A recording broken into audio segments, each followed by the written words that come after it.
Come on, man, ice me. Give him ice. Want some ice? I go get you some ice. Well, you know what? I just got this new job, so I'm going to stop drinking. You can't. Not if you're an alcoholic. Look at this, Michelle. There's a comment. Someone said that this is spot on, Michelle. I'm a drinking coach, and I caught that too. Yeah. Fucking Monique is sitting next to me. She's going, well, you made it yours, sugar. By the way, I'm not a Trump supporter in any way, shape, or form. I've had the opportunity to have him on my show more than once. I've said no every time. I don't want to help him. You're not burning people. What are you, fucking tough? You're gonna burn people? You're an out-of-shape older woman. You're not burning anybody. You're out-of-shape younger man. I'm in very good shape. I bet you are. Yeah, don't touch me. Don't touch me. I know. No. I'm gonna burn you, and then you touch my face. Conversation's over, dude. Beat it. Big words from a guy wearing a rented tux. Oh, dude, that is it. You are so squashed. Come on, man. What's this? Bring it on. What's up? What's going on, huh? Doing all right? Yeah.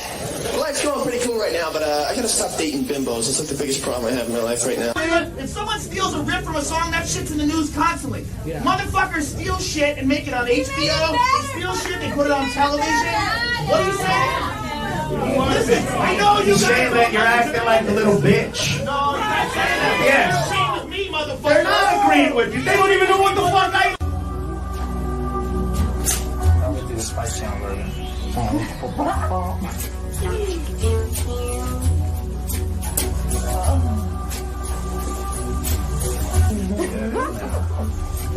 Thanks, Bruce. I'm back here right now backstage. I'll be interviewing the fighters as they come out of the octagon, and I'll also be previewing the fights, the final fights in each weight division. I'll be talking to the fighters. We'll find out who's injured, who's going to be able to continue, and who's going to go in if we need it.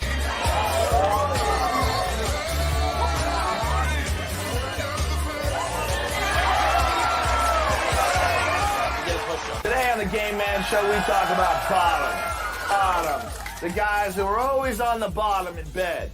Not like us tops. Top. Sorry. Why don't you write something there? I'm sorry. Frank, this is not good public relations. Frank, what are you doing? Did you read his jerks column today? Look at this. I'm really sorry. Call me the archetype of today's modern-day greedy ball player. You can't assault people. Hey. And they start going at it, and I was like, all right, Joe's gonna kill him. Hey. And we have to go still. The capoeira version is the same as the Taekwondo version. So it's stiff-legged, like this. Stiff-legged on your knees. That's a serious goddamn...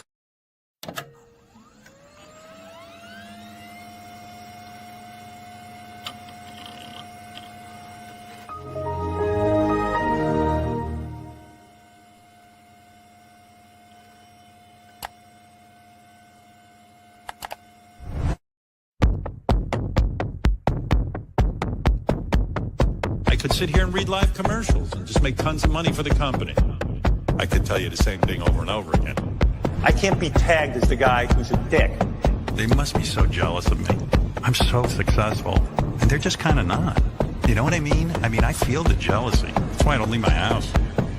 Don't you also sort of harbor some resentment, even though it's not logical, but you resent your baby for being in the way of your career? Because we don't want the Japs anymore, man.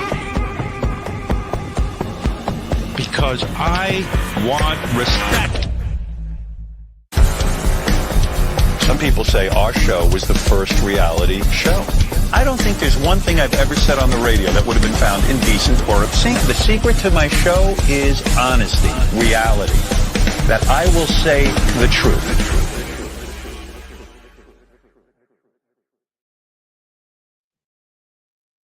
Welcome to the greatest podcast with your host, the King of Critique, and my best friend, Arm.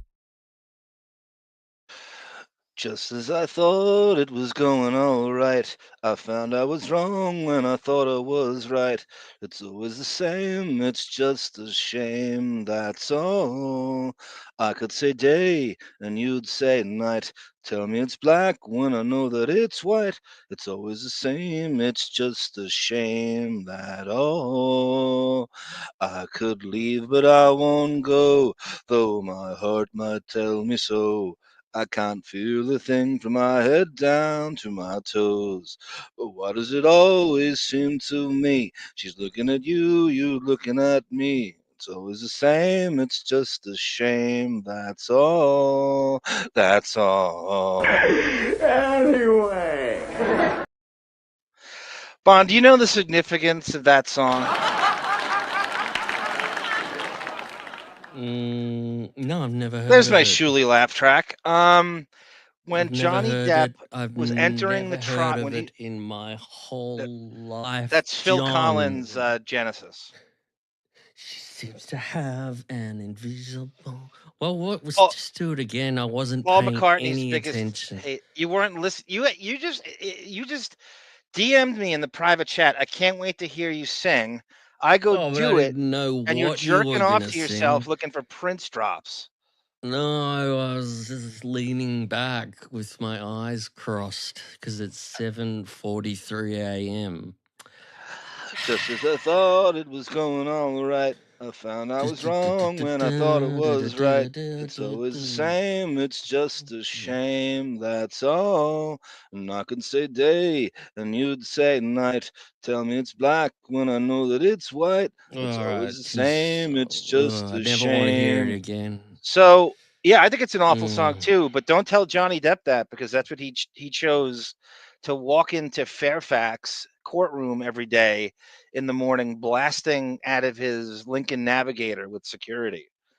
That's I have really weird. It's very weird, and I'm going to my next DM to Josh Richmond, who was with him the whole time, played Ronnie Seabach in the Jump Street Besieged episodes, and he a recurring character, Rosie Perez in season 4. I believe he was in on choosing. I believe they had some powwow and they said, hey, you know what would be great to troll Amber Heard with?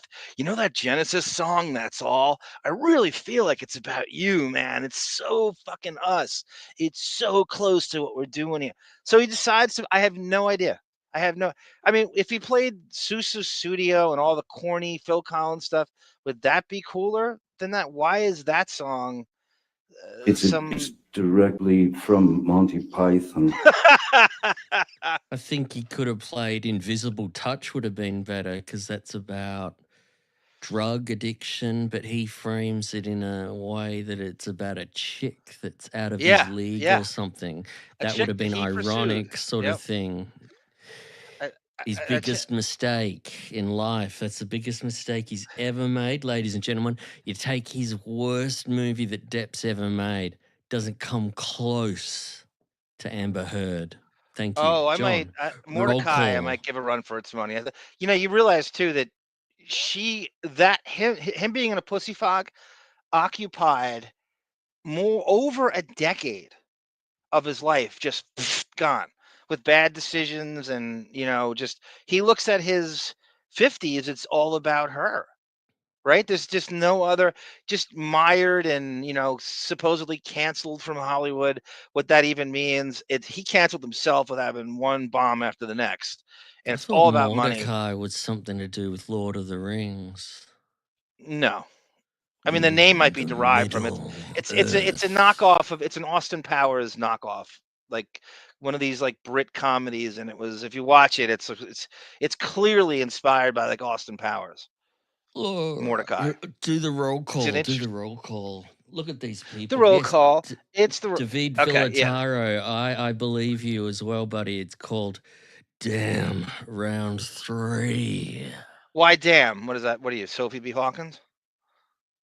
Damn Round 3. If a wig falls on the welcome A. Smith. Welcome Hooper. Listen, what? Yeah. Do your thing. Do your roll call. Do you not like this Rogan stuff?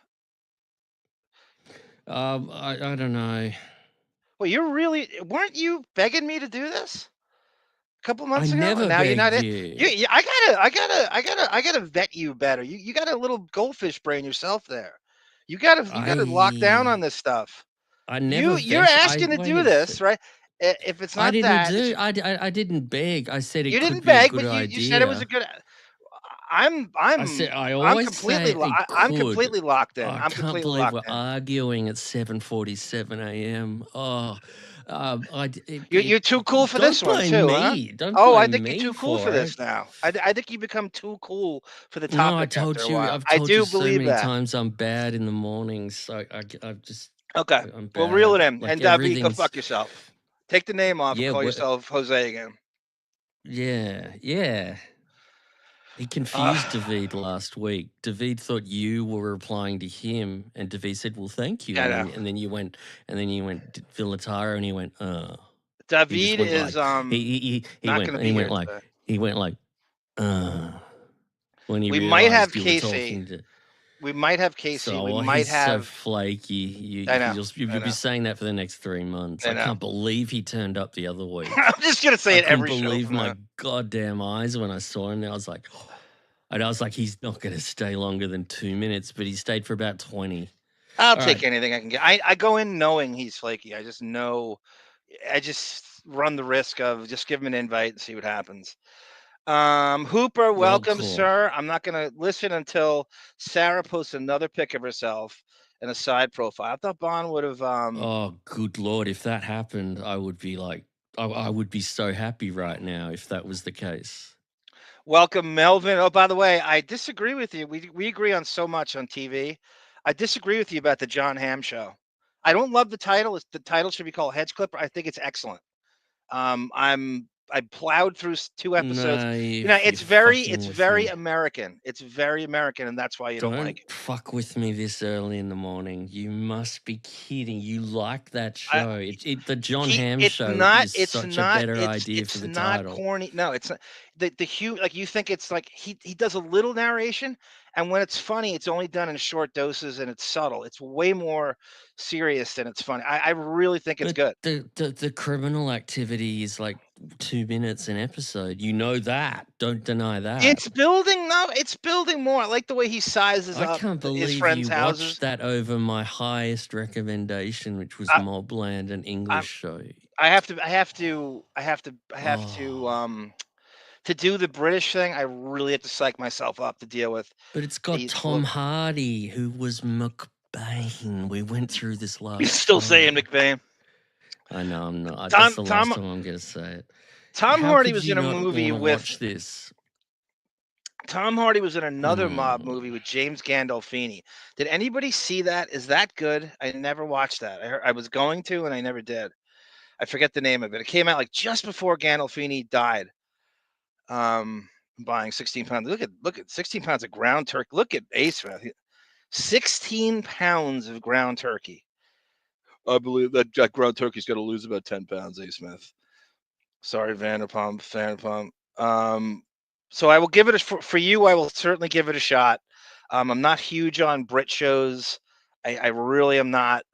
I don't know what it is. I'm almost like the opposite of Depp in that way, where I'm like the British thing actually repels me rather than draws me to it. But I will give it a shot if it's just for you. But I think that the it's called Your Friends and Neighbors. I hate the title of that show, but it's so American that I really think it turns off anyone who's not American, because it's all the rituals and all the nuances and subtleties are all American things. It's not. It really is. It's a chick's show. It's not a chick show. No, it's not. What No, it about? isn't. It's like it's all about his family. That's all it Yeah, is. there's also an element of mental illness. There's a Benny and June element of it. His sister is just like Mary Stuart Masterson in Benny and June. He picks her up playing like a Sarah McLachlan folk song on the front lawn, and then he catches he catches his underage daughter sleeping with a 21-year-old, and it's really just like Depp's fucking penthouse with Lily Rose. But he's pissed off. And he says, "I'm going to punch you in the dick," which is a great line. There's nothing. And then his wife doesn't care. That's what I thought was weird. I was like, why doesn't his wife care at all? That's like There's Vanessa a guy Paradis. sleeping with his underage daughter. Why didn't he try and why didn't he call the police, John? His wife's they're trying to do that. Remember Howard and Allison remember when Deborah got OD'd at they're trying to be the cool who's the cooler parent and letting him get away with more. Jon Hamm isn't the cool one in this situation. He's pissed. So why didn't he just call the police? Because Anyway. because his kids have him wrapped around their finger. I can't believe you ended up watching that after my review. I panned it. I said, I don't think it's the kind of show for us. Here's the best part. Which is like we are married when I said that. Here's the best part. I don't think it's our kind of show. Does everyone listening, whose advice would you be after listening to that? I don't even know. Mordecai. Yeah. Oh yeah. Here's the best. The Ring. What are you talking about? The Lord of the Rings. Here's the best part. Do you know who his wife is in that? Of the earth. No, I don't. Amanda Peet. Do you know who Amanda Peet is? Oh, is that her? Yeah. That's the girl who stole Beth's boyfriend and fucking whipped. Yeah. And they hate him for life. That's how great is that she's in that, and Howard hangs out with Jon Hamm now all the time. In the Hamptons. Boom, boom. I'm trying to make this more interesting because it's not. You're full of Amanda shit. Peet. I'm bad Amanda at 7:53 a.m. If you say the time one more time. I've only said it thrice. I've only said it thrice. Amanda Peet is Beth's huge rival. So for everybody who wanted us more arguments, here you are. I just can't believe he's watching that show. I can't believe you gave it a shot after I panned it in a voice message where I said like, "G'day, mate. I don't think that show's for us." Okay, guys. For the rest of the show, we're going to talk about Shuli and Disturbed. For the rest of the show. I've got some clips of Shuli. Yeah, I know you do that. All right, roll call. Get back to the roll call. Okay, we have Kelly Savalas. I'm a little scared of her. 97 degrees in California. I'm watching my son's baseball games. There is nothing, as a former umpire, Telly, there's nothing worse. There's no bigger hell on earth than doing a doubleheader at 2:00 in the afternoon and 90-something degrees with no shade and no hydration, and doing the plate especially. There is no officiating hell on earth worse than that. And you really gotta tip your umpires, because I cannot tell you how difficult that is. And if the pitchers don't have any control and they're throwing wild and the games go the time limit, it's the worst experience I've ever had as an official. I'd rather be attacked by like an angry mob after a basketball game. There's no worse feeling. 3 o'clock in the afternoon, 98 degrees, baseball doubleheader, no shade, doing the plate. The worst feeling I've ever had or That's ever will have. hot. And you're bad in heat. You know, with your hat story the other week, you start sweating, even with the hat backwards. Oh, I know. That worries me. There's no way to cool off. There's absolutely no way. There's nothing you can do. And so many of these fields are designed where they don't have shade. You can't even slip into shade between innings. And you have to stand up the whole time. So you can't like sit there and take a knee or anything. Oh, don't take a knee. It's the worst. That caused all that problem years ago. JD Villataro, Mr. D, welcome, sir. Telly Savalas, I said that. A. Smith, Hooper 45, Autobot, PC 23. He changed his name. He does change his name more often than. David will be relieved, I think. Tonecott, welcome, sir. Bill Belichick is probably the closest thing to Depp right now, being in a pussy fog. That's very true. That really is those two things. And a guy like Depp who has just insane options, right? Should he ever be in a pussy fog? But you got to remember too, and that whole trial is so, there was a fair fact. There was a UK trial that got completely washed out of the conversation, that he lost soundly 12 out of 14 cases, and it's like it didn't exist because it wasn't televised. And I say this, the P Diddy trial right now, isn't it? I scream at this bull crap that in we cannot have cameras, and it's federal that way. What does that mean to me? I don't care if that means nothing to me. It means it means nothing to this country either. It's federal. I don't care if it's federal. I don't care if it's New York. Get cameras in there. Let everybody see what's going. Do you want, Bon? Do you have any logic why they don't have cameras in every single courtroom now? Can you please? How long did Miss Pennington end up staying in the penthouses? Longer than I did. Longer than I did. Raquel Pennington. What made you play that? Just Depp. You just search for anything and that's a Rocky Pennington staying in the penthouse is the answer to what I just said. I think it's one of the only ones I've never played. Yeah, I've never heard that. It's a really interesting random clip. Question: would Bond punch the kangaroo? Oh, Sarah has that in her opening. So I don't know. Tell me what it feels like to be punched. It's 13 times teams amazing. It's 13U. Oh, 13 nothing, and teams amazing. Okay, so they have the mercy rule. Telly Savalas, I believe it goes like this: if you're up 10 runs after 5, they call it. I believe some of the levels it's 12 runs after 4, they call it. And then they say you don't have to go the full 7 or the full 9 or the full. Yeah, wearing pants. That's another one, Telly. Right, wearing pants and full protection gear. That's really in every other sport you can wear shorts. Football, every other basketball. But basketball you're wearing pants, but that's the winter.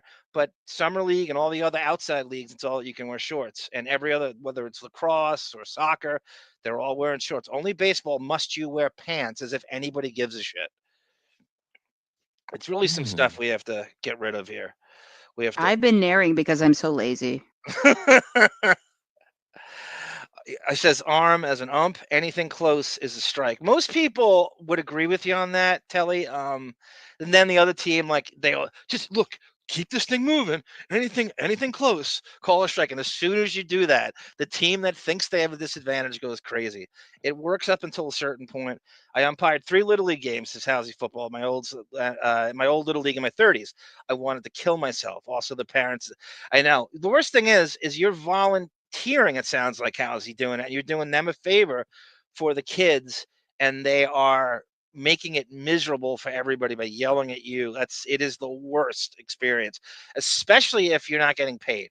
And I know so many people, there's so many great parents out there that volunteer their time and coach, and there's nothing worse than being a coach. And I haven't really coached to that degree, and having parents yell at you while you're the one conducting practice and eating up every weekend, coaching these kids and taking them around and doing all the stuff. And then the guy who shows up once a week is telling you how to coach. You're like, no, I'm the one putting in the time, and don't tell me what to do. I don't care if it sucks. You grab a clipboard, grab a hat, and join me, or other than shut up.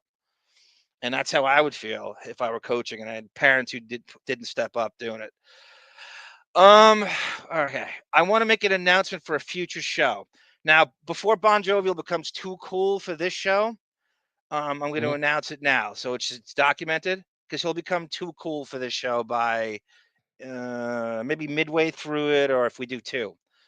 I want to do a Prince versus Howard show, because I remember last episode, it seemed like there were a lot of there's a lot of passion for Prince. There's a lot of niche, mysterious passion. And in his death, I was screaming about his medication and, and the weird, his drug overdose and his death. And there's no closure on it. And his autopsy is still going on. So in our midst, we have Tendrils and Tamara Francois. And hopefully I could convince, she's tricky, Black Morticia Adams is a Prince expert, and Bon Jovial knows a shitload about Prince. So it's just a one and done. Respect his musical abilities. That's going to be very contentious series of shows.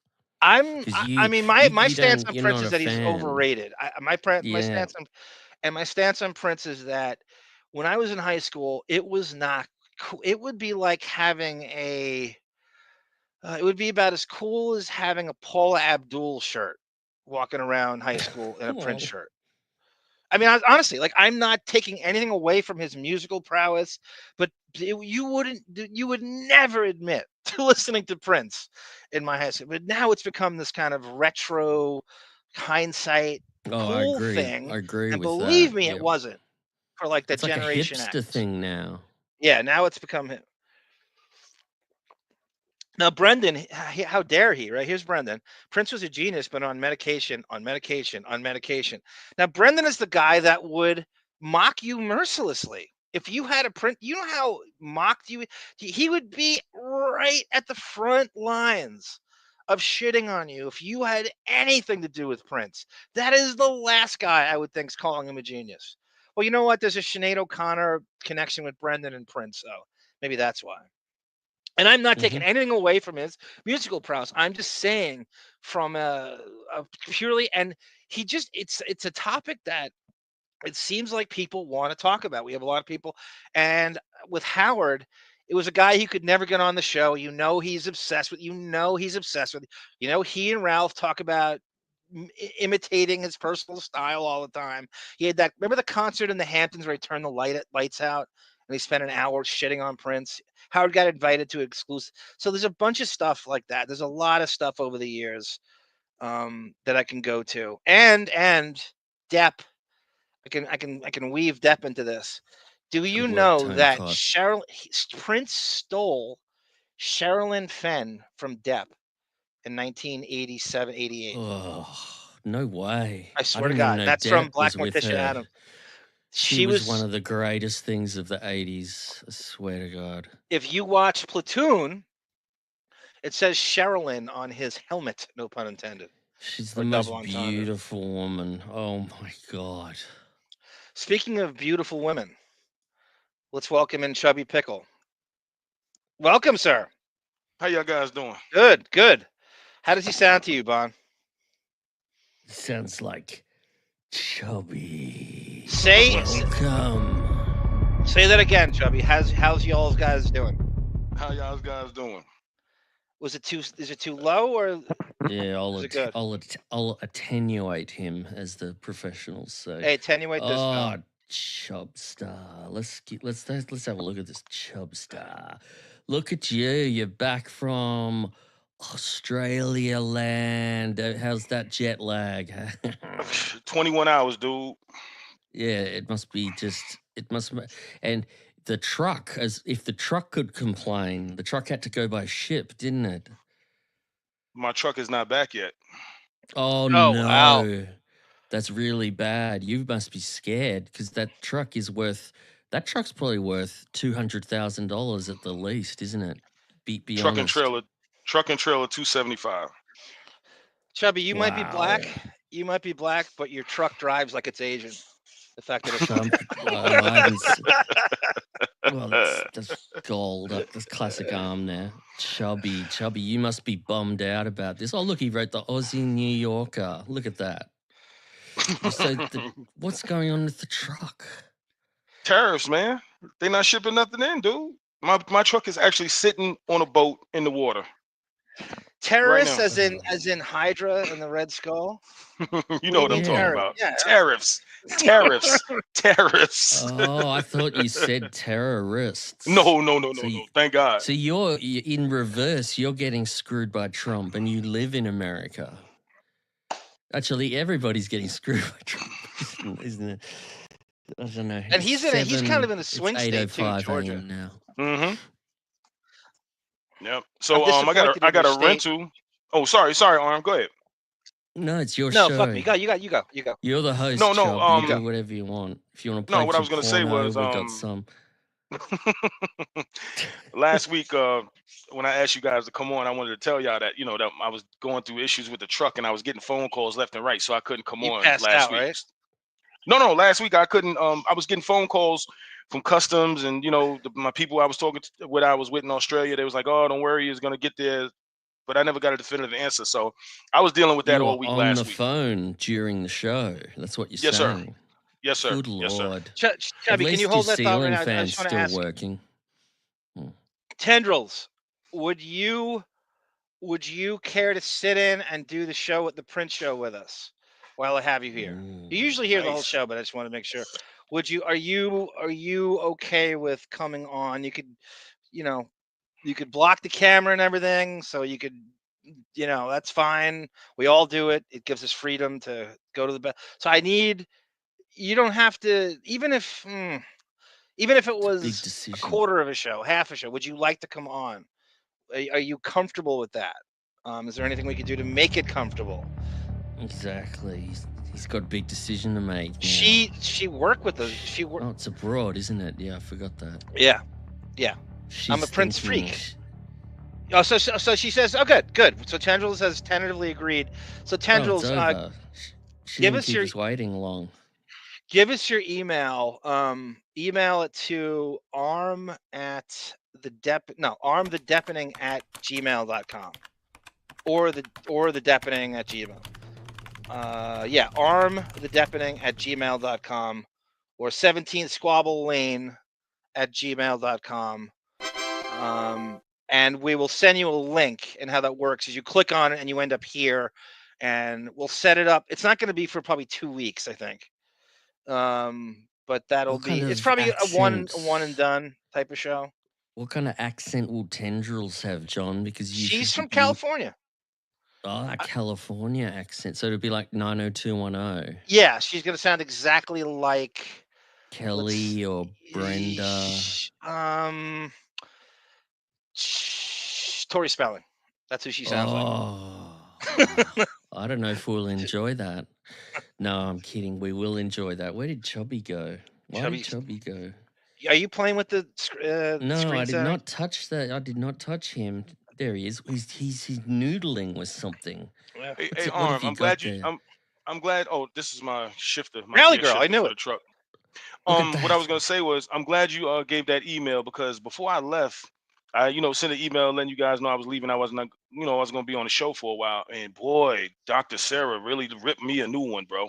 What did she do? What did she say? What did she sent me? She sent me an email back. She was like, you saw it, Bon, right? She was like, excuse me, sir.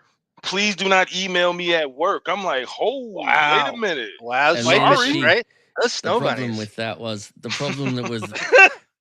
reason that wound itself up so quickly was that she realized that Chubby was just replying to an email John had sent. So she emailed a few minutes later and said, "That's okay. I've sorted that out now." I love that. That's what I said to her. It was my fault. You see how scared of her I am, Chubby. There was no reply from me. Me too. I was like, did you read it? I said, sorry. I apologize. I didn't mean to. I put my hands on the keyboard and then I just took my hands off the keyboard. I just thought I can't even, because if I do anything, she'll block me on Twitter and it'll all be over. You see what I mean about those snow bunnies, Chubby? You can't trust them. I'll turn on you in a second. Hey, Arm. Hey, Arm, right quick. I just want to say one thing. Bon, I don't know where you are out there in Australia. I don't know if you're in New South Wales or West Australia, I'm in Newcastle, Victoria. Okay, these are some of the places I've been. This is where I've been. I've been to Wagga Wagga. I've been everywhere. Oh yes, you have. Wagga. Say it like an Australian. Wagga. Wagga. Okay. No. I've been to Columbaroo. Wagga. All right. Okay. Go. Columbaroo. Okay. Brisbane. Mm-hmm. Darwin. That's the Olympics 2032. Brisbane. And I'll be back for that. Darwin. There you go. Alice Springs. Yes. Bunbury. Am I saying that right?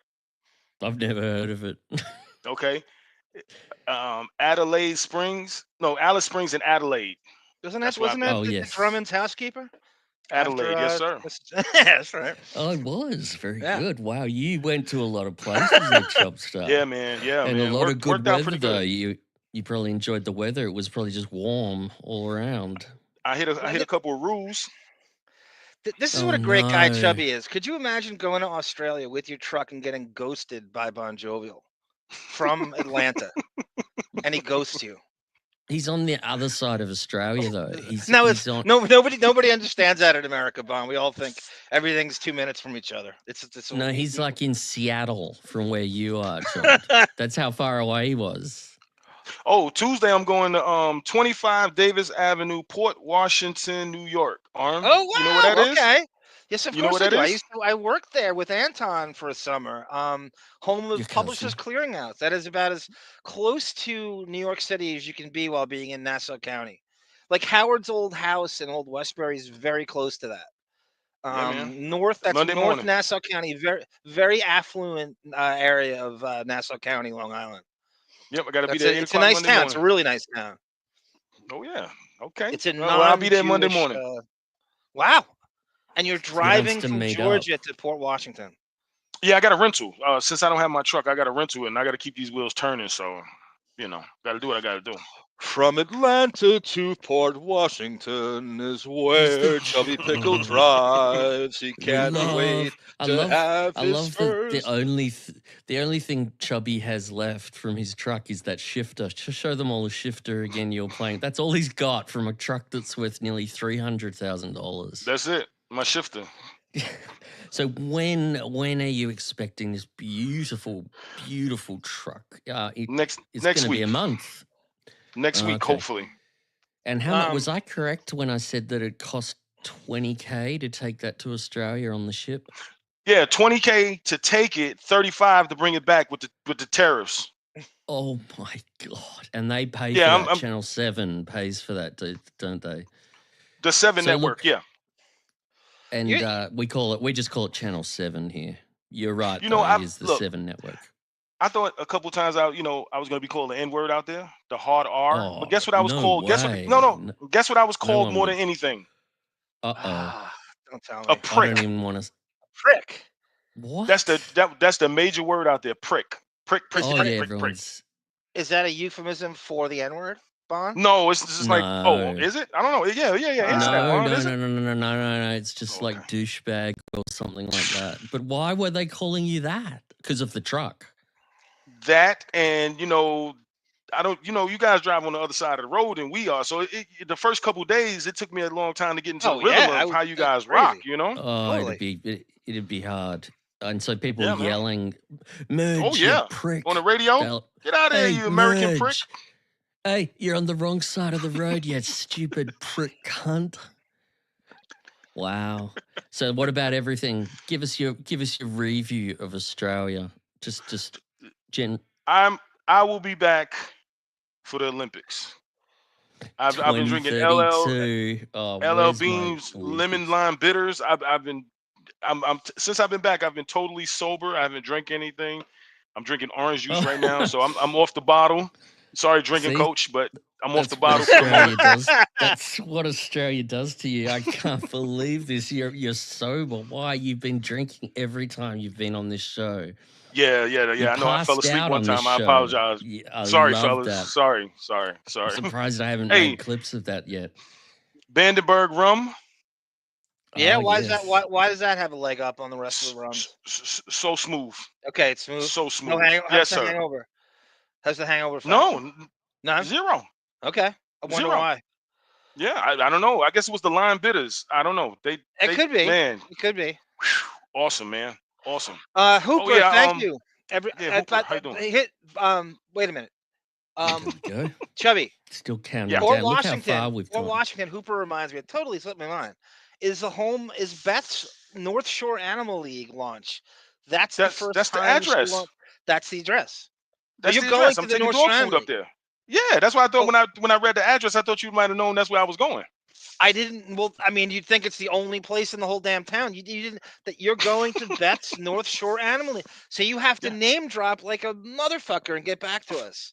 Come on, man. You already know. That's Oh why my I God, was a little Dip. late getting on Crazy. because you guys sent me the link, and I know you guys got on at 5:30, but I was on the phone brokering this load, and I was like, wait a minute, Ralston Purina to Port Washington, Long Island, and I Googled it, and it said North Shore Animal League. That's when I got off the phone with them and got on with y'all. I wanted to tell you that. Yeah, man. That's. I mean, I don't know. We gotta think of ways to, without being a dick, questions for them, Beth type questions, and how often she shows up, and what her role is there, what she does now. And the big question is, has Howard himself ever donated money? Now that's the ballsy question. From what we I'll heard, ask it all. nothing. We somebody wrote us once on Gunk and said they don't donate shit. They think their promotion's good enough, not a dime has come out of their pocket or anybody they know or any. Wow. It's just them bringing in people to, what do they say? Rich people are rich for a reason, right? They don't spend money. They get other people to spend money for them. Yep.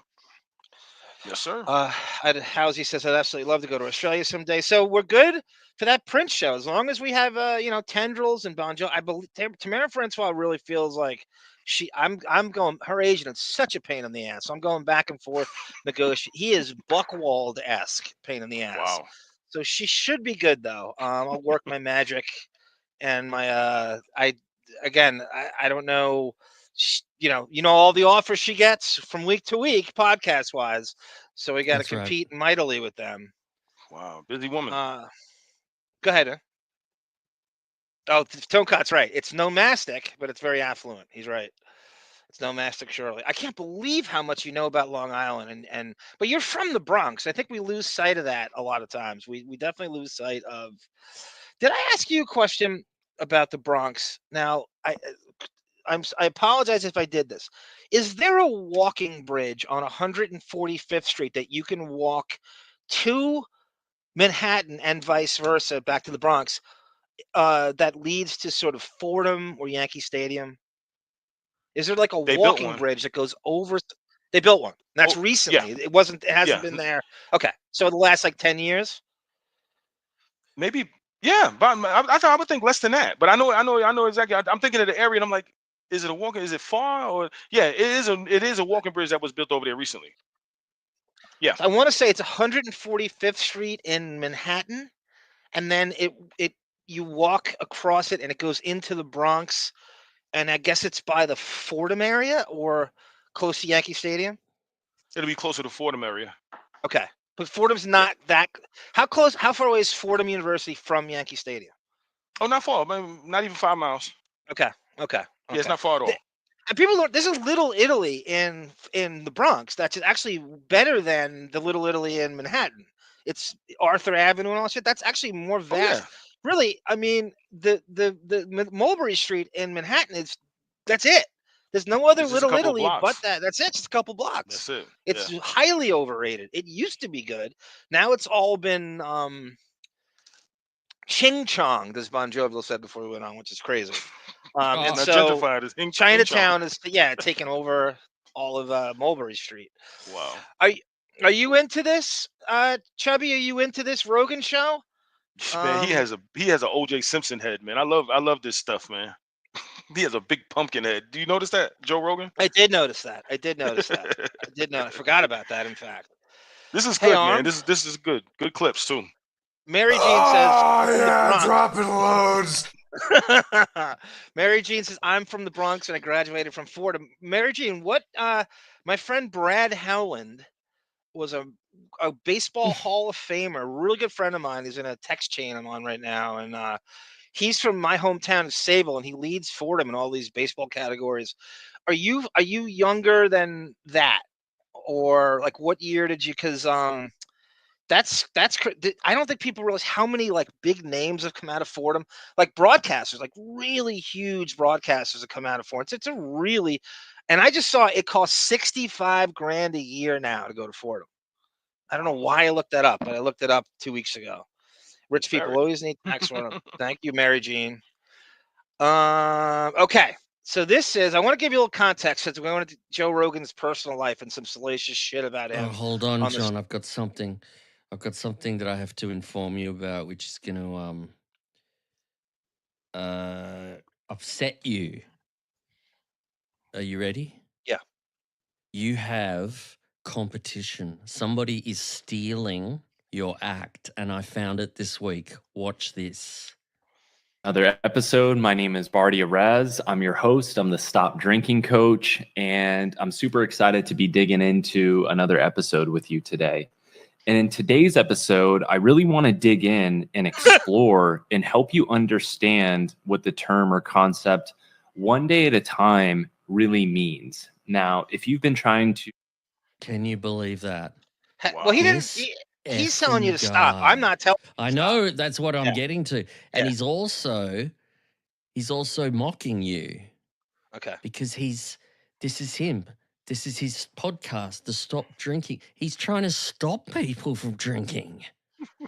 What does it say in this post? In this episode, I break down and help. My eyes suck. Understand one day at a time. I'll break down and like help you understand. Yeah. How did you find this? I legit just typed in drinking coach into YouTube and I found the son of a biatch. Look, and he's doing well. He's got 2.1k subscribers and nearly 3,000 people watched this son of a biatch. He's How long is... You think we should have him on and have like a very that's what I was about to, respectful debate about it? Not a debate, but like, yeah, maybe it's a debate. Not an angry one, just like go back and forth. I just want you to get on and talk to him because he's... I will Another definitely episode. think about My that. name is Barty Araz. There he is. That's him. Look how smug he looks. And he's got I know.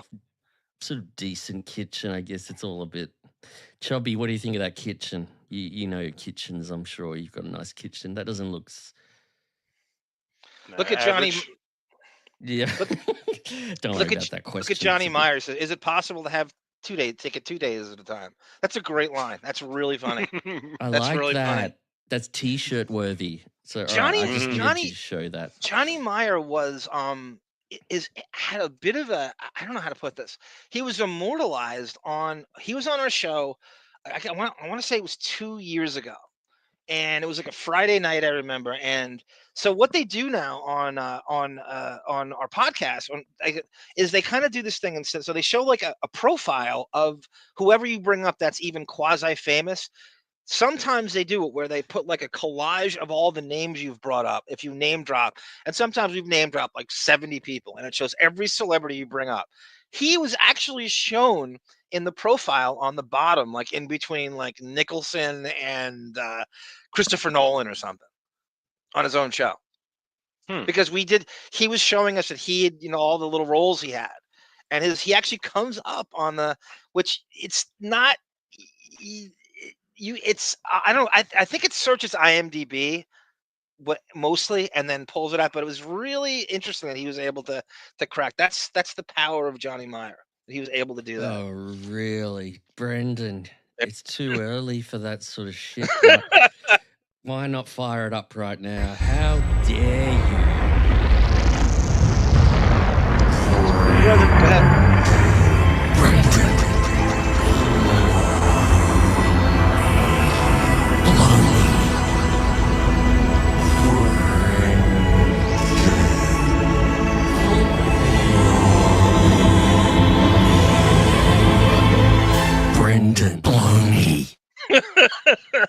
Screw Brendan. So early in the show. That's becoming huge. That's becoming huge. He loves, like I said, he loves the position he's in. He will not come on here. He will not put himself out there like that. He loves this position. He's Ralph. He wouldn't even call in though, like Ralph would. He loves this. That's what he was me off. Come on and chat. Come on and argue with me. I dare you. Let's put it up. All right. Let's see if he does. Let's see if he does. To the arm, though. Here's the amazing 10-year arm presenting this is Rogan. So congratulations, Johnny Meyer, for having a profile on, I don't know, what would you call it? Chat GP, what that with AI searches out the names and shows you a picture. It auto does. I don't do it. It auto does it. You're congratulating. That was immortalized that way. Not a lot of people can say that. I'm congratulating. So because this is a lot to do with like Rogan's personal life, this particular one, and some weird how shall I say, controversial things that Howard calls him on here.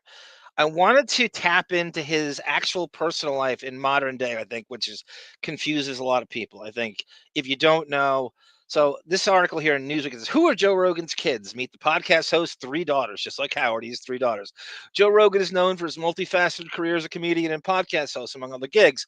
But what may not be widely known is his devotion as a father to his 3 daughters. The former Fear Factor host revealed in the past that he doesn't like to be away from his family for them. That's where he and Howard completely separate, which includes wife Jessica Ditzel and daughter. She was a waitress in one of the LA clubs. They're about 8 years apart, 9 years apart, 10 years apart, something like that. Daughters Kayla, Rose, Lola, and Rosie. According to Essentially Sports, Rogan, 57 at the time, 58 now, revealed, I don't like being gone for 3 days. Like 3 days fucks up my feelings. When talking about fatherhood, Rogan has a unique perspective on raising daughters versus sons. During a conversation with journalist Sebastian Younger, I know that name, in an episode of his podcast, Joe Rogan Experience, he said, I think the universe did me a solid by giving me only daughters, going on to explain how he thinks boys will come from a whole different set of challenges. Rogan's eldest daughter, Kaya Rose, was born in 1996, but it's actually an adopted child. The UFC commentator's wife, Ditzel, gave birth to Kaya in a previous relationship, and she's mixed race, by the way. She's in that picture creeping up on us. The late Kevin Connor, before she married Rogan so he's been married since 2009. In 2009, Kaya is carving out her own identity, making waves in the music industry. She debuted her. Why not have your own daughter? Right? Wouldn't one promotion on the Joe Rogan Experience what it would do for a career? Bring Why her not? on. Why not? Right? Do the whole Nepo baby. She debuted her 5-track R&B EP Tipsy in 2017, which is well received by listeners and fans on social media. Recently, she released 2 singles, I Miss You and Red Flags, both of which are accessible on streaming platforms with over 8,000 followers on Instagram. The young musician, if one appearance on his show, that would become 800,000 followers. And it would, Why not? Why not? It really would. If you help out Tony fucking Hinchcliffe, the biggest piece of shit on the face of the earth, why not help out your own daughter? Did you catch that watermelon joke he told, Chubby, at that Republican convention? Mm-hmm. Oh, it was, forget the Puerto Rican one. The watermelon joke was way worse. It was low rent, bro. Yep, ain't right. Young musician is built, not funny, horribly delivered. He doesn't have the charisma to do it. He doesn't have a hoodie pass. He has nothing of the sort. He has no right. He can't pull it off on any way. Building her own age just like her father, says Kay Rose, and there she is. So you can tell she's half naked too. So half. Just put her on your show. Just sun kiss her career. Do it. Just do it. That's it. Who are you kidding? Rogan has spoken affectionately about. Does he want to like not come off as her being a nepo baby? Is that the concern or something? Just fuck it. Just fuck it. Just give her. Just do it. Just bring her on. Just do it. Just have her on. Rogan has spoken affectionately about Kaya, often referring to her as not just his daughter but a friend, reflecting on his relationship with his eldest daughter on the Rosie O'Donnell show. He said she's an awesome kid. That sounds like Howard. It's a great kid. Oh no, not just a daughter. She's my friend. And Kaya, Rogan, Jessica have 2 other daughters, Lola and Rosie, born in 2008, 2010, respectively. So he had them at like his early 40s. And they're in their like one's in middle school and one's in like early high school. That's interesting at that age. While family tends to keep things pretty private, the podcaster has often praised his wife on his podcast. The couple met in the early 2000s when Jessica was a cocktail waitress in LA after a brief stint in Colorado. I was right, he was in Colorado. And they welcomed Lola before settling down in California. These days, the family calls a stunning $14 million home in Lake Austin in Texas as their own. So that's the backstory. That's where he's at now, family-wise, and so, because what I'm about to play, it's kind of a before that, and it leads into it. Well, that's what Marta, who used to be who we thought was our friend, was saying that we were wrong, and that Joe talks about his family constantly on his show. Apparently, constantly. That's what she's. According to this, not at all.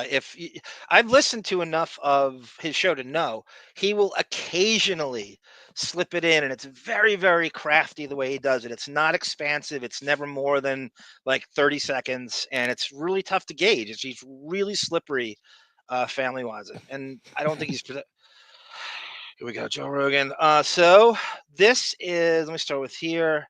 Rogan can't read. So this is a exchange you have, and this is what this show. Going on Howard's show is like the worst thing to ever happen to him. It's like he's reverential to him. He's there. He's a good guest. He's nice to them. And they just sandbag him over and over and over again. And there's several reasons why he has every reason to not want to go on the show again. Just getting stabbed in the back when you're not there over and over again. So here's them starting the show off at what a illiterate, horrible host Joe Rogan is and how he sucks as a reader. And they start to just like to hear this, right? After you've been on the. John McEnroe's a good game show host. Like it's hard to be a game show host. Yeah. And you know, Howard's deal is that he thinks that he should have every game show host, but he's actually too lazy to do it. And I don't think he has any ability in the area at all. And leave it to him to have the laziest game show, America's Got Talent, where you're not even standing up and you're speaking 90 seconds every 2 hours. Just pushing the button. That's it. Like wow. Yeah, how do you get that? Hello, where are you from? People can't do that. Where are you from? And then you'll read some questions. Brendan says Rogan and his wife are going to renew their vows on Ellen's show. Oh, that's funny, Brendan. What, by the way, what did Rosie O'Donnell have another show that came and went or something at that time? What Rosie O'Donnell show? Well, did she have another show that kind of was like maybe 10 years ago? I have no idea. I don't even know what Rosie. Well, it said that he did the Rosie O'Donnell show, not the old one that was on in the morning. I think it's some other one that she tried to do. I had no idea. They must know each other from the club scene.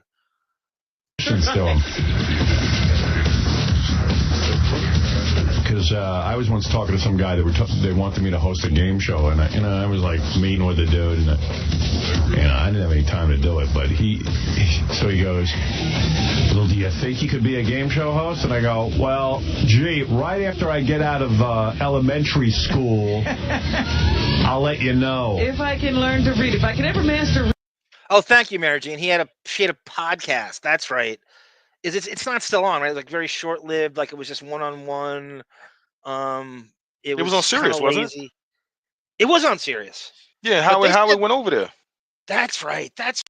He must have done her Sirius show. Oh shit, that's right.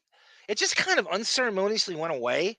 I don't remember them canceling it. I don't remember, and that was when she and Howard made up. Yep. That was the stipulation behind it. Remember, he actually walked. One of the rare times that he left to do it. Yeah, they simulcasted it. Damn it, I forgot about that. Reading. Yeah, that's like saying, do you think you could be a toll collector? Yeah. Let me see. Like, would I have to collect the money? I don't have to give change, do I? Well, maybe. You mean the machine tells you how much change? Yeah. Well, if the machine tells me how much change, I'm pretty sure I could do it. Yeah, you think you could be a game show host? Well, gee, let me think about that. Let me get back to you. Okay, it took me exactly 3 seconds. Yeah, I could do it. Thank you for the dumb opinion. I'm having a little trouble remembering to breathe, so maybe I can't be a game show. Well, there you go. Let me think if I can host a game show. Yeah, thank you, Johnny Meyer. He goes, Rogan used to chastise comics who smoked herb in the 90s at the store. There's only one thing more boring than UFC, and that's marijuana talk. Is there anything more boring than people talking about marijuana? I don't know of a topic that you can engage. There's only so much you can do with it. And he talks about marijuana. And again, that's new to him. This is like very posery and bandwagony and midlife crisis-y and none of that applies to him. Now he's like the biggest marijuana advocate, but there's no worse dialogue and repartee than talking about marijuana. It is maybe even if you're a boxing fan, even if you're like a UFC fan, boxing, there's one fight a year. Like they'll talk about one fight for 5 years. You can only have one a year, whereas every other sport is 160 games, is 82 games. Is not with boxing. They're talking about one fight for 5 years. So I think his topics, his areas of expertise are the worst things to talk. They really are the most boring topics on the face of the earth. There's nothing. And this show's long too. And it shows long. They're like 6 hours, man. They long, bro. And I don't fault. That's great. Like have a But the content I'm talking about are like what you was just saying. No, but to talk about marijuana for 3 hours. Guess what? That's a yes. I'll never forget the guy turning to me going, do you think you could host a game show? What was this, like a network guy or something? Tonecut, that's so true. That Rogan's daughter, that really is his Zuzazoo moment. And I guess he's tactful enough to avoid it. But it's out there more than we're the only ones that put Emily's stuff on Front Street. Hers is kind of out there. I think you're right, Tonecut. I think that he's terrified of the Zuzazoo effect. He's definitely smart enough to know that. There's no good way to look during that. And I'm sure if you go listen to every show he's ever had, him shitting on kids of singers or kids of actors who have gone full Nepo baby, I think he's terrified of that. I think you're right on the money with that.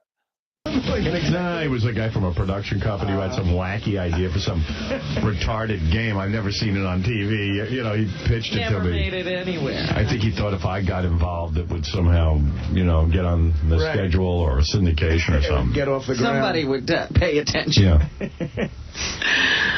And just what did he identify as these scary skills of game show host? Well, he said, you might have trouble with the fake smile. Oh. I said, well, yeah, you got... Anyone who listens to Howard for years and years and years, especially these years, his comment on game show, it's the same thing over and over. I got offered the game show. I'm too cool for it.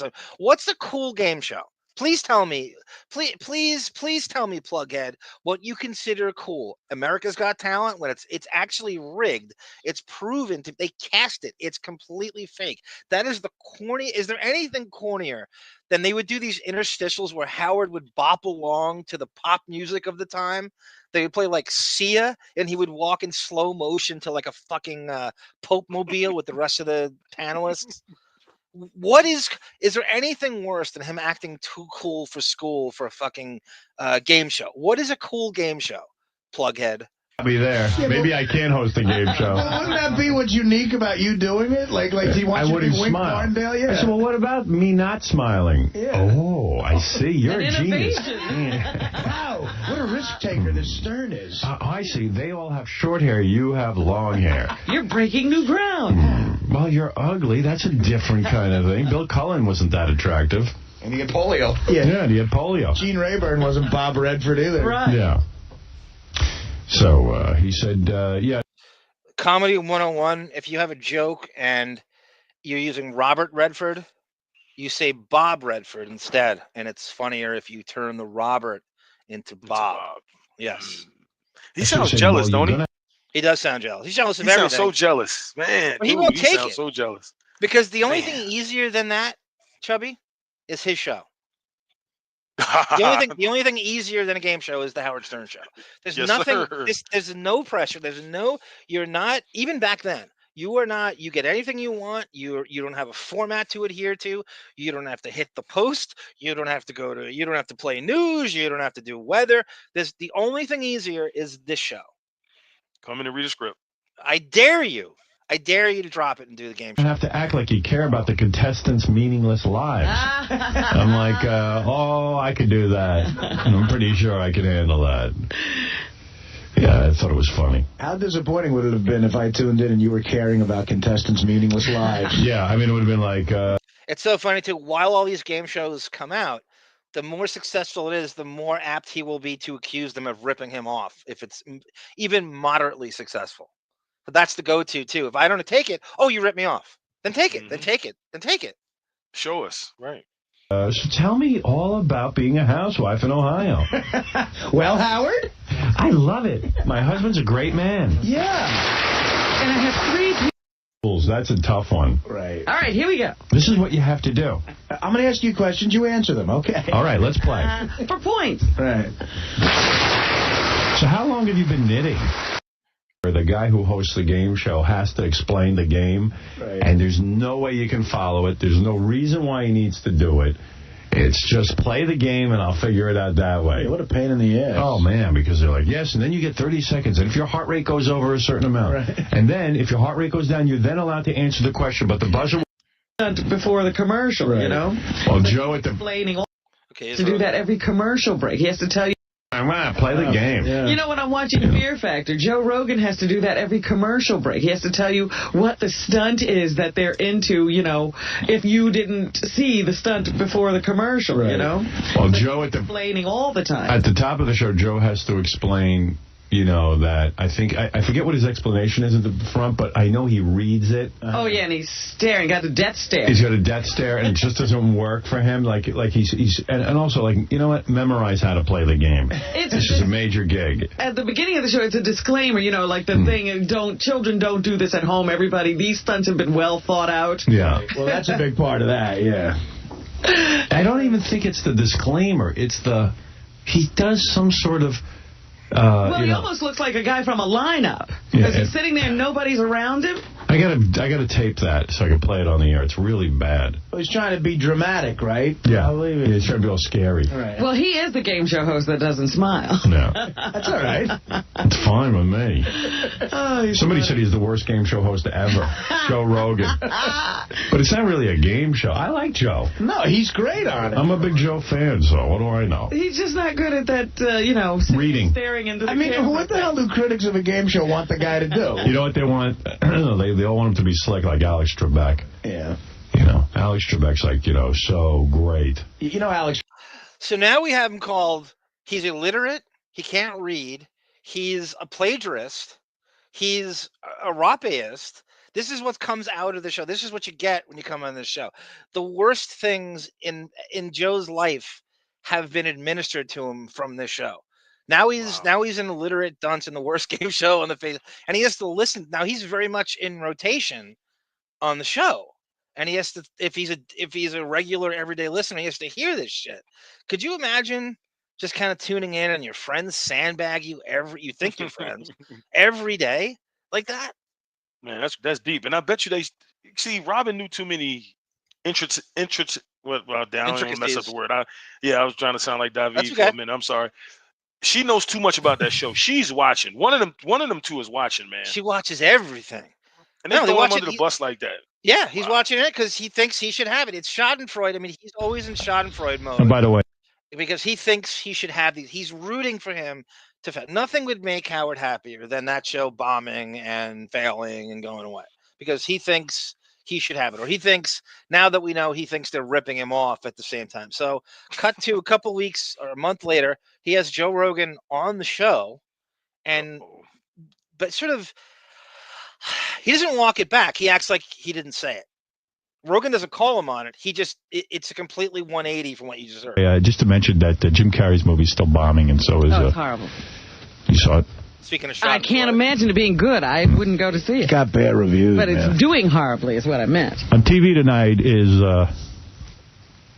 Joe Rogan show, Fear Factor, and I've been wanting to get him on the phone because I'm trying to understand this. Joe. Hey. How you doing, man? What's happening, bro? Haven't seen you in a while. I've been busy. What's going on? I bet. So Joe, who, by the way, Entertainment Weekly called the worst host of a game show ever. Really? Why? Yeah. Nice.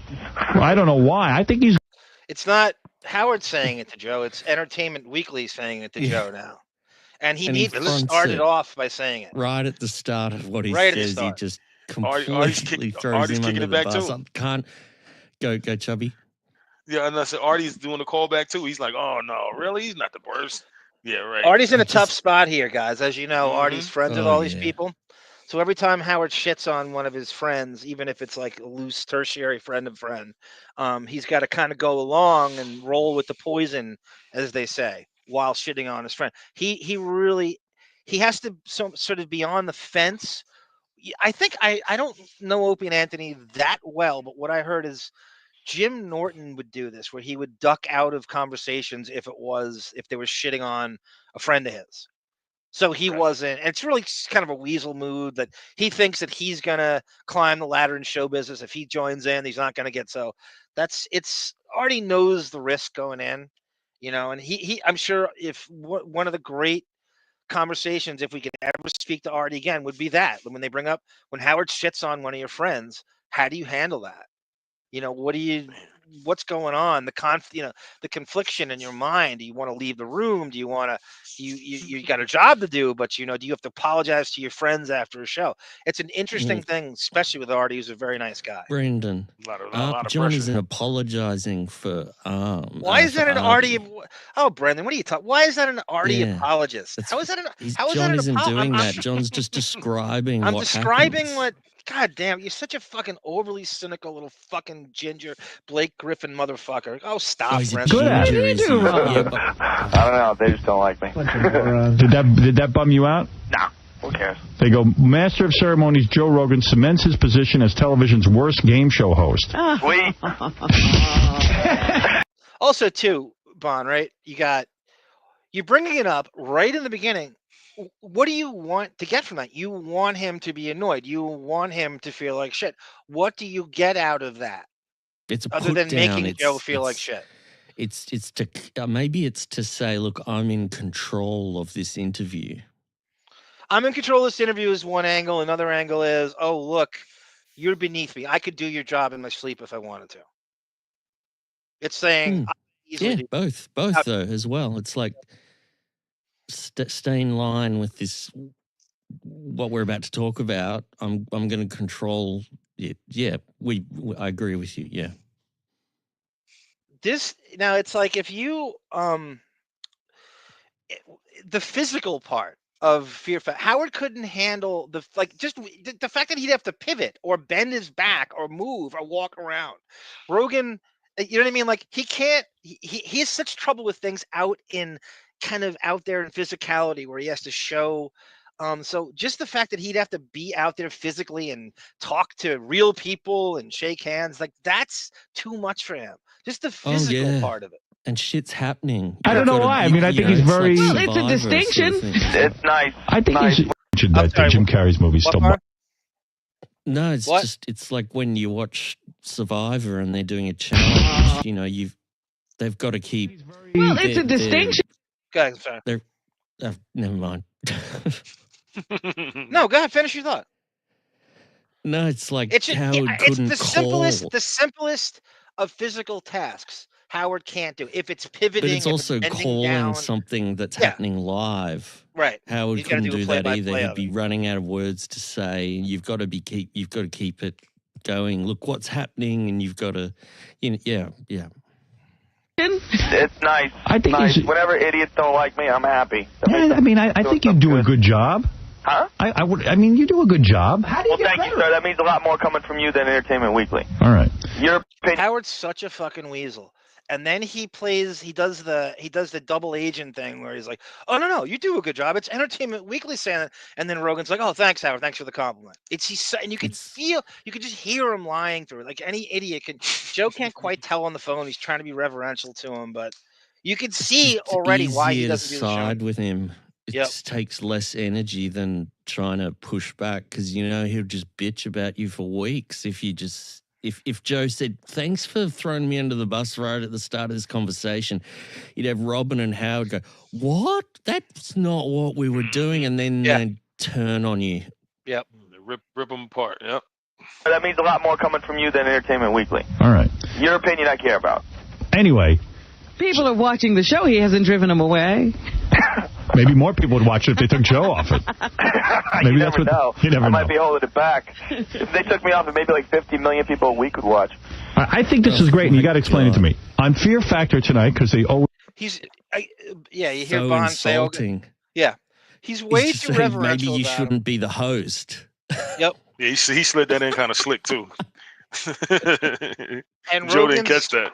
He's promoting his show, so he's trying to be a good boy, and when you're on the phone too, I think it's harder to catch those little subtleties too.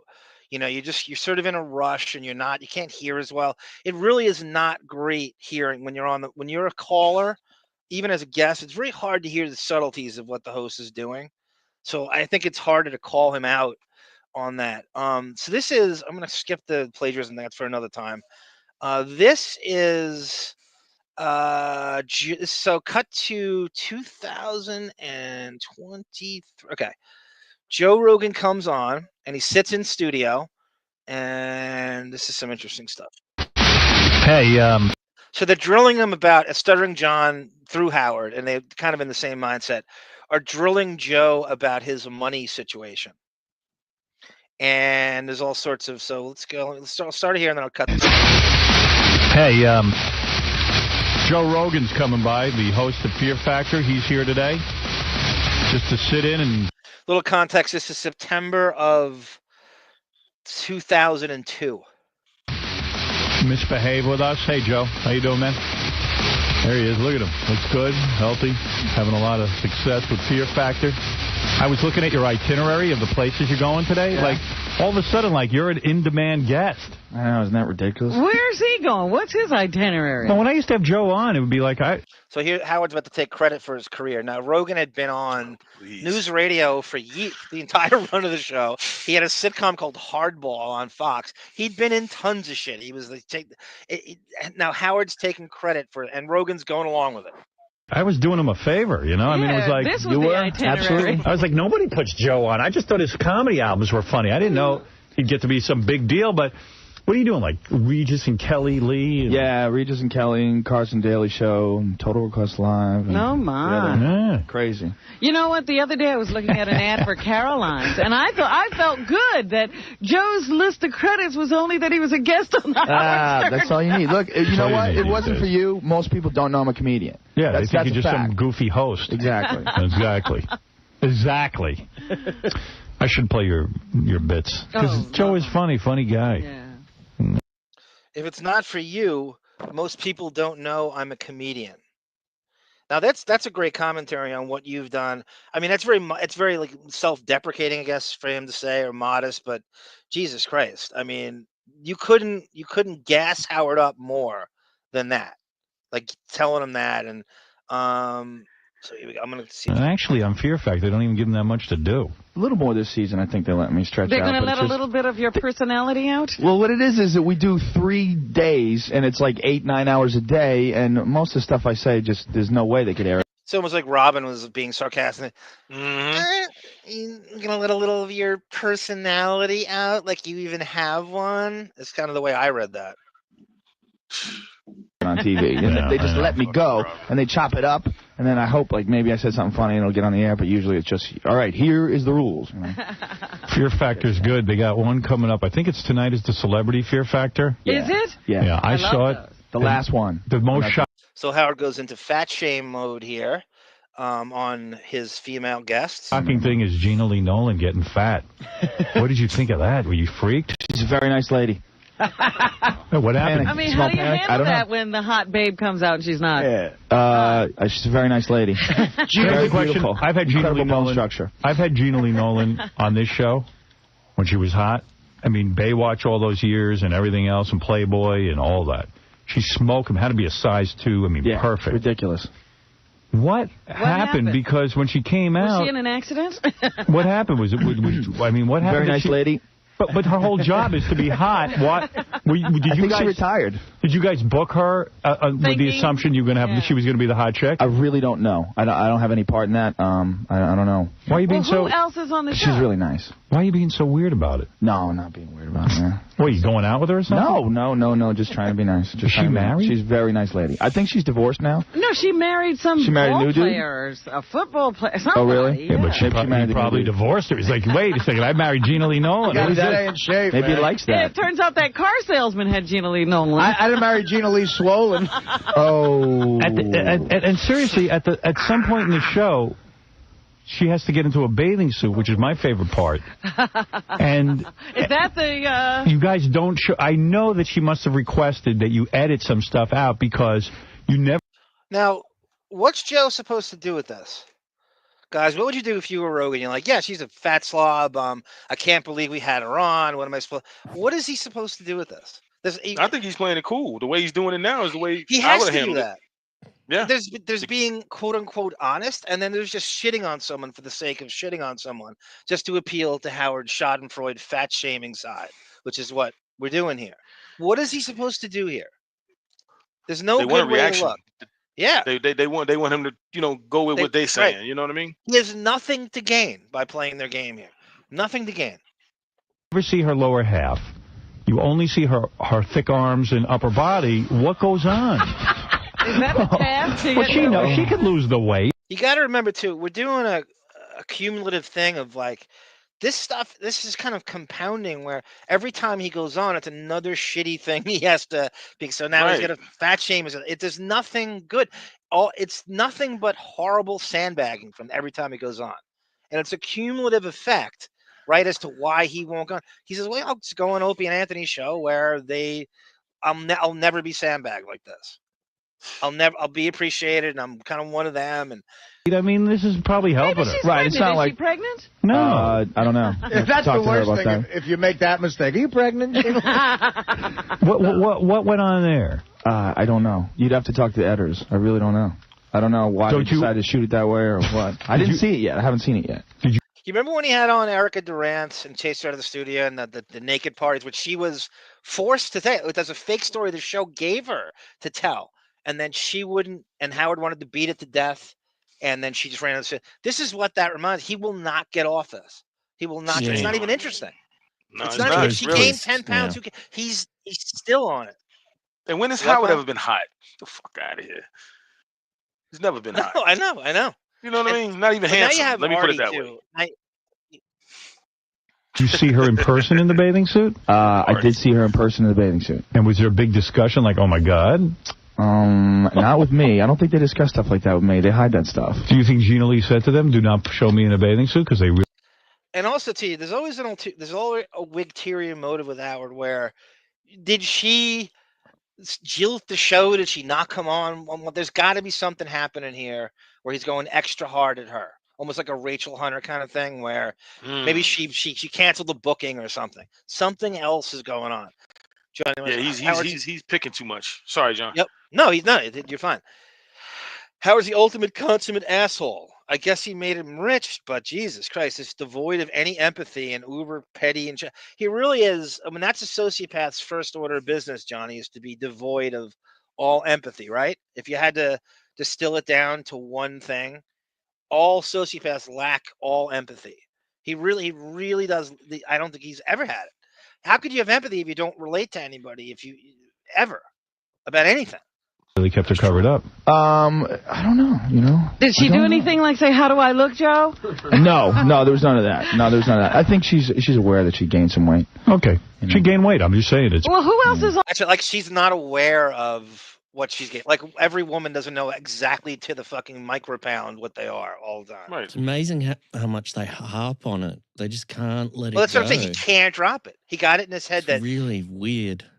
Do you think, Bon, that they have an outline that Howard thinks, okay, well, Joe's going to have to talk about this for 15, and we have to kill 10 minutes on this one. Yeah. Don't let him out. Don't let him out. Just keep beating it to death until he goes along with it. Yep.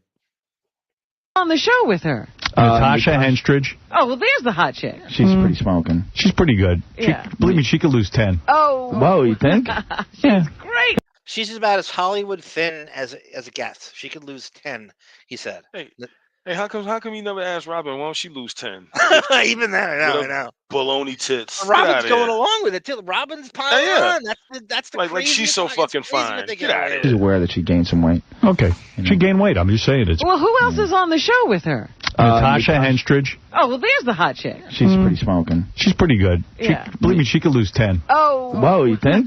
Yeah. Great. In real looking. life, What she are you looks talking ridiculous. about? Really? Yeah, she's ridiculous. Then you got the black chick from the Cosbys. Yes. Oh, the little girl, Rudy. She's cute. Who's real cute, but like kind of didn't grow tall enough. What's wrong with those little kids? They don't grow on TV. She's like a This is what he and Ralph do, right? In the basement all the time. This shit. fidget, right? We got to watch the show tonight. It's kind of interesting. Little Rudy has a really sweet face. Uh-huh. But her body's like almost dwarfish, right? Midgety. Well, I'm short, so compared to me, it's not that. If she was 10 next to you, You towered over her. I'm a solid 5'8.5". Thank you very much. Yeah, and what is she? Like a... I don't think he's 5'8". He was in the clip I had in the beginning and with Bob Costas. They're head to head, and I remember I went to a WWF wrestling match. My cousin Gary won tickets on Z100 when I was in 6th grade. My cousin Gary, who's Howard's age, drove me in. He's a huge wrestling fan. He actually got me into wrestling. We go there. We're sitting in the 8th row. 3 rows in front of us is Bob Costas and Dick Ebersol. And Howard Finkel, the ring announcer, goes, they used to do this thing to make the WWF look like it was like really on the come of like being a hot event. Any celebrity, they would announce them in the crowd. It didn't matter. They would like really bring attention to them. Go, ladies and gentlemen, I want to bring your attention to the 5th row from NBC Sports, Bob Costas and Dick Ebersol. Costas gets up and waves to everybody. And one of these like classic old New York fucking wise ass Slavs goes, Bob, I didn't know they had midget wrestling tonight. Costas had to be 5'5".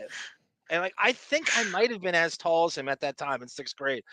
And this is like midget wrestling was bigger back then. Like every card, you remember that Chubby, they would have one midget match, a card, just one. That's all the audience. Little Mr. T. Yeah. Lord Littlebrook, yeah. And that was when, yeah. So that was, so he's screaming. So I see Costas, like everyone's laughing, and there's a combination of laughing and cheering. Costas sits down, and I could see him mouthing to Ebersol, "That fucking son of a bitch," fuck you know, like just like he was pissed. He was pissed because it just stole his moment in a major way, and he had just become like the man that NBC. And that's who Rogan's head-to-head with in the news radio clip in the beginning of this. Yes, I do. Yeah. My sympathies. Yeah, a tip in the 6th. Okay, so I'm going to jump ahead to the 27-minute mark, and they start going after the via Stuttering John. 27-minute mark. We got to have Mr. Skin on. We got to do it. Oh, I'd love that.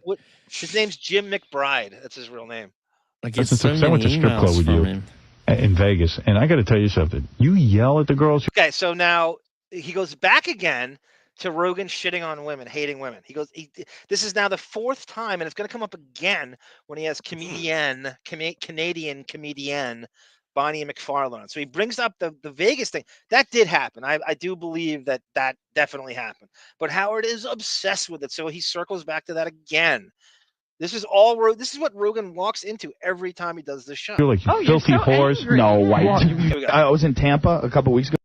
So what did you do? It was crazy. Did you hook up with any porn stars? No, we went to see them do their dance thing though. Very odd. You know, ogling over them, getting signatures, and they're crazy. You know what's funny about you with porn stars and stuff? Because I went to strip club with you in Vegas, and I got to tell you something. You yell at the girls. You're like, you filthy whores. Angry. No, you do. You're making things up. I'm not. I don't yell at them, you filthy whores. You hate so not strippers. True. I do not. That is not true. You fight with every one of them. No. He does. I swear, he's the funniest guy. You know what? You go into the club with this guy. No, this is not true. This is what happened. This was the big problem with that was the Vegas thing, is that the first group of girls were like a little over anxious to be there, and they weren't really hot. And I was like, damn, what is going on? Like, when we first showed up at the pool party, they were like bottom shelf. Oh, that's not true. There was a lot of hot chicks. The first 4 or 5. When I was making this clip the other day, I was realizing I kept the whole... I'm actually going to post these whole shows on the Patreon, because why not? And you get to see him sit in for the whole show, see how that goes. I think it's a good experience. Yeah, Sarah's right. Deppbot, we are $200 away from the monthly goal of ARM's medication fund. If able, please donate via Super Chat, Venmo, or Cash App. There's Sarah. Sarah, I think you owe Chubby Pickle an apology. I actually said it was my fault. It was my fault. That was my fault. For hitting, I don't know, what did I hit? Reply to all. But again, this isn't Phil Collins, no reply at all. Chubby is about the most sound, righteous... I trust Chubby with my social security number, as a matter of fact. Give us your money. Give us your money. Give us your money. Give us your money. You think this shit comes easily? You think ARM spends hours and hours and hours and hours ferreting because he loves it? You think David learns the theme song to Cheers live on the air for his health? And what about the Sarah man? She doesn't want to come on the show anymore, but everybody still loves her. Give her your money. What about Australia? You think it's cheap to broadcast from Australia? It costs hundreds of dollars an hour. Give us your money.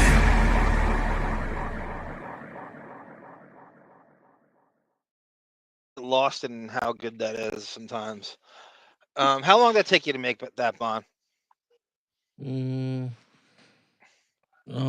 Typical video like that. What is it? How long does it take to make? That one, not that long. I just got all the images together, and the voiceover was fun. One day I'll play the outtakes.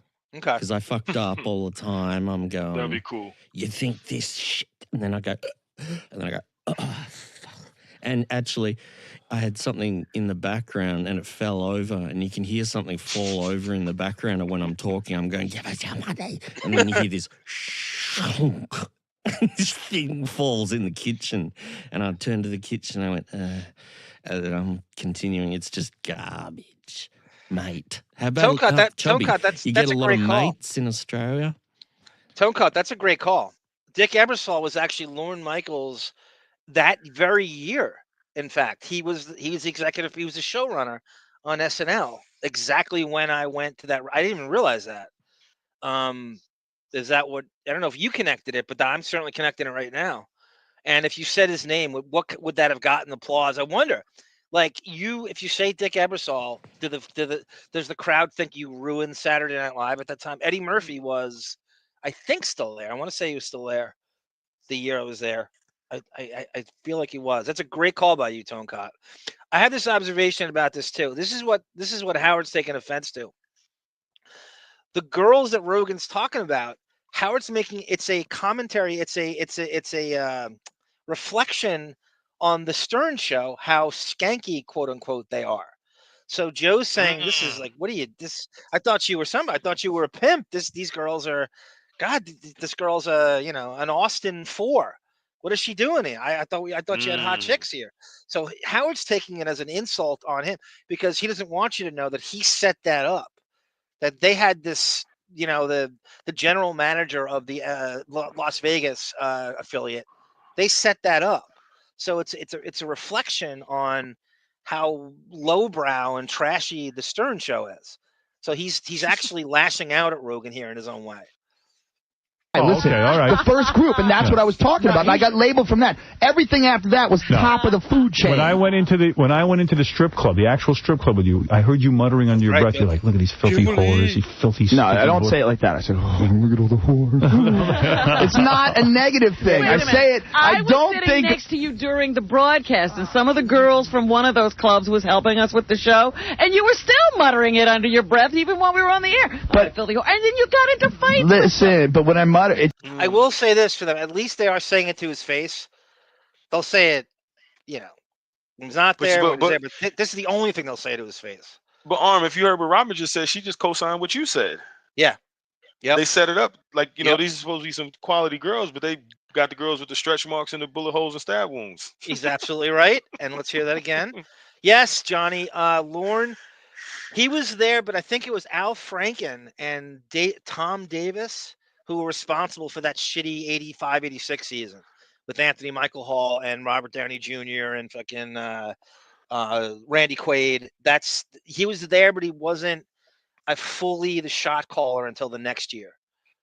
That's not true. There was a lot of hot the first 4 or 5. Listen, okay, all right. The first group, and that's what I was talking about. And I got labeled from that. Everything after that was top of the food chain. When I went into the strip club, the actual strip club with you, I heard you muttering under your breath. You're like, look at these filthy whores, these filthy. No, I don't say it like that. I said, oh, look at all the whores. It's not a negative thing. I say it. I don't was sitting next to you during the broadcast, and some of the girls from one of those clubs was helping us with the show, and you were still muttering it under your breath even while we were on the air. But and then you got into fights. Listen, but when I mutter, it's a joke. I'm not saying it like I'm angry, like, oh, you dirty, like I'm a serial killer, dirty whore, dirty, wash them, clean them. Who are you going out with? Anybody good? No. Yeah. Same girl? Yeah. I never see her. Never see her. Try to hide her. She doesn't like this stuff. What does she do for a living? She's a student. Student? To keep, well, how old 18. is she? She's 18. Oh, is she 18? No. How old is she? She's 27. And she's still a student? Yeah. I know a student who's 27. goes by the name of Ashley Belushi Stern. Ashley Van Wilder Stern. He's very, very guarded about, like, I guess, I mean, who knows if that's even the right age, but they are obsessed with his personal life in a way that nobody else is. He really doesn't talk about it. Joe is, like I said, he's very slippery about his personal life, only on his terms, on the home turf. And he's very uncomfortable with this girl. He deliberately didn't bring. Somehow they found out. I think they have moles in LA that mutually know Joe. And even if it's like a Stanhope and they told him this, how else would they know he has a girlfriend? There's no way. He didn't volunteer it. I think there's tons of mutual friends they have that sort of mole on Joe to them. Or dirty, wash them, clean them. Who are you going out with? Anybody good? No. Yeah, same girl? Yeah. I never see Civilian. her. Never see Try to her. hide her. Try to hide her. She doesn't like this stuff. What does she do for a living? She's a student. Student? She likes to keep... Well, how she's old 18. is she? She's 18.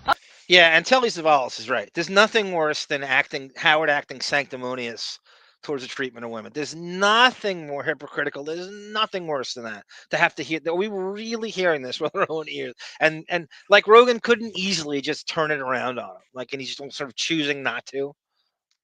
Is she 18? No. How old is she? She's 27. And she's still a student? Yeah.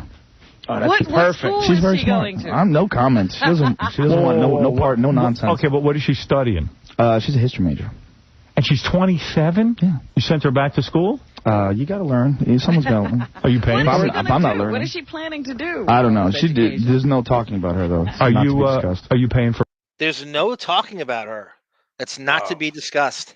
That's pretty hard. That's crazy, right? That's harsh and firm. And I'm not. He went in there knowing I am not bringing her up, and then somebody told them that he has a girlfriend. There's no way. Why would Rogan tell him that if he didn't want to talk about it? There's no way that Rogan brought that up. Somebody else did. For her school? No, I'm not. How does she pay? I don't know. You can talk to her. She doesn't want to have no part of this. You living with her? No comment. What? Yeah, I'm living with her. All right. Come on. So you're paying something. Listen, you guys are digging. I'm not allowed to talk about her. She doesn't want to be talked about anymore. Joe Rogan is on the season premiere of Fear Factor tonight at 8 o'clock at Celebrity Fear Factor. And Joe will be performing at Caroline's in Manhattan tomorrow night. For ticket reservations, 212-757-4100. He's funny. And to visit Joe's website, go to joerogan.net. Got to take a break. We'll come. They right after that, Stuttering John comes in, and they talk about Joe's money situation, I think, here in the next thing, and they drill him on all his various little income streams and stuff. And what they're doing is Howard wants to make sure that he better not be making more money than me. Really, it isn't at the bottom line why he's so interested in everybody's money is he needs to know that you're not making as much as him, and you couldn't possibly be. Yep. But hey, Arm, right quick. You see how he was pressuring Joe to talk about his old lady? Remember when he first started dating Beth and they was asking questions about her? And he would just say Beth O, or he was just like my girlfriend, and people would ask him questions. He would shut it down like, that's it. Oh, you could do a whole compilation of that. Forget that. How about talking about Allison after man, the serious divorce, his kids. I mean, there's 1,000 things. Just like Robin. Listen, Robin's talking about, what is she going to do in school? She's been in school for so long. What about Ashley? Is Ashley or Deborah that was in school forever that didn't know what's college, jumping around? That's Ashley. This is Ashley. Yeah. This is a long time. Like, this isn't when the girls were younger. So Ashley was probably 9 here. So really, maybe Emily. But it doesn't matter. You're right, though. You're right. If you take that and go like a decade later, and you throw his kids. We all know how uptight he is about the red flag list. Really, bring up Marcy to him. Bring up Marcy to him. Make him expound on Marcy or anything. Right? I wish somebody would go on that show with some. I wish somebody would go on that show with some big balls and just hit him with lefts and rights, man, or just put him against the ropes. I remember, what I mean? There's a ton of Bill Burr, with Brad Garrett. There's a bunch of guys every now and again, and I could give you a whole list of these guys who came in there and just kind of pummeled them with. What was the big one that we? Wendy Williams. When Wendy Williams lit him up, and they had it blocked and banned, and we couldn't even play it anymore. Wendy Williams tore him a new one. That was really good. He called a cunt like 1,000 times that day. Yep. Douche. What a command of the language. Just go right to the C word. Look at who it is. It's Tamara Francois, everyone. Hey, guys, I wish I could join you. But sounds great. Happy Mother. So she's in on the print show. She is the Garcelle Beauvais of Dallas, Texas, and the pharmaceutical industry. Happy Mother's Day, everyone. Being a mom is a full-time tomorrow. job. Yeah, man. Yep. Wow. Happy Mother's Day, ladies. Thank you, Tamara. Wow. Back, we'll do so much more right after these words. You know, just kind of encouraging them, having fun, goofing on them. That's it. Oh, to run a game show. Pretty cushy gig. It's ridiculous. Yeah. Especially the way we were just talking. Like, I said to Joe, how many times a week do you have to go in and work? Like, he goes in once a week. It's 3 days a week. Go ahead and describe it. 3 days a week. You know, we film for 8 or 9 hours a day, and it's easy. Most of it's just hanging out with the people. You know, just kind of encouraging them, having fun, goofing on them. That's it. And the whole thing's like a real party. Yeah, it's because they're all having fun. You know? Now, do you stay mostly in the Los Angeles area, or do you go? Yeah, we go as far south as Catalina Island and Long Beach, and then we've been out to as far as San Bernardino. So what I like about your gig and stuff is you don't always have to be on. You don't always have to be that funny because you can fix it in editing, and you crack a couple of jokes. They can put them in or not. Yeah. Howard's goal. It's so ambitious, right? What an artist. How do I not be funny? How do I not be engaging? How do I not have to do anything but make all the money and then be jealous of anyone who does?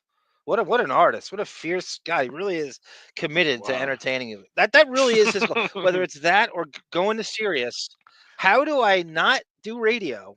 That right? Isn't the business plan going to Sirius all the way back? He and Buckwalt sat in a room. How do I do the least amount of radio and make all the money? And make the most and money. Then block everybody else from doing it and make all the money. How do I bilk the company out of all it's worth while I don't do? How do I get my schedule down? How do I work 1/4 of the year and hold the company hostage and make all the money? That was the goal, and he succeeded in doing that. And now you, the subscriber, the customer, are suffering all the time, every time, with no shows and no content. Even if why you would do this, listening to his channels, why anyone who would do that now, I have no idea. But it affects the whole platform. They fire sports shows because he has all the money. They cancel channels. He blocks guests from other shows. It is the worst thing to happen to that. He really is. I mean, it just gets worse and worse, and you ain't getting more. Yeah, it's not hard at all. It's just being loose and encouraging them and just having some fun, you know. Is it tons of money? I know you're probably uncomfortable saying how much you make. But Howard's trying to do that fake Here we thing. go. Oh, I know you're uncomfortable. Here we go. Sky Spectre, welcome. Yes. I agree. Josh Foster with a Malik Sealy reference. That's the man who lost his playbook in the airport when he was on the Timberwolves, I believe. And then some fan sent it to Imus, and Imus read the playbook and was editing. He was taking liberties he was basically saying that Malik Sealy was talking shit about his teammates, and he was making stuff up about Malik Sealy, out of the playbook. It was pretty funny. I don't know if you could find that anywhere. It was a legendary thing that Malik Sealy left. That really spawned all the private jets after that, I think. That's when everyone started to go private after that. You don't want to leave your Minnesota Timberwolves playbook in the fucking airport. Maybe they won't go 24 and 58 again. Brad Garrett is a safety. It's not hard at all. It's just being loose and encouraging them and just having some fun, you know. Is it tons of money? I know you're probably uncomfortable saying how much you make, but it's a lot more money than I made doing anything else. That's a great retort, Tone Cott. In the defense of Ashley and Emily and Deborah, they actually redshirted their first few years, so that explains the 7 years in college. Wow. You got me on it. Nice. You were doing, what was that TV show you did? News Radio. News Radio. Is this more money than News Radio? Yeah. Wow. And does it get better because the show got picked up? It got a little better. NBC's very generous. Do you guys remember the Chauncey interview when Joe said somebody hands you a check for, what was it, $180,000? 140. Do you think we're talking News Radio? We went over that. No. What else could it possibly be, right, at that time? Yeah? Is NBC generous or the production company? I don't know. Somebody. I don't really pay attention. Right. Somebody's giving me some cash. NBC probably owns a lot of the show, though, right? I don't know. That's a good question. I would love to do one of those. Those dudes, the dudes who do Fear Factor, came into my office and pitched me to do a game show. Yeah, End them all. They were nice guys, but That's interesting. So Joe actually corroborates that. The guys from Fear Factor came into my office and pitched me a show, and then Rogan very quickly goes, end them all. And then I guess that was he knew about it. That's how would Rogan, they must have said it to, like talking in whatever in between takes and said, hey, we offered Howard to end them all. He fucking turned us down. End them all. I don't know. The game didn't sound all that interesting, so I said no. You would have turned down Fear Factor. I think they got No, lucky. I wouldn't. It wasn't anything like Fear Factor. It sounded like the show they pitched me would sound like I had to do a lot of work. Oh, really? Like I had to yell at contestants and then be funny and make them laugh. It sounded like basically I had to do everything. I just wanted to have a job like Joe has, where people eat crap and get stung by scorpions, Right, and they do the entertainment. Yeah, it writes itself. Yeah, Is he not the biggest piece of shit? Why else would somebody come after you other than you being your obnoxious old self on the radio? That's the only reason they want you. You have nothing else to offer. And then when they did do that, you just turn into a wet fucking fart on America's Got Talent. And then you try to turn a lovable, cuddly Howard, which doesn't work either, because it's not genuine. It's not coming from any good place whatsoever, because you're trying to rebrand yourself. Is he not the biggest piece of shit? Why would you want to go on a show and not at least be somewhat funny or somewhat engaging? So why would they want you otherwise? What is that? If that doesn't capsulize for you what his goal was, it's serious. That's what he wants I want to do nothing and I want all the money. That's it. That's the guy. He said it right there. Yeah, he basically said it right there. Anything. When people are... And he's not kidding. Oh, he's just using hyperbole here. He's not kidding. That's what he wants. Everybody's goal, no matter where I would love to get paid out. His goal when he was on terrestrial was to get fired, and that they would just pay out the rest of his contract, because he saw all these people around him doing that. Remember when Opie and Anthony got fired? For 2 years, right? They got paid out for 2 years. Yeah, 2 years. And he wanted that so bad. And he was trying to almost sabotage his own show with this fake battle with the FCC. Eating animal penises. Right. Yeah, what are you going to do? All you have to do is just go, oh, boy. Yeah. I just go, I can't believe this is really on TV. Yeah. That's a good ad-lib. Oh. See, the show... That's all you can say. You see somebody gagging on an animal. The show they pitched me sounded like... Yeah, look at Telly Savalas goes, Howard's not traveling anywhere and he's not funny. Could you imagine, even just negotiating with America's Got Talent and Universal, and you're going, okay, I'll do the... I'm interested in doing the show, but I'm not going to be funny and I'm not traveling anywhere. Go, that's what we do. That's the show. That's the whole show. What else would we want from you? I think he actually said that to them. And you got to bring the show to me. You got to bring it to me. You got to uproot everybody who's more famous than I am, and we're going to take it to New York, and I'm gonna promote it on my scary popular show, and somehow, and then I'm gonna drop 25% of the ratings compared to fucking Jerry Springer and Piers Morgan. It was this show, except on TV, where I had to do a whole bunch of work. Oh, dear. And if the show... He's worried about that, too, Telly, is that you can't have a Jackie writing to it. That's exactly right. He's losing that whole thing because Jackie's not there anymore. And if it wasn't funny, it was my fault. Right. I think all reality television is just throw as much against the wall as possible. Yeah. And you see what sticks, They got to start combining shows, like American Idol and When Animals Attack. See, I was thinking Fear Factor. Yeah, I was thinking Fear Factor needs to get I'd like into... to see some of those kids eating. I was thinking Fear Factor needs to get into some of that celebrity boxing stuff, like... When you have Stephen Baldwin and Coolio on Celebrity Fear Factor, then you have them fight each other. Johnny, he's building towards that. The displaced jealousy of Rogan's money and success. He just hasn't have a figure yet. And that's when Stuttering John comes in and they get a figure. And as soon as Howard gets the figure that's much lower than, if I had to ballpark what he was making right now, I'd say $35 million a year. very nervous about anybody getting hurt by another person. Like, there's a stunt that I try to pitch with my jiu-jitsu instructor. This guy, John Machado. He's a world champion jiu-jitsu guy, and he just strangles people. Yes, that's the rumor, JD. But Howard's not paying. They're on Sirius's payroll, and he has it in his, that he gets to have all these people. Their job, it's not, believe, I've lost. Funny is not coming out of that show in any, or interesting or relatable. So don't even think about that. Just speaking. So he needs 70 people to do every single thing that normal people do. Whether it's they're writing basic dialogue for him. It's the whole thing is set up so he doesn't have to move a muscle and he makes all the money. It's funny and is the least of his concerns. There's no metric for it. There's no accountability. He doesn't have to be, and he doesn't have a passion for it. He doesn't have a passion for you. He doesn't. So why put any effort in? This is the guy. You're hearing it now. That was his goal, is to not do anything. The idea was you hold on to him any way you want, like you're grabbing a. I know that's a good point, Tom Cott. The irony of a germaphobe wanting to host Fear Factor. That's a great point. Go ahead. You think he's coming back, or you think this is it? You think he's re-upping on his contract? I don't what do you think? I don't. If they give, I don't know what the risk is. I don't know. You're coming back to nothing. The show is nothing. It's about nothing. He does nothing. What work is it? What's the heavy lifting? He gets up. Like what? The show is whatever he wants it to be. There's nothing here that constitutes effort. Wouldn't anyone take it? It's literally free money beyond free money. It is the easiest gig in all of show business. He's got nothing else to do, so he'll nothing be back. else to do.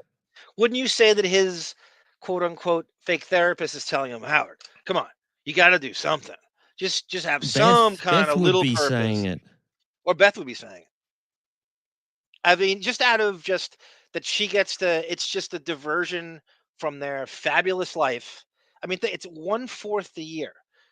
Obviously, they shouldn't come out. If there were justice in the world, this would all end. It should have ended. I was thinking, I mean, I was checked out by the time Artie was fired. I gave it a few months. Are they ever going to replace him? And then I was out. By 2011, I'd it should have ended. The perfect time to end it, probably for most people, would have been maybe that. For me, would have been earlier than that. But for most people, like I started listening, and it depends like when you started. I said this the other day to somebody, it might have been my cousin. We're now at a point, and I can't say this enough, depending on when you first became a listener, that the bad years are tantamount to the good years, or they're soon will be outnumbering them. And that's when you've destroyed your legacy. Yep. Officially. Right? If I started listening in like 91-ish or whatever, now we're at 2025, going backwards, right? 25 years. If I'm saying that, I would say 2006. 16 years bad. Go back 16 years from that. Yeah, that's when I started listening. So I'm at a point now where the bad years have outnumbered the good years. That's horrible. You couldn't tear the adages of show business more limb from limb. Right? No one to get off the stage. Number one, leave him wanting more. That he's just destroyed those years ago. Yeah. That ship sailed. That ship, Dominic Barbara sailed that ship. Right, Bon? Right? I mean, eventually he took the bait with it. Hey, Johnny, he took the bait with it because it's the easiest gig, and the only thing easier is his own radio show. Right? The AGT gig is the easy. You remember he used to watch like, American Idol and all these judging shows and go, God, could you imagine being a judge? How fucking easy that is. And now he does it. And now it becomes brain surgery because he's doing it, but that he sucks at it.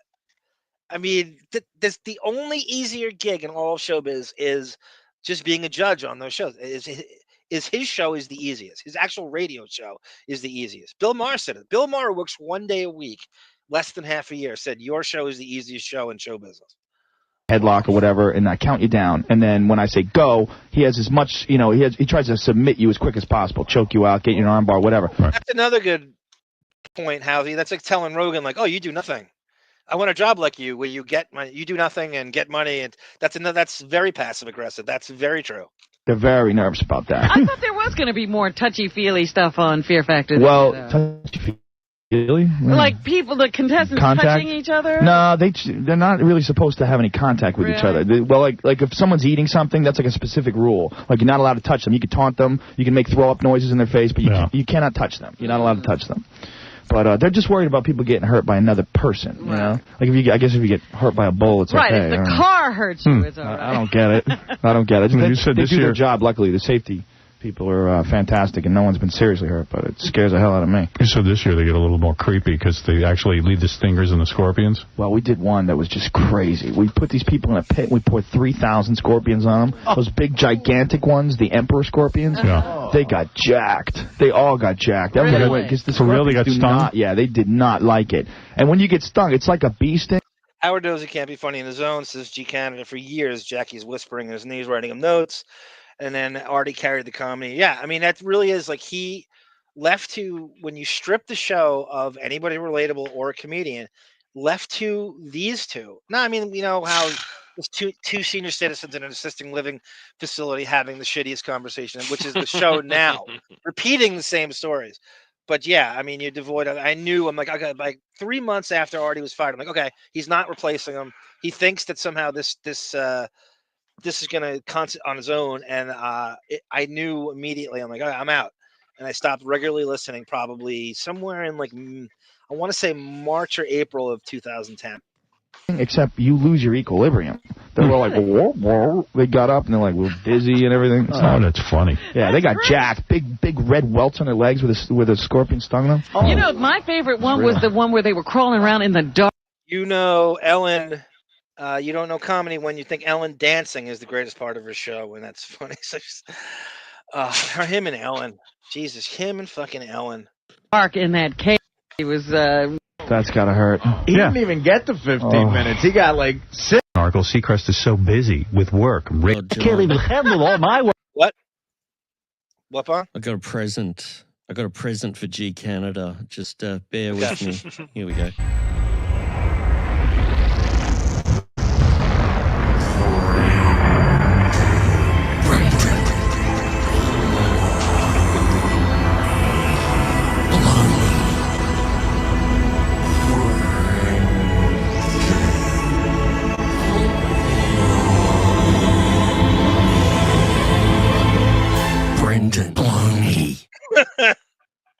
So I've got an alternate version there, just in case. That was good. That was good. Nice. So cut to a few months after this. It's actually quite a little bit after this, almost. Joe comes on again, and this is even more salacious. We talk about. I want to see if I have these times now. Joe's money. 5:30. Right, 5:30. Least, wouldn't you think? Wow. So that's 22 episodes a day. Grand. I think it's more than that. Yeah. They're also the host of the Man Show. He took over from Jimmy and Adam. And we were in here discussing how much money Joe Rogan now makes. We got to figure Joe's good for about $2.5 million a year. Hey. Yeah, hey, Joe.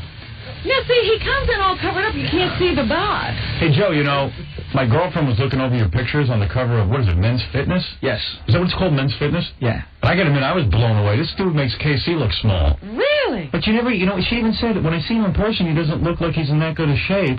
I'm looking at you coming in here. You wouldn't guess that you have a body under there. This dude's got a major physique. Take that shirt off. Take off your pants and your shirt. All right, Rob. Show Robin yourself in your underpants.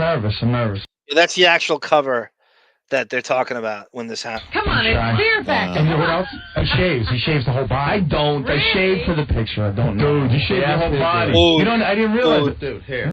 That's Howie Brasco in full bro mode. Dude. Good time. Show it. Come on. I didn't see that. You shrink down because, you know, when you lift weights, just lift weights, you get big. You know, if you just eat a lot and lift weights. But then if you do other aerobic activities, you know, you shrink. You need to do that.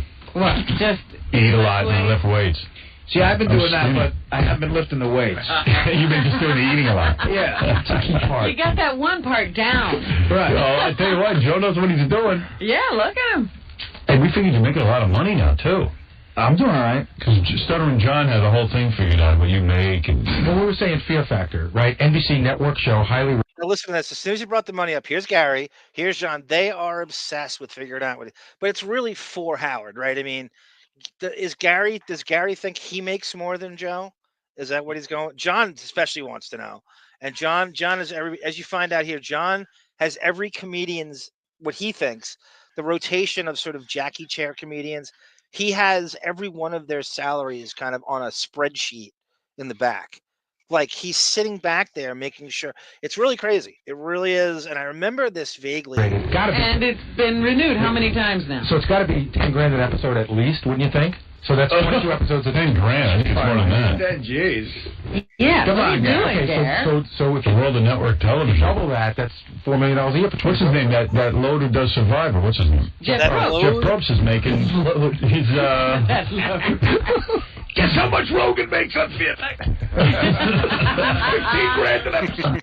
That load who does Survivor goes on to be the celebrity superfan roundtable host for him.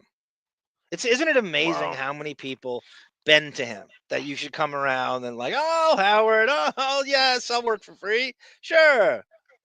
Seriously, didn't well, on Fear Factor, you got to make at least 35 grand an episode, right, Joe? It's a little more than that. But yeah, it's still wait. 22 episodes, right? This year 30. I know. 30. 30 for Factor, 22 of the Man That's Show. $18 billion. And the Man Show. John, as a fitness guru, long distance runner, and all of that, is this comment accurate for? It's so easy for tiny. Not fitness. Really. No, I'm the freaking. I'm the Tony Atlas of skinny fat. I mean, there was a point where I was running 70 plus miles a week, doing push-ups, playing basketball. I couldn't possibly have worked more. And I just don't have, sometimes you just don't have the genetics. And I really am. I am the premier. I am the creme de la creme of, I don't even know, is it fat skinny or skinny fat? Because I'm both, I think, at some point or another. No, but you're not. You're what, 5'10" probably, yeah? Probably close to 6, yeah, 5'11", 6 feet. Yeah, so I'm talking about guys who are 5'7". No, it's easier for tall guys. Look at the NBA. They have NBA players, right, who have this crazy physique for no reason at all. They can't run more than 30 feet at a time, and they all are ripped for no reason at all. I think it's tall guys are way more in terms of sinewy definition. I wish. I'm 6'5" and I'm skinny fat. Whatever it is, G Canada's projecting because it's got to be applicable to him. Okay. Right? It's got to mean that he can't do it. He's not speaking for everybody. He's barely speaking for Canada at this point. I think I think he's projecting. He's really it's all about what he is physique wise, and the Pollock sisters. Hey, Arm, John, Arm, you there? Yeah. Oh, I gotta do a Irish exit, man. I'm looking at the time. I gotta be up there by 8 o'clock Monday morning. I gotta hit the road. But I'm gonna be listening, and I'm gonna drop a dono when I get in the truck. Hey, okay?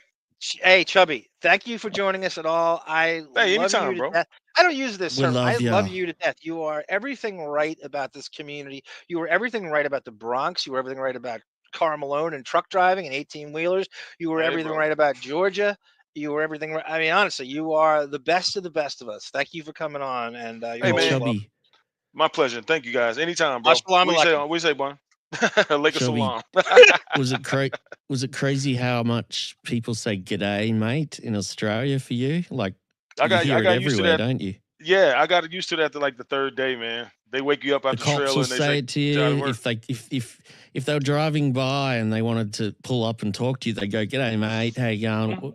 Where have you seen anyone around?" It's just crazy. People think it's a stereotype, and they don't really. But everybody says "mate" and "g'day." Yeah. It's just ridiculous. Yeah. It must make us look so stupid. No, man, you guys are solid, man. That's what I got invited by the production team to come back. If they asked if you want to come back for the Olympics, I'm like, shit, yeah, I ain't got to bring the truck this time, you know. So yeah, I'm definitely coming back, man. But you guys are solid, man. Nice, good times, a lot of pints. I had a wonderful time, man. Wonderful time. We love you. Thank you for coming on, and thank you for coming to my country. I'll be back. Bon can't wait to go. Bond can't wait to ghost you a second time, Chubby. Hey, man, I'm gonna let you John, guys go with the show, excuse me. man. Do you know, just excuse me, he was about I'm just 3 breaking hour your plane look. flight from me. 3 Look, I'm just hours on a breaking your- plane. I'm just breaking your balls. The whole time I was there, I balls a logged little bit. 6,000 kilometers the whole time I was there, Bond. Look at Wow. you doing the metric system on them. Whoa! And then thank the God. Celsius was the weather. I was like, they was like, it's 27 degrees Celsius. I'm like, damn, it's cold. They was like, no, you guys are And they Fahrenheit. use the Celsius. I'm a Kelvin Well, guy, as you know, 27 is Chubby. Yeah, I'm a balmy. Kelvin guy. 27 is t-shirt and shorts and flip flops. Here. Oh man, that's all I seen out there. And hey, Bond, one thing, man, you guys wear the shortest Scott the Engineer shorts out there. John bro. Stockton. Oh I'm talking yeah, about, it is. no, I'm talking about if they It's sit down, you can embarrassing. actually see their nuts if they free balling. Oh my goodness Yeah, gracious. they're like boxer shorts, aren't they? Yeah. You John, don't you think would hate it. You don't think Mark Eaton was staring at John Stockton's ball sack on the Utah bench in 1988? Dude, oh my God, those shorts were short, man. That's right. The But listen, I'm not hipsters gonna hold up the wearing show, them. man. All I'm not right, gonna hold we up the love show. you. All right, I Chubby. thank you guys. Yep. See you guys later. All right.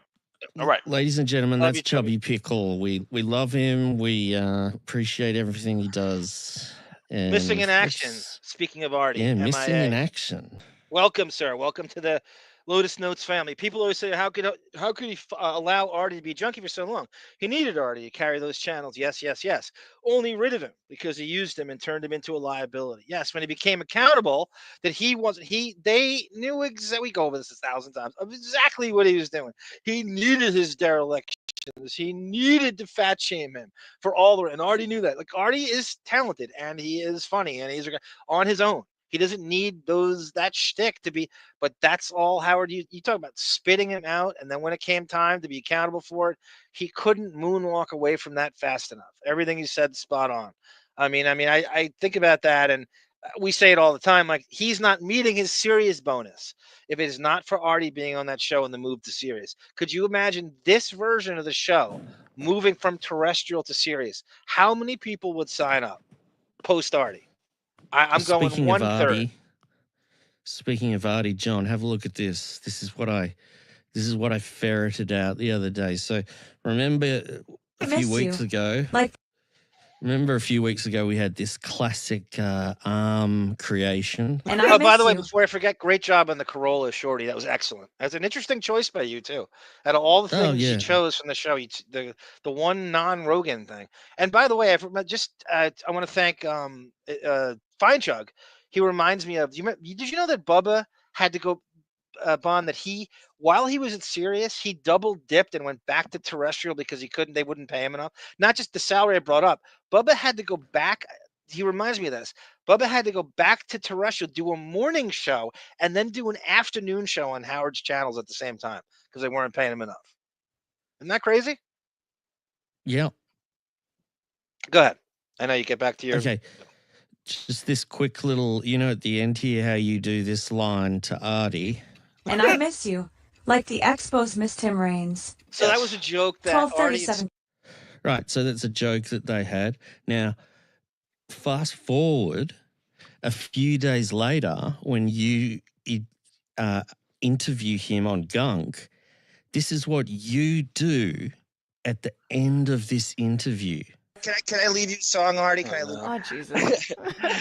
And I miss you, yeah, like the Expos miss Tim Raines. Thank you for getting that reference. I love that people understand that. See, there's a sports reference Howard would not have gotten, but he would let me say. John. Wow, he sounds good there. Actually, Artie sounds really good there. Yeah. Yeah, I forgot you see that. what I'm getting at? You're actually taunting him. You're saying, I just texted you a few days ago. I did? Well, play that again, because it is in the timeline. And I remember. Here's another thing I remember about that. You know why I used Long Island? Because how would he know my area code if I'm use my own phone number, right? And he sees the 631. I had to pretend that Jamie Presley was on Long Island. Why the hell would she be on Long Island? So I said that I had a burner phone and I used my own phone number. Like, why would Jamie Presley be on Long Island?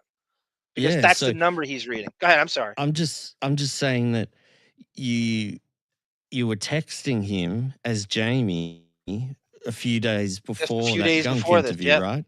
Yep. So you've got the balls to sing that to him at the end, is what I'm saying, because he might have realized, oh my God, that chick who was texting me the other day said that, Jamie Presley. That's all I'm saying. Is you? No, that's a great observation by you. I don't know. Rubbed it in his face, kind of. No, I wasn't rubbing it in his face. Like I definitely think I love that line, and I don't know if I was not trolling him or mocking. I don't think so at all. I was just like, I was almost like you, the way you talked about yourself being on this show. He came on really early, and it surprised the shit out of us. And I'm like, what? I had slept like 2 hours, and I'm just like throwing anything against the wall because I didn't have time to like prepare. So I'm just going out of my head, like just. But I don't. That's a great observation by you. You would think that I'm trolling him with that. I don't think it's kind of like you're just being. You're saying yeah. I guess I took it as you were saying. It's me who was texting you the other day. I don't think I ever revealed it. I don't think I did. I think I wanted to. No, you didn't. No. You just sang that, and then that was the end of the interview. But you're implying it's a joke. It's a joke that you and he would only know from there's like the message you 5% sent of the audience 4 days ago. Yep. Josh It's Foster not about the audience. It's. I'm just saying you had the balls to do that. Because he might have said, "Wait a sec, are you the smartass who was texting me the other day pretending to be Jamie Presley?" Definitely. So that could easily happen. I'm giving you. I'm just saying you're a prankster. You're a. No, I know I know it's a compliment. I love it. I love it. I know it's a compliment. I'm just saying I don't.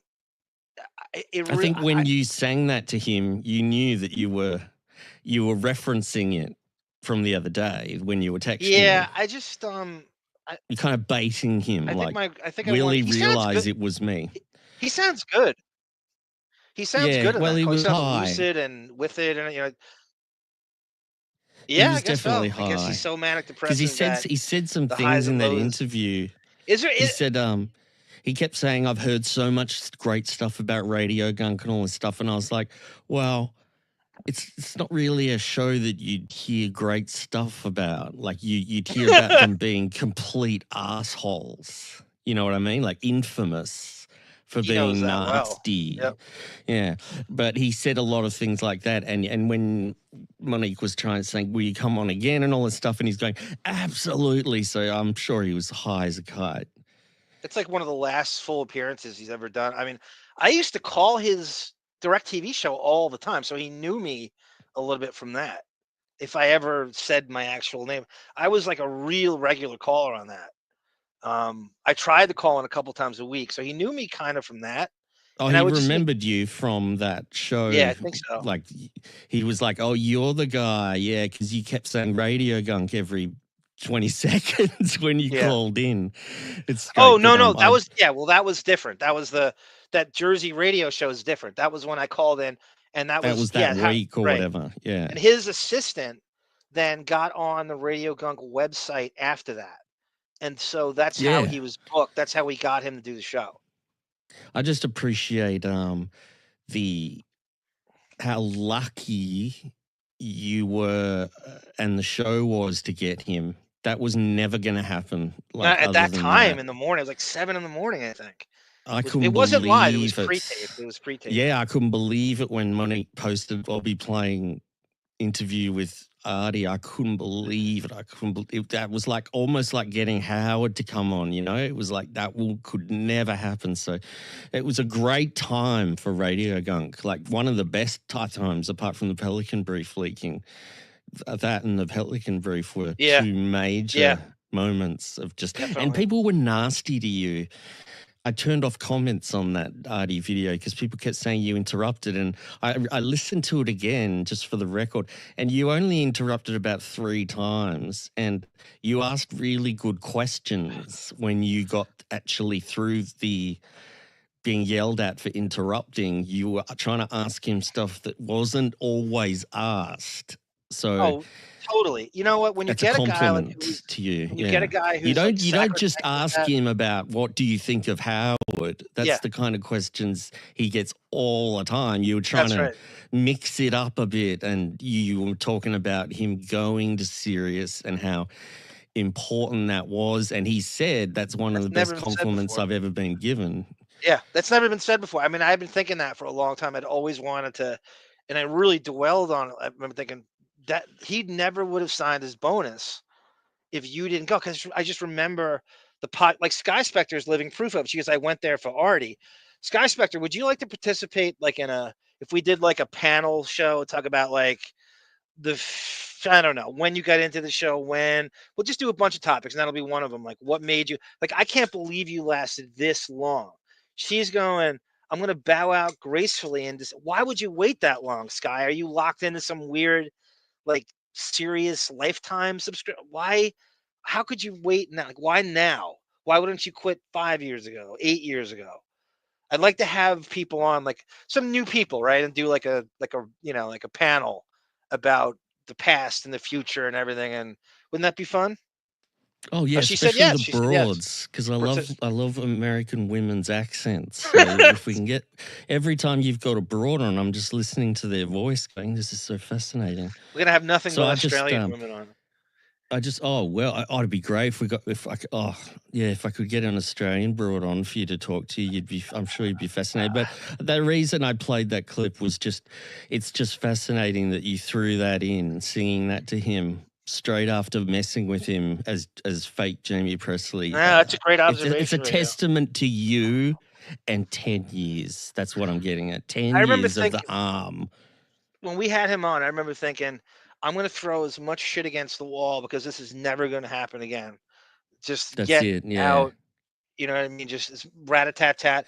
When you have someone like who's a big guest or sacrosanct, no matter what, the host is always accused of interrupting no matter what you do. There's because the people listening think they should be the ones talking to him. So you're always interrupting. They think you should ask one question and the person just talk the whole time. If you're talking for 45, ask one question. That's right. Never ever ask. It's going to be this perfect thing where it's not like that. You have things that pop in your brain. You're like, I gotta get this out. He was on the Jackie Martling script, and he was in the most irritating phase that he's been in. Is the same phase that Stuttering John was doing back then. Was where now Howard's a genius and Fred's a genius. We're doing that. We're flipping it from for a while being negative. Now it's genius, and you're saying genius.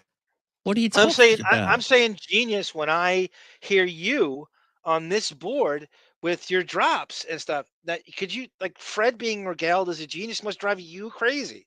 That's genius. I don't care. I mean, Fred invented the style, so I give him props. But I mean more like Monique was the one who was winding, like she was turning it into the thing that it ended up becoming, where everyone said John was interrupting because she's interrupting you, interrupting Artie. If she'd just let you, because he's in the middle of going, I mean, Freddie does all this amazing stuff, and you're like, yeah, but. Yeah, here's that's a question you've never heard. And then she's jumping on you for trying to get him off his boring script. I don't want to. Exactly. So exactly. I resent. That's a great observation by you. That's exactly what I was thinking. That's exactly. Because I'll put together a clip of when you when you're allowed to ask after you've interrupted, when you actually get to ask your question, I'll pin those questions together in a clip, and people will see, well, they were really good questions. And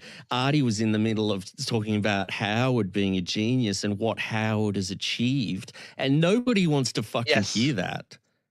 No, I don't want to hear it either. Exactly. You got me. You got me. So here's a bit of here's this. Over here. I got you, Glengarry, right here. Daniel. So, by the way, thank you for turning me. I listened to half of that. He confirmed something that I had been wondering since my teens. Mr. Baldwin does. Yeah, I said that he's the perfect Bruce Wayne. I go, how the hell did Tim Burton not offer him the Batman after being in Beetlejuice? You I'm like, said that, he's Bruce Wayne without even trying. Day, didn't you? I mean, it's crazy. I mean, how do you miss that? Alex said But Kim Basinger was fucking Vicky Vale, and he said that I would have taken Batman in a heartbeat. And he said to Didn't he me, even get offered it? he said that Michael Keaton, Alec Baldwin looks like a guy who doesn't have problems, but that's not the point. Bruce Wayne is you're tormented from your childhood trauma. That's not the point. He's supposed to look the part. So Tim Burton has to do this thing where he has to, you know, like, I don't know. Michael Keaton could have been the Joker, as I think about it. And he would have been a great Joker. Yeah. He would have been a great Joker. That's what you do. Alec Baldwin it was Stephen Baldwin's producer who said it to him. He goes, "Why weren't you Batman?" And he's like, "I don't know." He's like, "I'm like, I can be tortured. That's what I'm doing. I'm an actor." I wonder if they didn't want him to kind of come across like I'm Batman, but I'm James Bond cool. But that's what Bruce Wayne is. I know. Okay. But no, I see what you're saying. But then you could if you have to do a whole Beetlejuice. You know how, like I told you, Christopher Nolan, Burton does this as much as anybody. He uses the same actors over and over again. Then you can have Keaton played he's a perfect Joker. In terms of that, at that time, like Nicholson was like 70 at that time. You don't, and I guess Warner Brothers needed him. Hey, Chubby, look at this guy. Thank you, Chubby. Thank you, Chubby. Thanks. Big man. Great man. Housey, I'm telling you. By the way, thanks for the compliment, Housey. Yes, I could picture Alec Baldwin as Bruce Wayne, but it's interesting. But he has to, playing Batman's not difficult. It's just brooding and mumbling, and it's not a tough role. But visually, it doesn't get any better than Alec Baldwin in his 30s as Bruce Wayne. He is Bruce Wayne. This is true. And for everyone listening, this is also coming up because I've been talking to John the last few days about Batman stuff, because last show I was mocking John's love of Batman, and that again is a testament to John's patience, that he was allowing me to get away with calling Bane McBain and then saying Three-Face instead of Two-Face. It was if you go back and listen, you can actually hear John starting to tear the fabric of his patience is starting to tear last show, and then I stopped. But I because of that, I did some reading about Bane, and I was fascinated with the character. So I've been talking to John this week all about it. And did you see the origins of him? He sounds like Danny Trejo, and he's South American. There's nothing. The fucking Tom Hardy's version of it was, to me, was just I died inside when I saw it. He's South American. It's a steroid and stuff. It's and I said Christopher Nolan has to do this thing where he used the same cast over and over again. So I told Bond that he'd have Cillian Murphy play Shuley in the Shuley story, if that were. It doesn't matter what the thing is. If it's a Cillian Murphy, I think it's bypassed Depp and Burton with Nolan at this point. I think Cillian Murphy's done more movies with Nolan than Depp has with Burton. I think he's passed that by. I really liked the Scarecrow, when you explained to me that he should have been a much older man, a professor, I was he's a professor at Gotham University. Why did Nolan do that? And he's a great actor, Cillian Murphy, but he's not Jonathan Crane at that point. He's looks like he's in his 20s there. Like in the movie, you had a brilliant.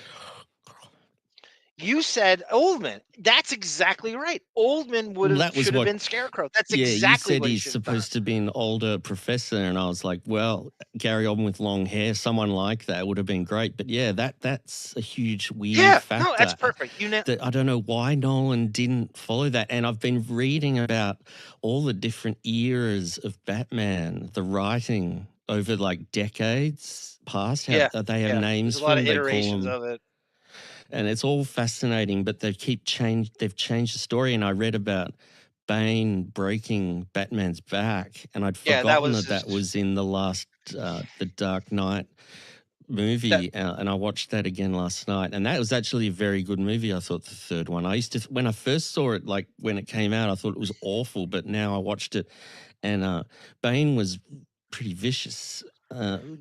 Good to have him instead of fucking like the Riddler or something. If Nolan had gone with the Riddler, it would have been just predictable. But anyway, this is going No, off I mean, script here. the way that story goes, really quickly, and I'll get right back to Rogan after this. We're talking about his money. The whole story it's called Nightfall, and in the story, Bane wears Batman down, and he gets the venom and stuff. And his goal, he's really more of he's a strategist as much as he's a brute. And his goal was to have an Arkham Asylum prison break, and Batman, and they call it Batman Inc. with Nightwing and Robin and Batgirl, and they would spend all the time rounding up the criminals that escaped Arkham, that they would wear Batman down, and then Bane would swoop in and break his back because he just wouldn't be equipped to fight him one-on-one. He would just be so exhausted and so, that Bane could easily just swoop in and break his back. And that's exactly what happened. And they set it up where he had a replacement named Azrael, Jean Paul Valley, who became like more of a kind of a Punisher type Batman, where he didn't care about killing, almost like almost Spawn-esque, Spawn. And then they played it where he would make a comeback and Batman would train and repair his back. And then they had that all set up, and it spanned over a few different years. And at one point, Nightwing, Dick Grayson, the original Robin, became Batman because he's really just as good as Batman at this point. He put the suit on. It's a really good storyline, but you need like 4 movies to. I think they're doing an animated finally. And I think it's going to be broken up into 2 or 3 parts. It's a really good storyline. The best was the Scarecrow for me. That was like out of that trilogy, that was almost like scary when he's a great villain. His modus operandi is fear. So he basically pokes at your foibles and peccadillos and figures out what are your phobias? What are you most afraid of? And then he focuses and then makes like a gas, a fear toxin that accentuates your biggest fears. It could be acrophobia, it could be rats, it could be bats, it could be, a rat, scorpions. Those are the typical ones you hear all the time. And whoever wrote that character, it was a very creative person. I guess when they wrote it in the 60s or the 70s, his character, that's when you heard about Batman and you heard that Scarecrow was going to be in it, and then Bane and all that. Were you just like, oh yes, it's like those are 2 of my favorite. Yeah, I do. Yeah. I like both those villains a lot. I was tired of the Joker. Of them, of course. Most people who don't know it probably never heard of them. So I was like, who is Scarecrow? Yeah. Where do they come up with all these? Did they make up new ones? And then you realize it's all from the old. In the first, in Batman Begins, they used Ra's al Ghul. Ra's al Ghul is a fairly obscure villain that only comic book fans would know. And that was Liam Neeson, and that is another good villain. Yeah, he's kind of like a domestic. He's an international terrorist.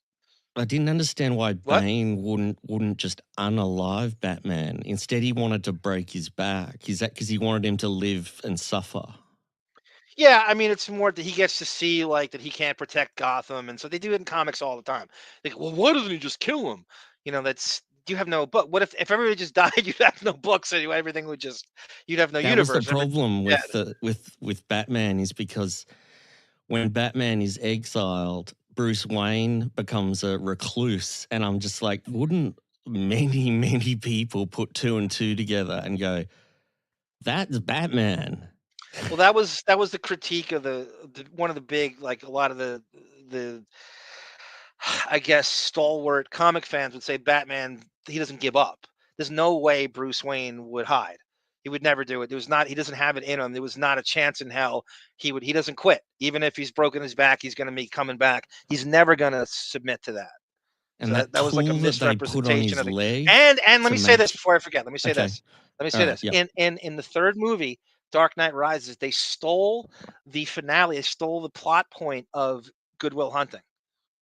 Do you remember when Alfred says to Batman, I don't want to see you here again. Go. Yes. Yeah. So that was what you remember what Will Hunting said. Yeah. Ben Affleck said exactly to Matt the Damon. same. I recognized that too. That was ridiculous. Ridiculous. It's kind of nice though when you're dealing with such professionals like Nolan. It's kind of an ode.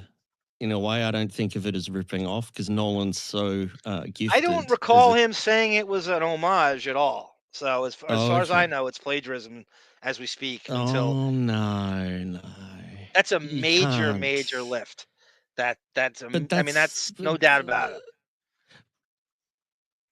Are you ready to get back to this? Yeah, I am. And I'm sorry, everyone. I know if there's people who hate comics, like I don't care about comics. So if you're we'll put a timestamp in the end of this show.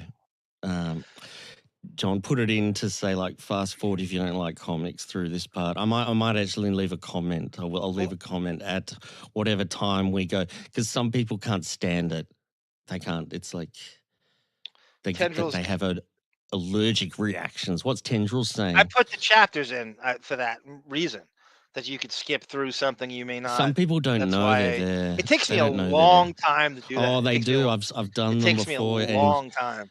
You're such a ferret, and I don't even want to look back on how many you've done retroactively. I bet you've done all of the Lotus Notes episodes. You know, I haven't gone back enough. I've only done about 2 going back. I know how time consuming it is, and I'm kind of working. You know, it's fun to do it, but you know what the problem is, Bon?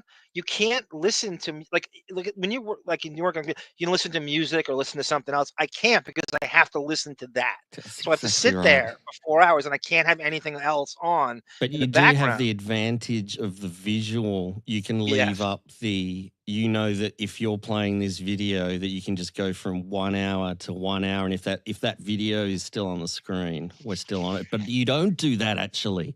You go into minutiae, like if I start talking about how I got my toilet fixed this week, right now you're going to timestamp this and say Bon Jovial talks about his toilet being fixed. So you some take people it too like far just minutia. Some people just like we could just come on here and not have anything, no topic, nothing. And some people like nothing. Some people just like riffing and dilly-dallying. I would love to do the state of Hollywood episode where we do that. I think because what Trump's just done is incredible. Apparently that might affect Depp's directorial, his second movie, Modi. Apparently that's going to affect Modi in some way. It's going to affect everything, and there's a whole bunch of critical journalists writing about it and saying how people saying they won't actually even be able to work. Trump's not even understanding it. There's people on all sides of the fence, but I mean, good Lord. Chubby's the first person I've met who's been directly affected by the tariffs. I've only heard, watching the news and stuff, and he's the first person I know that's directly affected by it.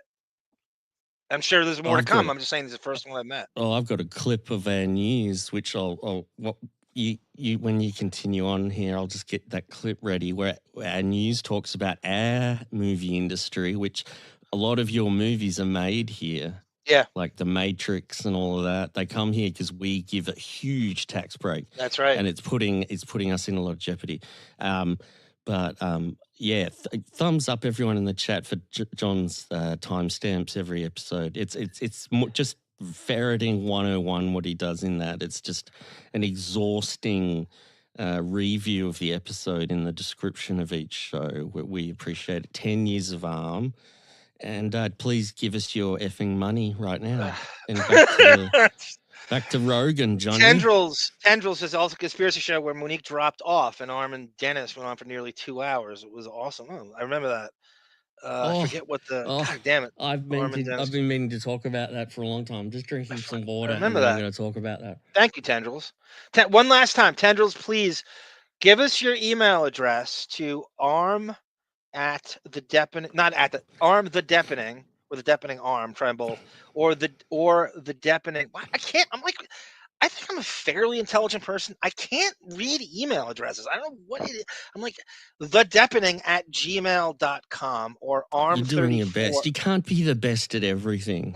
I'm just saying, like, I shouldn't even be. You've got one fault. Now, what Tendrils just said. 17 Squabble Lane with 2 B's or 3 at gmail.com if that's more your speed. So just so we know what your email address and we could send you it for the print show. Now, what Tendrils just said was, so it's you, Dennis, and Monique doing an episode years ago, and her computer just dies, and she does not come back for about an hour and 45 minutes, and you and Dennis, without blinking, just start talking about shit. And you talk for an hour and 45 minutes, and not once. Oh, I think maybe in the first 5 minutes of Monique being going, you go, gee, where's Monique? But then you completely forget about her. You don't even ask. You're in this discussion about the world, and she finally comes back, and she's like, oh, my God. And you guys are like, oh, yeah. Anyway, back to the show. It was like you should have ended the show, but then she's got to do the show. Anyway, I can't believe Tendrils remembered that. It's so funny because I can't either. You two rant like two women, or neighbors just talking on the fence next door to each other for like an hour. It's just crazy. Like I don't even know if nowadays I don't know if you do that now. You just be like, we do it all the time on here. We get sidetracked all the time. You just get I mean, I have so much in my head from that show that I could just kind of go off on anything. She came back expecting like you guys to go, what happened? Are you okay? But you were just like, oh, well, okay, let's continue. It's just so great. Thank you, Tendrils, for that memory.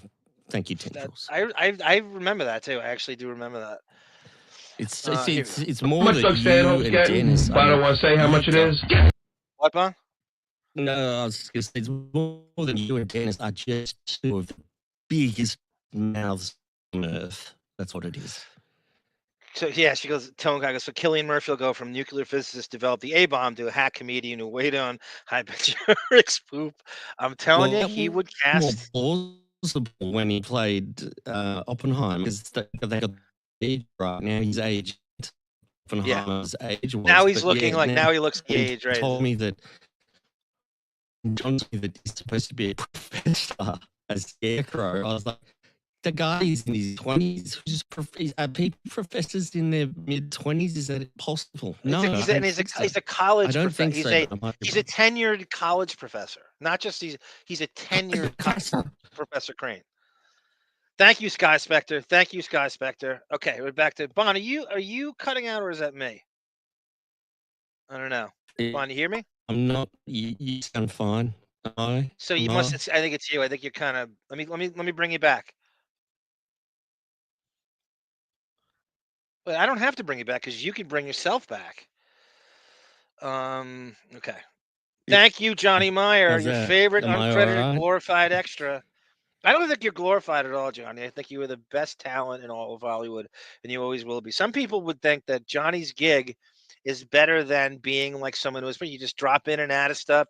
You never get bored. You're only working a few days at a time. Some people might. I know it's tough because you want that regular thing, but you've made it work. I don't think I'd have the balls to move there. What was it? 18? You moved there? I don't think I would. I think I'd need something. My cousin would not. My cousin went there with something lined completely. Someone found an apartment for him. He had a guaranteed this. He ain't going there like you did. No one's doing that. So you should take a bow for that. Josh, best show to listen to after getting your ass handed to you at Aqueduct. Look at Josh with Ben Stern at Aqueduct.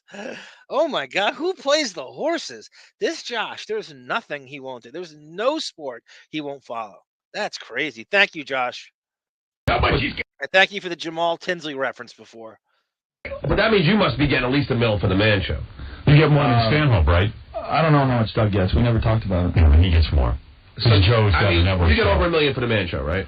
I don't think I should just tell you how much I get. Well, you have to. Come on. No, I don't get $1 million for the Man Show. The Man Show is less than Fear Factor. I'm still doing 40,000 times 20 episodes, trying to figure out what that is. That's $8 million. It's $800,000. What? $8 million? I gotta call my agent. You make at least $2.5 million a year. I'm doing all right. It's a lot of money. And it's $2.5 million, you're doing all right? Wow, I think you guys connected. Guess how much he makes from stand-up? Well, stand-up, again, he's got to do about $1 million a year just from stand-up. I don't do that much stand-up. I do mostly at the Comedy Store in L.A., and I... Bon, do you remember I don't think I ever played this on Gunk at all, and I think it's one of those things I got really annoyed I never could get to. There was a writer who did a breakdown of Howard's salary in the early 2000s, and he published it. And he really went deep into like Forbes, and he calculated the CBS show and the E show and the radio, and he did all, and he had him at like, I think it was $25 million or something like that a year. And then Howard had him on, And the guy was incredible. The guy was like, no, this is what you did. And could you imagine Howard getting badgered by somebody, even if it was like a Letterman to this degree, that look, it's very uncomfortable. Like he's going into, and here's John really doing Howard's dirty work for him, because Howard wants to know there's more than even they do. And he needs to know that he makes more money than Rogan. That's really the bottom line in all this. I can't believe Howard had this guy you're talking about on his show. Which guy? Oh, yeah, the writer. Yeah, I got it. That's, you know what? I'm going to post that on our Patreon. It is the greatest. I don't think I could do a full show on it. It's about I think it's about a 25-minute interview. And the guy just won't back down. He's not, Howard's trying to bully him off. He's like, no, that's just not right. He's like, no, I know exactly what I know you make this off and he's showing him like line by line of everything he's done. It was incredible. And the guy was a pit bull. Like he would just not, he would not be, it's like you're discrediting my journalistic integrity. And the guy's like, no, I know for a fact you make this. I know for a fact you make this. He was trying to, I can't believe he was trying to embarrass him. Didn't you play it on cleaning out the computer or something? If I did, it was maybe no more than like 30 seconds. The whole thing is great. We could do a whole show out of that. It's so good. I think he's from Forbes, the writer. I'd love to have him on if I could find him. It was, and again, this is a time when this is before the Sirius contract. So I always say, like, I would say it on Gunk. I say it on here all the time. Like Howard's, his book. What did he make off his book? No one knows, right? His books, even Miss America, Private Parts. What did he make off that? No one knows. The pay-per-view specials. What does he get for the E show? No, the CBS show. What does he get for that? Nobody. It's never comes out, and you're adding that on to what he already gets on the radio, and God knows what else Buchwald has his hands in during that, right? So, but this guy really went after. We need to follow this up. I want you to tell after the show. Tell me this guy's name, and we'll find him on Twitter. I have the whole segment. I made a video out of it and everything. If he, oh man, God damn, I can't. I'd have to put my flash drive in. It's saved on a flash drive. It's shit. It almost came to later, me. I'm gonna. But this is the guy. But anyway, it's exactly what they're doing to Rogan. It's exactly what they're doing to Rogan here. Is what this guy did to Howard in a Forbes article. Like he just said, and then he comes on. He's like, "No, I'm putting my name on it. I know I'm right." And then Howard tried to like shame him off it. He's like, and he just wouldn't back down. It was great. It was in a way, you've got to wonder what Howard wants to talk to Joe about back then, because Howard doesn't care about martial arts, so he's not going to talk about that. So it's hard. It must be difficult for Howard to even come up with things to talk to Joe about back then, if you know what I mean. Like, yeah, they have nothing in common. Exactly. So even like Adam Carolla, who they were saying in the your great Adam Carolla video, Shorty you did, that Adam Carolla, even if I'm politically completely 180 from him. I'm completely opposite. But as far as like a man stuff, he follows the NFL. He cooks his own, he barbecues. He doesn't barbecue bitch food. He doesn't barbecue asparagus and broccoli. He likes, he fixes his own cars. He does home improvement. He's a guy's guy in a way. And Howard is the opposite of him. Like Adam didn't get famous until he was like 33, so he had a bunch of shitty jobs and a shitty life before that. And it was really Kimmel that helped him. Kimmel hired him as a boxing, and he's a boxer for Christ's sake. Doesn't get any more opposite of Howard, and Rogan is too. Like both of them, they couldn't be more opposite of what Howard is, and sort of off the air. That so what they talk bums about me out. If you don't like Brussels sprouts, not Brussels sprouts. If you don't like asparagus, that bums me out. Asparagus is it's not that I don't like. I don't grill asparagus. When I use on a grill, I'm grilling steak and spare ribs and hamburgers. I don't grill asparagus and frozen fucking You'll bananas. Fry them in a fry pan, won't you? Yeah, I'll eat them in a salad. I'll eat it in a fucking salad with blue cheese dressing or Italian dressing. I'm not gonna grill it. You know what? You know how emasculated you guys with the shrimp on the Barbie bullshit in Australia. You guys barbecue different stuff. You're different over there, but here, would you be caught? I wouldn't be caught dead barbecuing. What about sautéing it in a pan with oil and you go for like 2 minutes, boiling it hot, and then you eat it? That's. I guess I would. I mean, I with just like vegetables and asparagus. salad. That's really the only way I'm going to eat it. It's going to be in salad. It's going to be done, with, and I have no problem What with that. about But I baked wouldn't. potato? Do you don't like baked Too potato? bland. Too bland. Yeah, too insipid. It needs Wow. no What taste. about if it's got herbs on it? You've got. Maybe I'd have to taste it first. I'm shocked. Is everyone in the chat shocked it's about too insipid, John's too dry, revelation too here? bland. You like raw salad, and that's it. I don't think I'm unique in that what I just said. I don't think that's. I really don't. I don't think that's. It's just I'd separate. I've never known anyone who doesn't love like baked vegetables. I think or baked potatoes are overrated as hell. I think they're too dry. Appreciate it. Any information that I can get out of you about these things fascinates me. Melvin loves the Hat food collection has become a huge hit. This year I saw comments from people last show saying the hat story blew them away. You sweating hat on backwards. There's a great appearance by Adam Carolla on Howard's show in like 04 or 03 or something where he sits in the Artie chair at this point. Adam got offered Artie's job first, but he would sit in once in a while after that. And they had a conversation. Howard was getting into grilling, remember beer can chicken and stuff. And Howard's talking about this. Oh my God, Adam, you got to see. I put asparagus on the grill. And Adam stopped himself and he was just like, Howard, this is the gayest barbecue I've ever heard in my life. And then at the time, Howard bought an Audi, and so Adam's like a car expert. So he's giving him advice on the car Howard probably never drove in his life, and if he did, it was the driving gloves to go to fucking Stephanopoulos' house. And I don't know that if was Adam would have been good on the show anyway. I don't know. It might have gotten voice grading. is I think annoying. I don't know if he's a good Yeah. sidekick. I don't think he wants to be a sidekick. Yeah, even Theo Kojak's owning Bond. That's gay. That's gay. Personal, but you guys are different. In Australia, you have different protocol on the bar. That shrimp on the Barbie thing, right? That cliche that Americans spits out all the time. Involved. What? I didn't Baked know about vegetables shrimp. And that doesn't need to barbecue. I didn't know you could Shrimp, barbecue shrimp yeah. until that. I didn't know. We don't call them shrimp here. We call them prawns. Just Okay. prawns. You guys call them shrimp, which is weird. Rest in peace, Chet Lemon, Josh Foster, and Johnny Meyer. Johnny Meyer's from Detroit, by the way.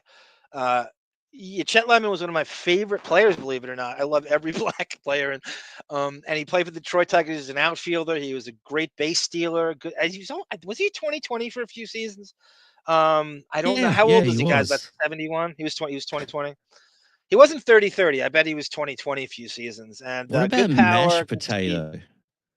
I like mashed potatoes. Yeah, I like mashed potatoes. Oh, good. That's helping me. That's helping. I'm trying to think if I make them on my. Believe it or not, this is gonna sound so white trash. This is gonna sound so mastic. I actually love instant mashed potatoes. You just buy the box and it has the spuds, and you just throw in milk, water, and butter. I actually love. I think I love that. That's so white trash. I could imagine mixing that with actual mashed potatoes, so you get that processed taste. You but could do also that. Got Yeah. real mash. Yes. Yeah, I love that. I like those ideas. Yeah. I didn't get the skinny fat physique on accident, by the way. It's moves like that. And if you notice in the opening video, if you want some personal pathos, maybe if you notice the hot look on the runway this year is the kind of the low self-esteem waddle back to the bench that I do. Where I'm staring at the ground. Yeah, that's the new hot look on the run. That's my walk. That tells you everything you need to know about my mental illness. Staring at the ground. That's why you waddling. I know your little ferret head pops up when they call your name. Like there's an anxiety in the way your head pops up. I was going to slow-mo it. Who am I, Ron LaFleur over here? But you wouldn't. That's a great Chubby's reinforcing a concern you would have about coming to Australia because your baggy shorts would be a big issue Why? here. Everyone's wearing the tight shorts here. Who am I, Brock? So from you Vanderpump would come Rules? here and you would be like, oh, let's go back to the late 90s where my shorts were big, So that's why Still Brock getting from Vanderpump Rules. That's who Tendrils reminds me of. Sheena from Vanderpump Rules, Valley Girl. So there's a guy on Vanderpump Rules named Brock, and he's an Australian husband to her, and he wears those shorts on the show. He's an Australian football player, as a matter of fact, Brock. And I had no idea that was a thing until now. That's crazy. Oh, my Ron LaFleur over here. Josh, we must be right. Oh God. We must be brothers from another mother because Ron LaFleur % of the time is such a counter to Chet. Like he really is the National League version of Chet Lemon, or when he played for the Expos. That's a great reference. And Cesar Cedeno. They're all the same. We love ultra processed foods, Johnny. We love them. I agree. I don't have enough time to do the road. You're not doing the road. I do a little bit. You know? You stand up now, you must get way more for it. Yeah, you can do like 30 grand a weekend stand up. Yeah, but you know what? Yeah, but you can't charge too much for tickets because it's gross. It's pretty good, right? Yeah, you're getting all the figures. So give me the bottom line. What you making a year? I think it's between $2.5 and $3 million a year. Wow. Good for you. I got Rogan figured for $2.5 million. I will forget. Artie, you're with John more than anybody. I mean, that's all he talks about, right? All John talks about. How much is it? Guess how much Rogan makes from Fear Factor? $2 million. It drives you crazy, right? Well, it's interesting. It doesn't interest you? No, I don't think about it like that. He's rich. No, but I really don't think about what Joe Rogan makes. If you throw out any name, John will tell you. Like, if you say, what does Colin Quinn make? Colin's only good for maybe $700,000. But he knows. He has a real good insight to Stuttering John, kind of how he operated. I mean, you got to remember, he's trying to hustle and he's doing these weekend gigs. So he's obsessed with, how do I get on the level of these guys? It annoys John. Nothing annoys John more than knowing that someone like Colin Quinn makes more money than him. Because he thinks you would look at Colin Quinn like he's kind of a washed up remote control kind of reject. And it's all those guys, Nick DiPaolo, and John's kind of hanging with them in these comedy shows he set up, and he's kind of going, all right. And all he does is count their money. And Artie's on to him big time. Well, you're not counting corporate gigs. Guess how much he makes on a corporate. My mother does this. My mother counts. Her favorite sport is counting other people's money, but never doing anything herself to go in that direction. But there's nothing worse than her sisters or something having more money than hers. My sister, that is her favorite sport, counting other people's money. Sean Connery, how much is he making? I can't figure it out. What about Gilbert Gottfried? What do you got him at? Gilbert's probably doing maybe $300,000-400,000 a year. What about Jessica Simpson? Gilbert makes that on one of those Pop-Tart commercials. I think Jessica Simpson's like one. Gilbert Gottfried's probably one of the most difficult salaries to tabulate, right? Because he's just in everything. It's just voiceovers here and there, gigs. He's really difficult to tabulate I wonder what his wife got. It's a really weird death, Gilbert Gottfried's death. That was almost like Prince, where you're just like, what? How did he die? Huh? When was he sick? And you're kind of going, the Norm Macdonald one was weird. Gilbert's is really weird. Good. Gilbert must have had some money because that apartment he had was beautiful, and that's notoriously in New York or whatever. It must be worth millions. Yes, notoriously cheap. Hottest chicks I've ever seen. Yeah. Doesn't that show bother you though? I can't watch it. Yes. It's unwatchable to me. But at the same point, she's very hot. And you know what's weird about it is she's like the stupidest broad on the planet. Yeah. And so you know how Joe, he discredits L.A., how L.A. is this horrible place and the government's running it, and I got to go to Austin where there's no rules and I don't have to pay taxes and I can run this city. So this is what he says about L.A. here. This is really interesting. And Howard's talking about the weather, as he always does. Listen. Well, Joe's here. It's a beautiful day. It's Monday. The weather has been extraordinary here in New York. It's about to go bad again. Oh, it is. What do they say? They say it's going to continue to cloud over today, and then rain is coming from the west. We have a cold front moving in. Rain. Yeah, it's been so beautiful. We just had the crappiest, wettest summer. It's finally getting nice. Look at G Canada here, Bon. Which is it with his testicular providence? Which is it, G? Like, he wants to be like, if I came in here and said that I eat asparagus and rice cakes, that like, wouldn't that be prime for emasculation? That would be the worst. Right? I'm the biggest pussy on the world. But if I come in here, I'm eating manly man food, and that's not okay. So which is it, Chica? What is okay? What is the testosterone you're going to grant me today? Can I barbecue? What can I eat? What can I do? Please tell me how to live and barbecue. Please. I'm begging it.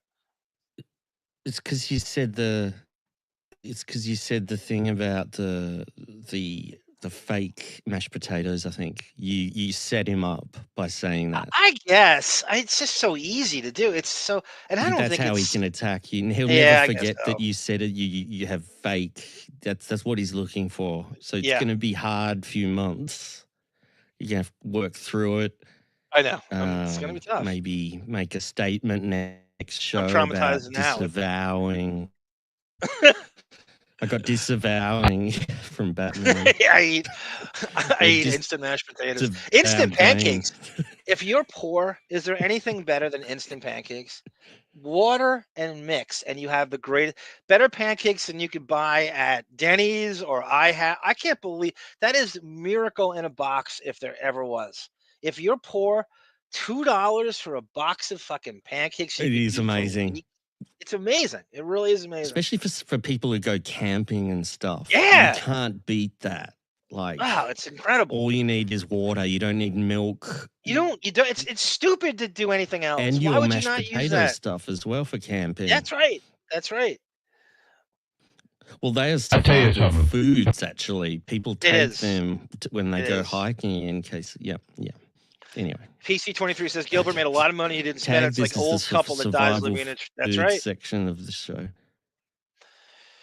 Gilbert was in Fort Fairlane. That's right. His Ben 4810. Baked potato arm must have watched the Malcolm in the Middle Bats episode. Wow. This guy, Ben, is quoting Malcolm in the Middle plot line. That's great. If I knew that. I've seen that brutal. That makes me wonder. That makes me wonder about Boy Meets World, though. How were you all watching that when you were probably 20? No, I was older than that. I was right? Yeah, or 18. Late 20s, early 30s. Yeah, it's like a 12-year-old kid's show. Because my nephew was the age that it was directed at. My nephew was the age it was directed at. And I babysat him a lot on Friday night. So my sister and brother-in-law could go out. To early teens. Yeah. And my nephew would leave that on. All right, good excuse. If you just made that up, I'm impressed that you could do on fly. Oh, if I discovered, I would have watched it. That's no. I mean, if you just made. You have to be introduced to something somewhere, and that's how I was introduced. Because I didn't know the school teacher's name, Feeney. Yep. Yeah. If I could, I'd go down to Florida a couple of months out of the year. I tried to get you guys to me who Feeney was. Listen to this. Let's move on. Howard's now plotting Florida. Okay.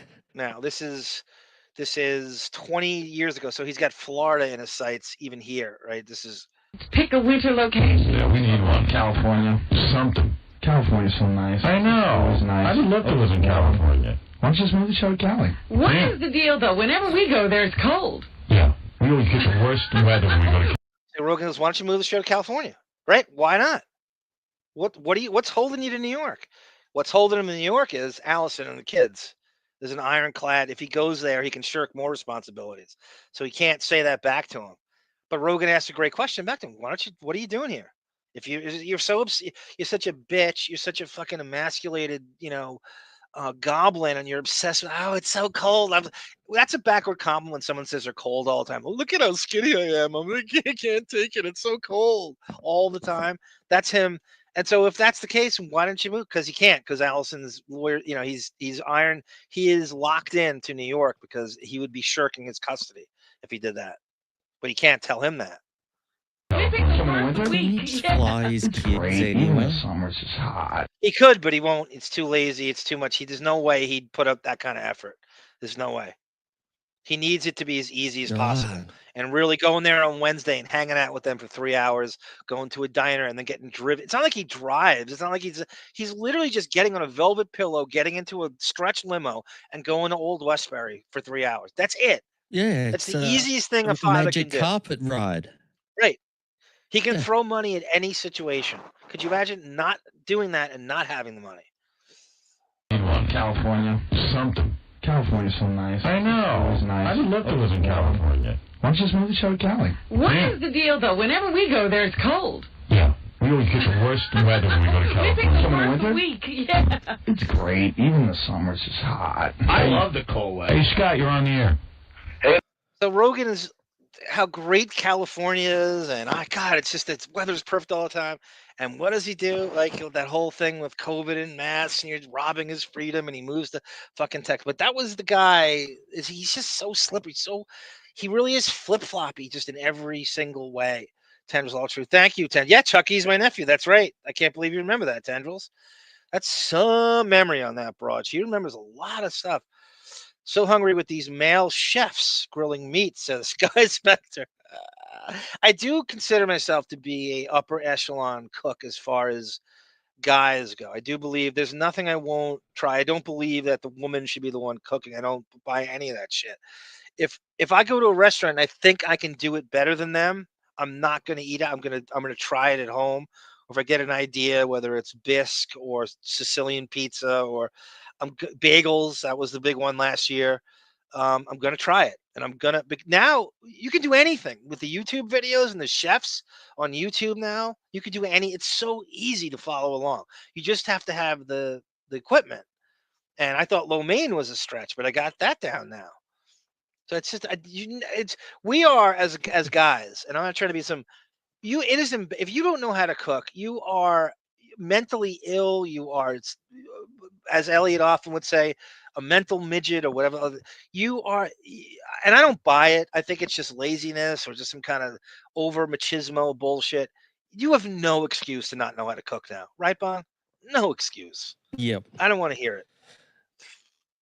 No. Hey now. What's up, Howard? Hey, I wanted to know if Joe ever banged that hot black chick from News Radio. Okay, so remember her? This chick is Khandi Alexander, and she left the show because she wasn't getting enough screen time. And I surmise that they had something going, and he denies it. So beautiful. You just had the crappiest, wettest summer. It's fun. Even in the summer, it's just too. She's got an insane body. When she was on News Radio, she was like 39. Her body was just off the chain. You still with your girlfriend? No.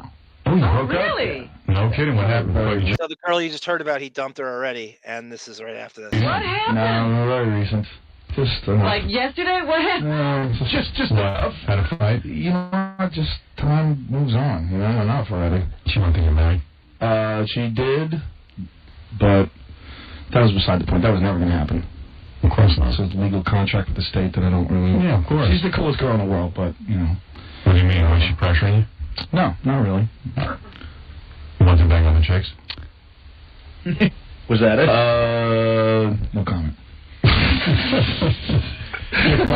Yeah, okay. Was that slick? That was slick, right? Yeah, that was nice. Were you banging other chicks when she caught you? No. Did we hear something about Joe since we've last seen him? I thought there was... the man show thing? Oh, yeah, right. You fired all the chicks, the juggies. No. You fired all of them and brought in your own chicks who you want to bang? No, that was really interesting because there's a little element of truth to that. But why not? I mean, you're a single guy. You want to bang chicks. You bring them in. That's not really what happened, though. There was one girl that we wanted to hire because she was a really good actress. We wanted to use her in sketches. So we had to get rid of one of them. So we got rid of one girl, and we hired the other girl. And then when we hired the other girl, we realized she couldn't dance. Oh. She was really hot, but she just wasn't that good at... Who cares if she can dance or not?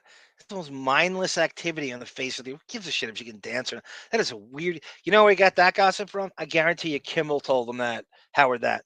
Because Kimmel was replaced. Jimmy and Adam had some weird falling out with... Was it Stone Stanley? And Kimmel got his talk show on ABC, and I think they did not like them jumping in his grave, and I think Kimmel's giving him dirt from the other people he still knows from the show. Dancer. The other girl was a phenomenal dancer, and so we talked to her. You banged any of the juggies? Be honest. Negative. No. Will you? Would you? You never know. I could get drunk. But you would have some sort of moral thing where you won't bang the people you work fuck with. Well, if I know the show's being canceled, then it would. You would. Okay. Go nuts. It doesn't seem like a good idea. I want to meet the juggy he hired. When they replaced Jimmy and Adam on the Man Show, it was like the only thing I could think of close to that. You remember remember the Dukes of Hazzard? You ever see the Dukes of Hazzard in Australia? When Bo and Luke had contract negotiations, It was on, but I couldn't watch that crap. They brought in their cousins, Coy and Vance, and they replaced him. Like, people just loved Bo and Luke, and it was just, they realized the power of their negotiation when Coy and Vance came on, and they brought him back. And that's the closest thing I can think of to when Doug Stanhope, who I love Doug Stanhope, but it just, you didn't want to see Carolla and Kimmel's vision of the show. That's their baby. You know, you don't want to see anybody jump in their grave. It's sort of like Radio Gunk. Right. Meryl Streep. Well, you know, she's really hot, and she was good in the sketch. She was very good. And we were like, we need a girl that we can use in sketches. Okay, jump to 19 minutes here, and this crazy... The 19 minutes. Jump to the 19-minute mark, and this crazy smoking gun is dropped by this kind of... I don't know who... It's just a stripper, or... I don't know. Listen to this. She's like a LA kind of hot chick stripper, and comes in with Dirt on Joe, which is a bombshell here. Fine. I learned a lot. Where did you meet Joe? Comedy store. You learned a lot from him? Yeah. Sweet. Yeah, actually, I'm here to. I'm going to thank you in the end, of course, but yeah. What did you learn from Joe? Well, after that wonderful one-night stand, I got pregnant, and I. What? Yeah. What? And the thing about it is that you have to understand. What? Joe, you knocked her up. Are you kidding? You know that? Okay, but you have to understand. For one, I'm not the type of person who's going to, like, you know, use something against somebody. And for me, it was kind of like... How old's your son? Or daughter? I never kept it. Thank you, Jesus! Wait a minute. Thank you, Jesus! Yeah, exactly. Thank you. That's Were you nervous that she kept the kid and you didn't bring it It was a little creepy right there for a moment. I didn't come here to... Oh, no. I mean, like I said, She killed Joe Jr.? No, seriously, for real? I'm thanking you in the end because, honestly, for real, I mean... I called you when I found out. Of course, I just left a message just saying, it's Crystal, you know, just give me a call whenever, you know, you get a chance. And this, I mean, come on, Joe, this is like 6, 7 years ago, so of course you're not going to remember. And this is when I went back to Dallas.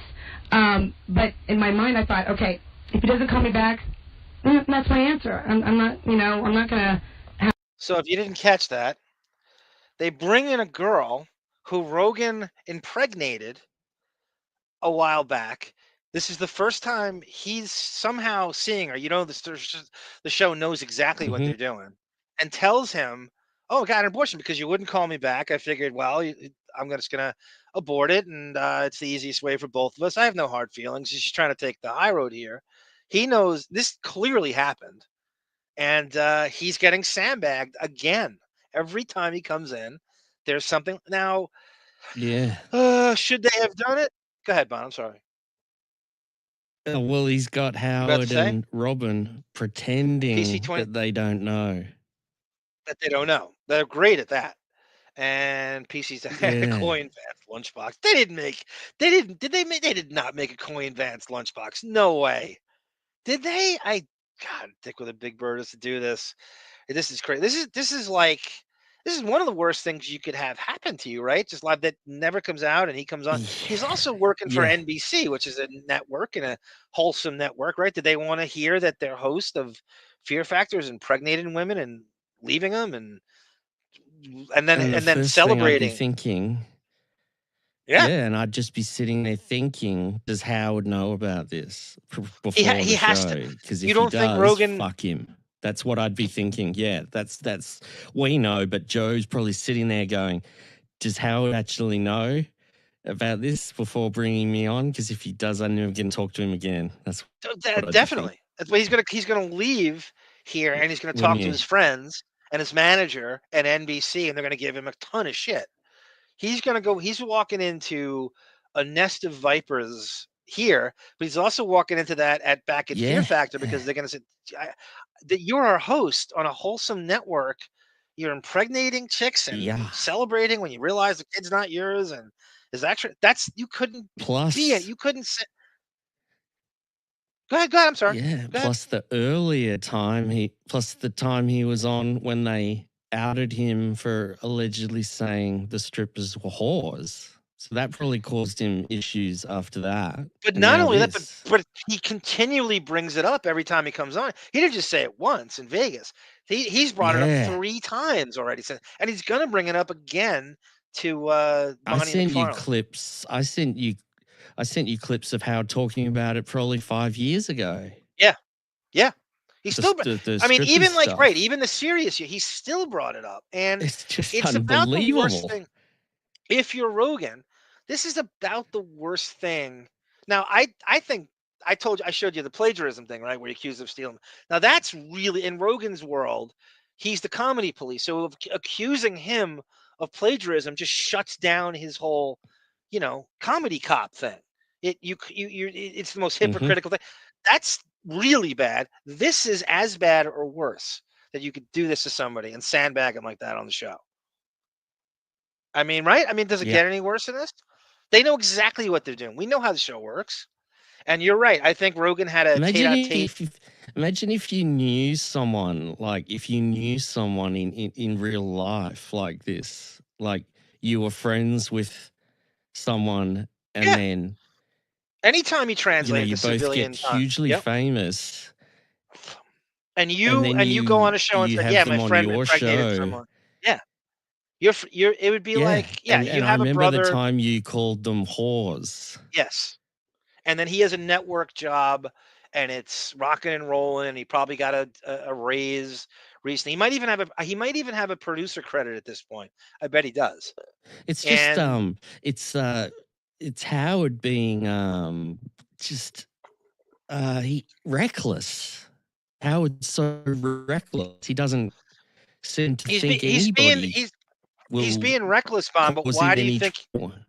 But why do you think he's being reckless? Because he wants to sabotage. There's nothing makes Howard happier if Rogan got fired from this. He doesn't care, and then he would back away from it like he had nothing to do with it. Oh, we didn't know. We brought her in, and we're having connection issues here, but you sound good now. If Rogan got fired, imagine that. The next day, the next show, it's like after Dana unalived herself. Yeah, that'd be what happened. Dana played her unalive, and then he comes on. Oh gosh, I didn't know that was going to happen. And if it had happened, if Joe had been fired, he would have done the same thing for 30 minutes. We were just talking to Joe. We didn't know that anything was going to happen like that. Oh, unbelievable. There's sociopath, as you said earlier tonight. Sociopath. But and the Schadenfreude part. So there's nothing. If Rogan got fired, and he easily, like in a different era, if this is like 10 years later, he's easily getting fired. He ducks all this. He ducks guys, the in Me the Too chat. stuff. Are you hearing me? Or I think who's cutting out? God. John, guys, stop. What? We're just having. What are you doing? What are you doing?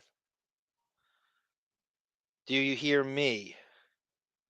Or am I cutting out? Was there a freeze here? Well, I'm moving you, putting you back in. How about now? Did I cut out? I can still hear you, John. It's not. Okay, thank you, Jose. Am I clear? Am I cut? It's Bon is the one cutting out. So Bon, if you hear me, go back and come in. I'm going to carry this until you do. And if you don't, no big deal. I'm sure that happens to the best of us. Sure, shit's happened to me over and over again. Thank you, Melvin. Thank you, Johnny Meyer. Here's Bon again. Oh, my whole net went out. Sorry. You did? Yeah, it just reconnected. Okay. All right, let's see how it goes. I'm sure it's fine. Thank you, guys. Thank you for persevering. I know these. These are the advantages when you do it pre-taped. Is you can cut this crap out.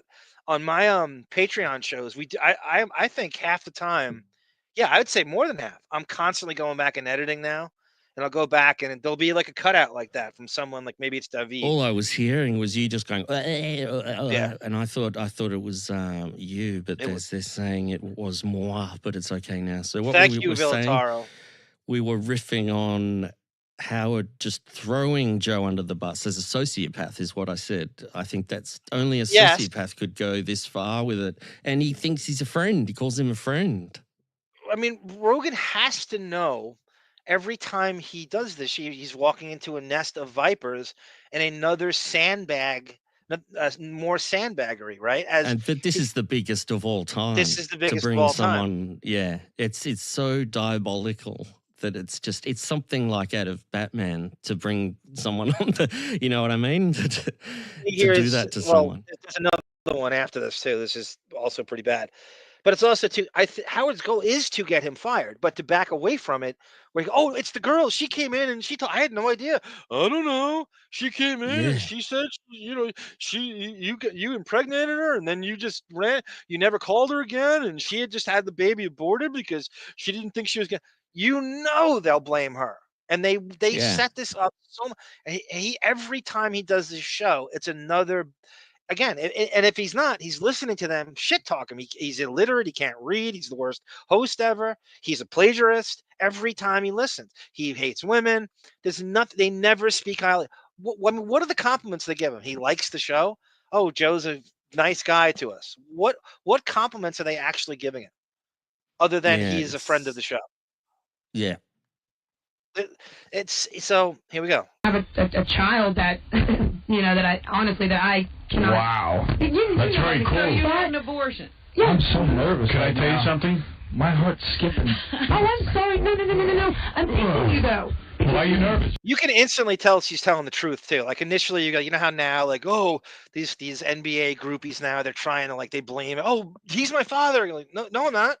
Like she's right. She's got all her receipts. You could just tell. There's nothing. She wouldn't. Because I could have like a little 7-year-old kid. No, well, not by me. Yeah, there might be others out there. What scares you most about that? The fact that you'd have a kid, or you have to pay, or that you have to. What would scare you the most? That I would be connected to someone that I really don't know for the rest of my life, and I have to deal with her every time I want to see the kid. And Joe, and the reason being is that's what my sister and I had to go through, and that's why I would never do it to anybody else. She's a twin sister, as a matter of fact, and this comes up again. This twin stuff is going to come up again. But you taught me. Look, let me explain. Because of that, I don't sleep with celebrities. So sweet. Yeah. We taught you a good lesson. He did. He taught me. So Joe didn't use a rubber that night? No. No. But he pulled out? Exactly. Which I was surprised that I was. How do you know it was mine? Because I'm not a sexually active person and I wasn't seeing anybody. Yeah, but that's not what you told me back then. Now that I'm thinking, you were banging a lot of dudes. No, this was my second trip to L.A. She's 18 when this happened, which is even stranger because it's legally the age of consent, but it shouldn't be. It's almost like, you know what I mean? Like you're going, it's really young. So you see what an 18-year-old looks like now? Even if it's legal, it's still gross. Oh, yeah. Yeah, but you were doing porn. No, I wasn't. No, honey, I wasn't. No, you were. No, Ron told me you were doing porn. No. Ron told me you were doing. So apparently she's affiliated with Ron Jeremy, who can't get on the show. Here's what I think Ron Jeremy set this up. Ron Jeremy himself can't get on. He's always, apparently they reject him back then, like once a week. And I think he set this up and he put this in. And she's apparently, I don't think she's a porn, maybe like a half-ass porn actress, like every now and again. Like she's a little of this, a little of that. She's a stripper one day. And clearly he preyed on her right off the bus. That didn't start until I actually moved there. Oh, okay. And that was in 90. Well, she did the right thing and aborted. I mean, really. I think I did the right thing. I think you did the right thing. Did it ever cross your mind to have the baby and then hit you up for a bunch of money? No. Someone actually told me to do that, and I said no. What a good kid. I'm not even a person. I'd like to bang you now. According to Stuttering John, he's making about $3 million a year. Yeah, you would have been making $1.5 million.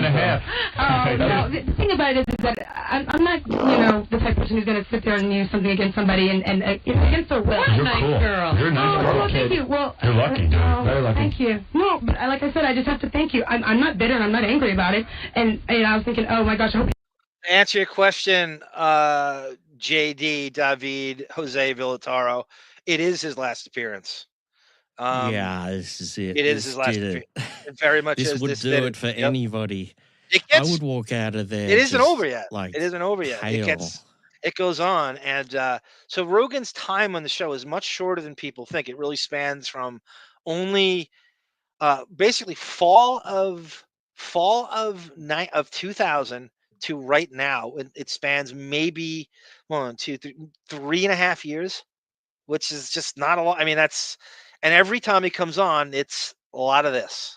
I even think that I'm trying to leave some sort of Was it a son or a daughter? I don't know. You don't know? No, it wasn't. It was like 6 weeks and. Of Joe Jr.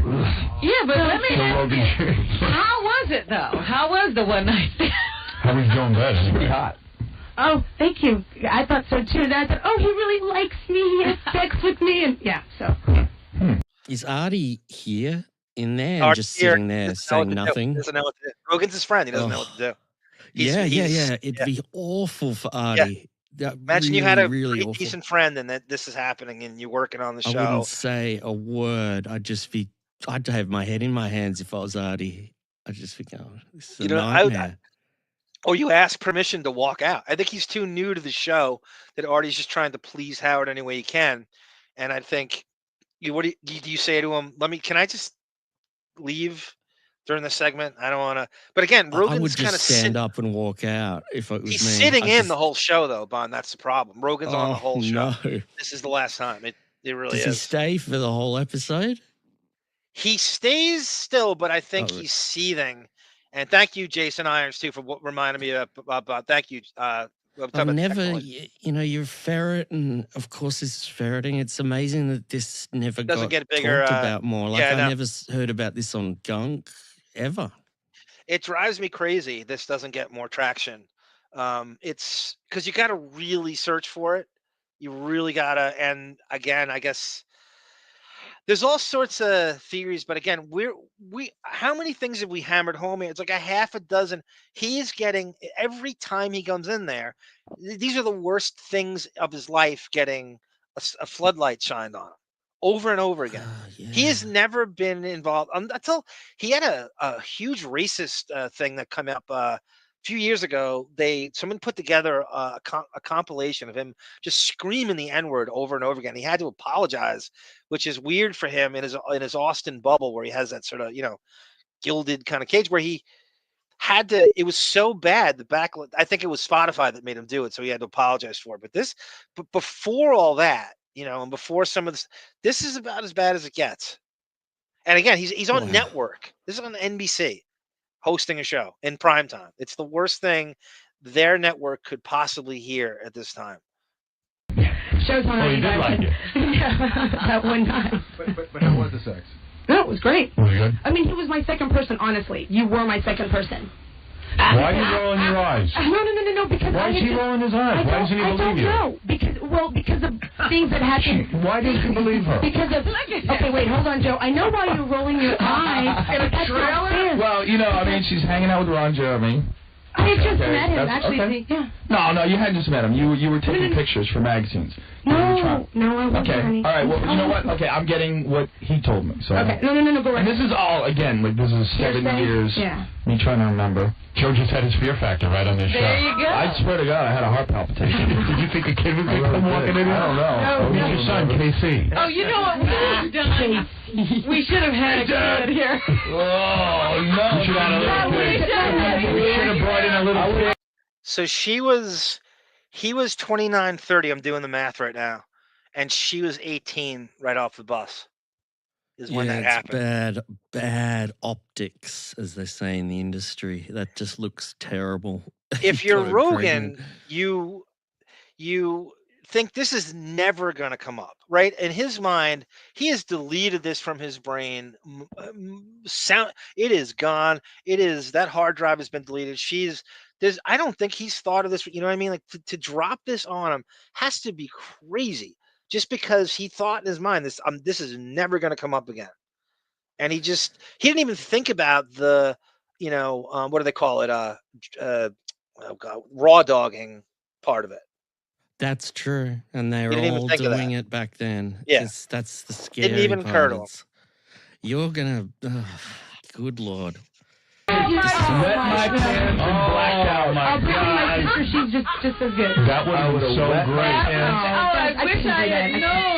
So is your sister here, the twin? Uh-huh. Oh, they're hot. You got to see the twin. How great if he would have walked in with a little kid and gone, I want you to meet your son. I could have gone through with it. Because you could see right in my eyes, I'd have been like, yeah. Come on, you little... How many abortions since then? Thank you. No, since Joe, my fiance, my ex-fiance, I had another one. So. All right, so only 2. Mm-hmm. So no kids yet. Only a couple of abortions. No, I'm not, not only financially stable, but I'm mentally stable. But the thing about it is that I'm not ready. I've got so much. You got living to do. Oh, yeah, of course. With that body, you got more bang to do. Oh, but a lot of people would use it as a thing to save relationships or marriage, and just BS and. No, that's cool. So. Joe got a big penis? Well, you know what? I honestly, I don't measure a guy's. Don't make me whip it. Well, I mean, did it? I don't. I mean, I'm not the type of person who's like, wow, you got it. Did it hurt? No. No, good. Which is good. Joe's kind of stuck too because he's committed to doing the whole show. He's not a guest. He's kind of sitting in. And back then, when the Stern Show was good, he would say, "Hey, hang out for the whole show." He'd do it to almost anybody. Especially if they knew leave. You can't leave.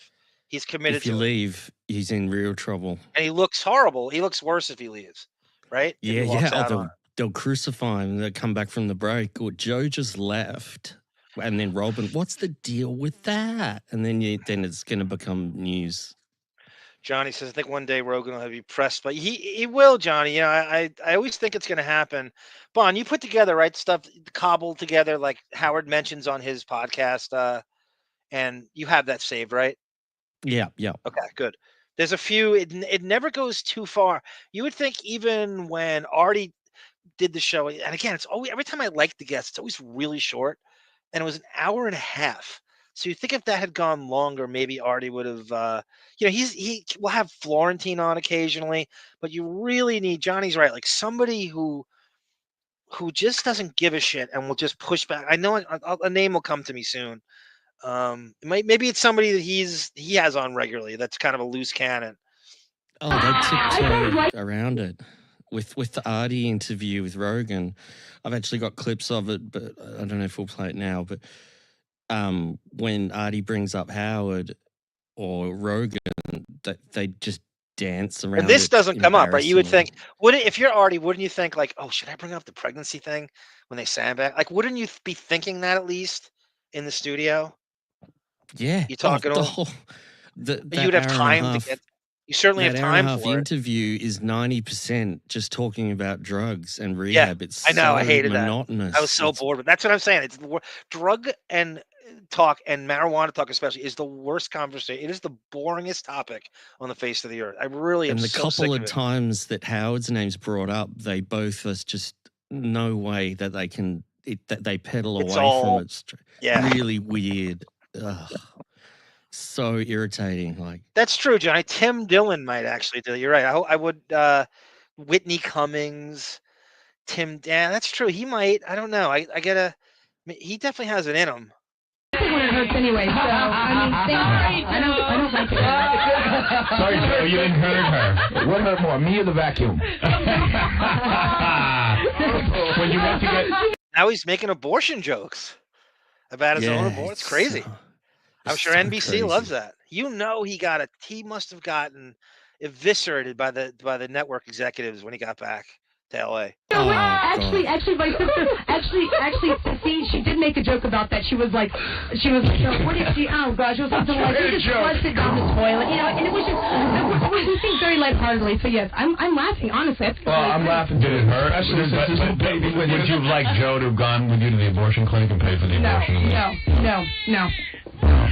You remember, Bon, did you ever hear Drew Carey on the Stern Show? He hasn't been on in a long time. He was on a lot, and it was, again, that's like a network boy, and he worked for Sam Simon, and they would do this to him all the time. They would really try to corrupt him and bring in like the most salacious shit. I really believe Howard wanted him to get fired from ABC, and it was similar to this tone every time Drew Carey came on. And Drew Carey's a fucking host of Price is Right now, for Christ's sake. Wow. It doesn't get more wholesome than that. Yeah. It's, let me ask one other thing. Why do we keep bringing up this? How did he get her to in the trailer? I mean, I don't even know how they're in the trailer. I don't remember it being that difficult. Oh, this gets better too. So this happens on. This is amazing. I'm just gonna, in case it's not explained well, they had a news radio rap party. They had a news radio rap party. And so they're having this wild party, and they say, let's go back to the set. Let's bring the party to the set of news radio after rap. And Phil Hartman apparently was with her initially, not with her, but I think she was hitting on Phil Hartman. And he brought her back to this set. They were having this crazy fucking, I don't want to call it an orgy, but it was like just anything, this wild rap party. And it was news radio. Were you on a set, or where were you? No, you were leaving the set, and I was... What set was he on? News radio. Oh, news radio. And I had arrived with Phil Hartman. You arrived with Phil? In the car, right? I thought you arrived a long time. Nope. What were you doing with Phil Hartman? Sure the baby was... Now, isn't that... Now, think about this, right? She's basically a groupie, right? She just... What else is she? Nothing against her, but she's a groupie. She arrives at the party with Phil Hartman, and why does his wife, Bryn, kill him? Oh. Right? Well, you think maybe something like this? Maybe now Artie's firing up. I'm hearing Artie laughing hard in the background with this. It's getting weirder and weirder every second. Hey, thank you, Johnny. Thank you for popping in. Good to see you too, sir. I'd love to have you back on again when you can. Let me know what your availability is. I'd like to have you sit in, whatever it is. You're pretty multifaceted and versatile. I'm sure you can handle whatever it is we do. But the Prince show, we have, even though Johnny's a musician, we already have locked up the Prince show. Although I'm not against having you, there'll be too many people. We'll see what happens. But I'd love to have you on again. Completely other story. Were you getting on with Phil Hartman? No. Actually, my sister, Andy Dick, and some other people, we were just leaving the Opium Den. And Phil had, y'all all at like Pino's or some restaurant. And wow, you got a crazy memory. Wouldn't you remember this, Bon? I would remember every goddamn detail. This is crazy. Yeah. Who wouldn't remember every bit? It's the biggest night of her life, probably. Oh my God, V. Stiviano is the fucking. Did you really have a dream that? That's the guy. So the Clippers owner, that was his mistress. That's the guy who got fired. He was, the NBA kind of voted him out as one of the owners, and they paid him out too pretty nicely. And that's when Ballmer got the team, and V. Stiviano was his. That's a great reference. I say well, she had a baby with you. Yeah, Joe, you were second. Joe, I mean, with anybody, not even just Joe, anything that happens to me or my sister, we learn from it. We take it and we learn from it. We just keep moving on. So of course, you learn not to bang celebrities? Yes. Because it was such a bad experience. Listen, don't let me give all celebrities a dark name. I'm not. No, you don't. That's horrible. You don't give celebrities a dark name. I think you should try Howard. Yeah, you should, and see a good experience. They're not all like me. You have to stimulate me mentally. I can't do that. I'm very. It doesn't out. No, that ain't gonna happen. Wait a minute, I really want to know how. Joe has the same Casey Armstrong laugh there, that little giggle. That's a Casey laugh. That's exactly what he does. Joe stimulated her mentally. brain. Well, back then I didn't really think that way. What happened? You met him and instantly said, "Hey, he's famous. I'm gonna have sex with him." No, it was more on the lens of. I thought he was I still think he's a very good-looking, gentleman. And I was just like, oh, he's talking to me, and he must like me. That whole thing when you're being chatted up, whether it's a celebrity or not, you think someone's actually talking and calling you. It's not like. So his move, he got you right into the sack. No. I say it takes two to tango. It's 50-50 all the way, no matter what. But no, I'm saying he got you right away. You got out. the way her attitude is, she makes him look even worse because she's sort of like cool about it. You know what I mean? To her, she handled it. She has, no money and means and resources, and she kind of handled it. And he looks worse because she is so cool about it. And he's sort of like, he's gotten a haymaker thrown at him here.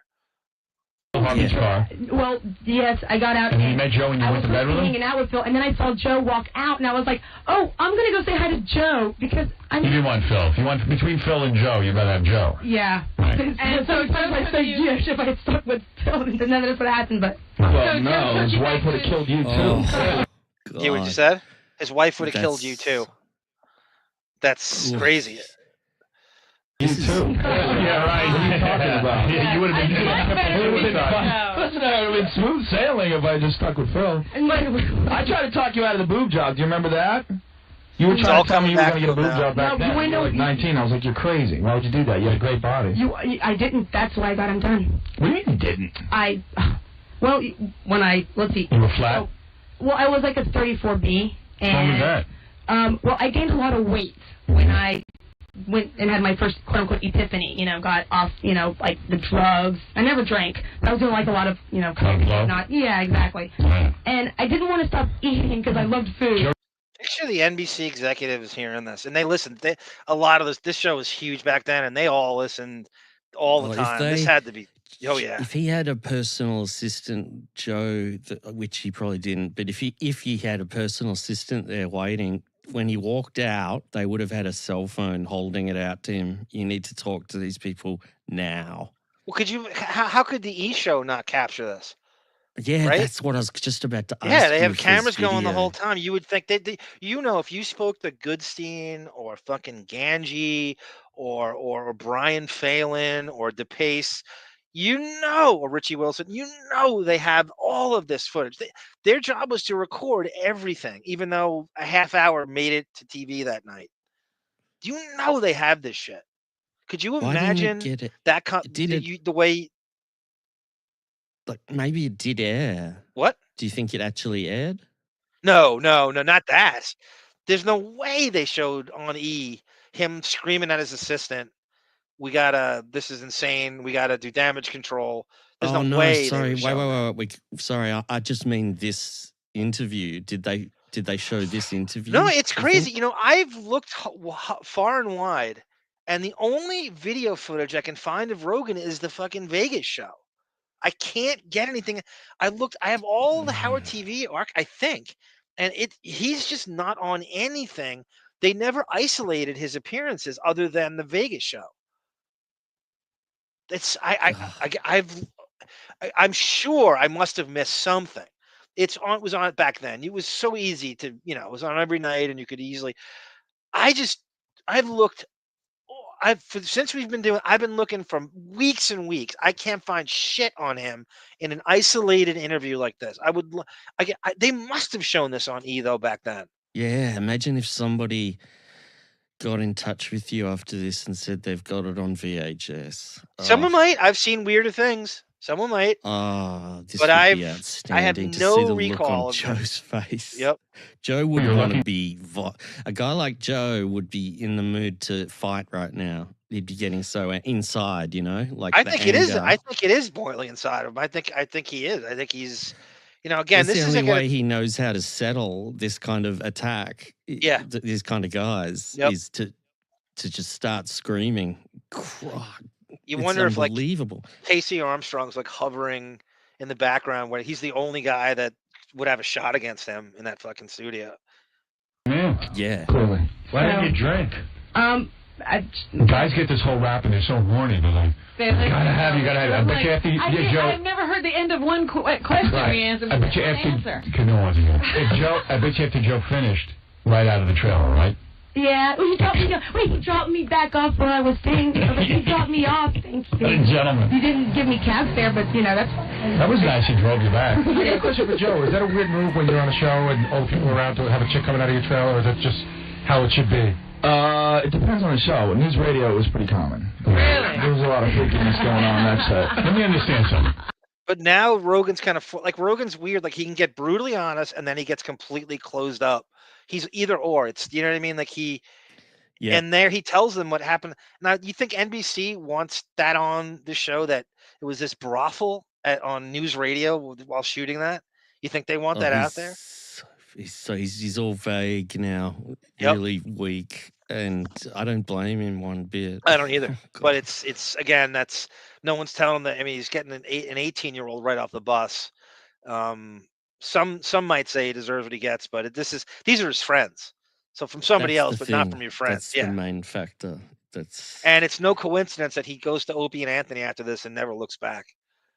Were you on the show News Radio? No. So Ron Jeremy brought you by the set. My sister and I asked Ronnie if. And so much of this is Andy Dick knows all these shady characters, right? Isn't it like he's such the conduit to all this?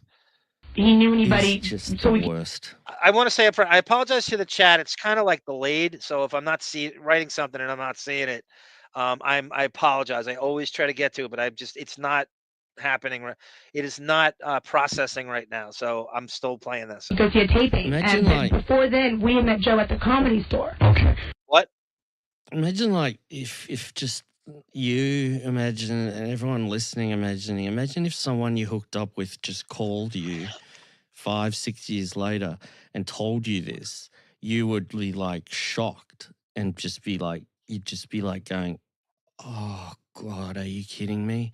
Yeah, on this show of all shows. That they had your child aborted. You'd just be on a phone. You'd just be going, oh, I can't believe what you're telling me right now. And they're doing it to him.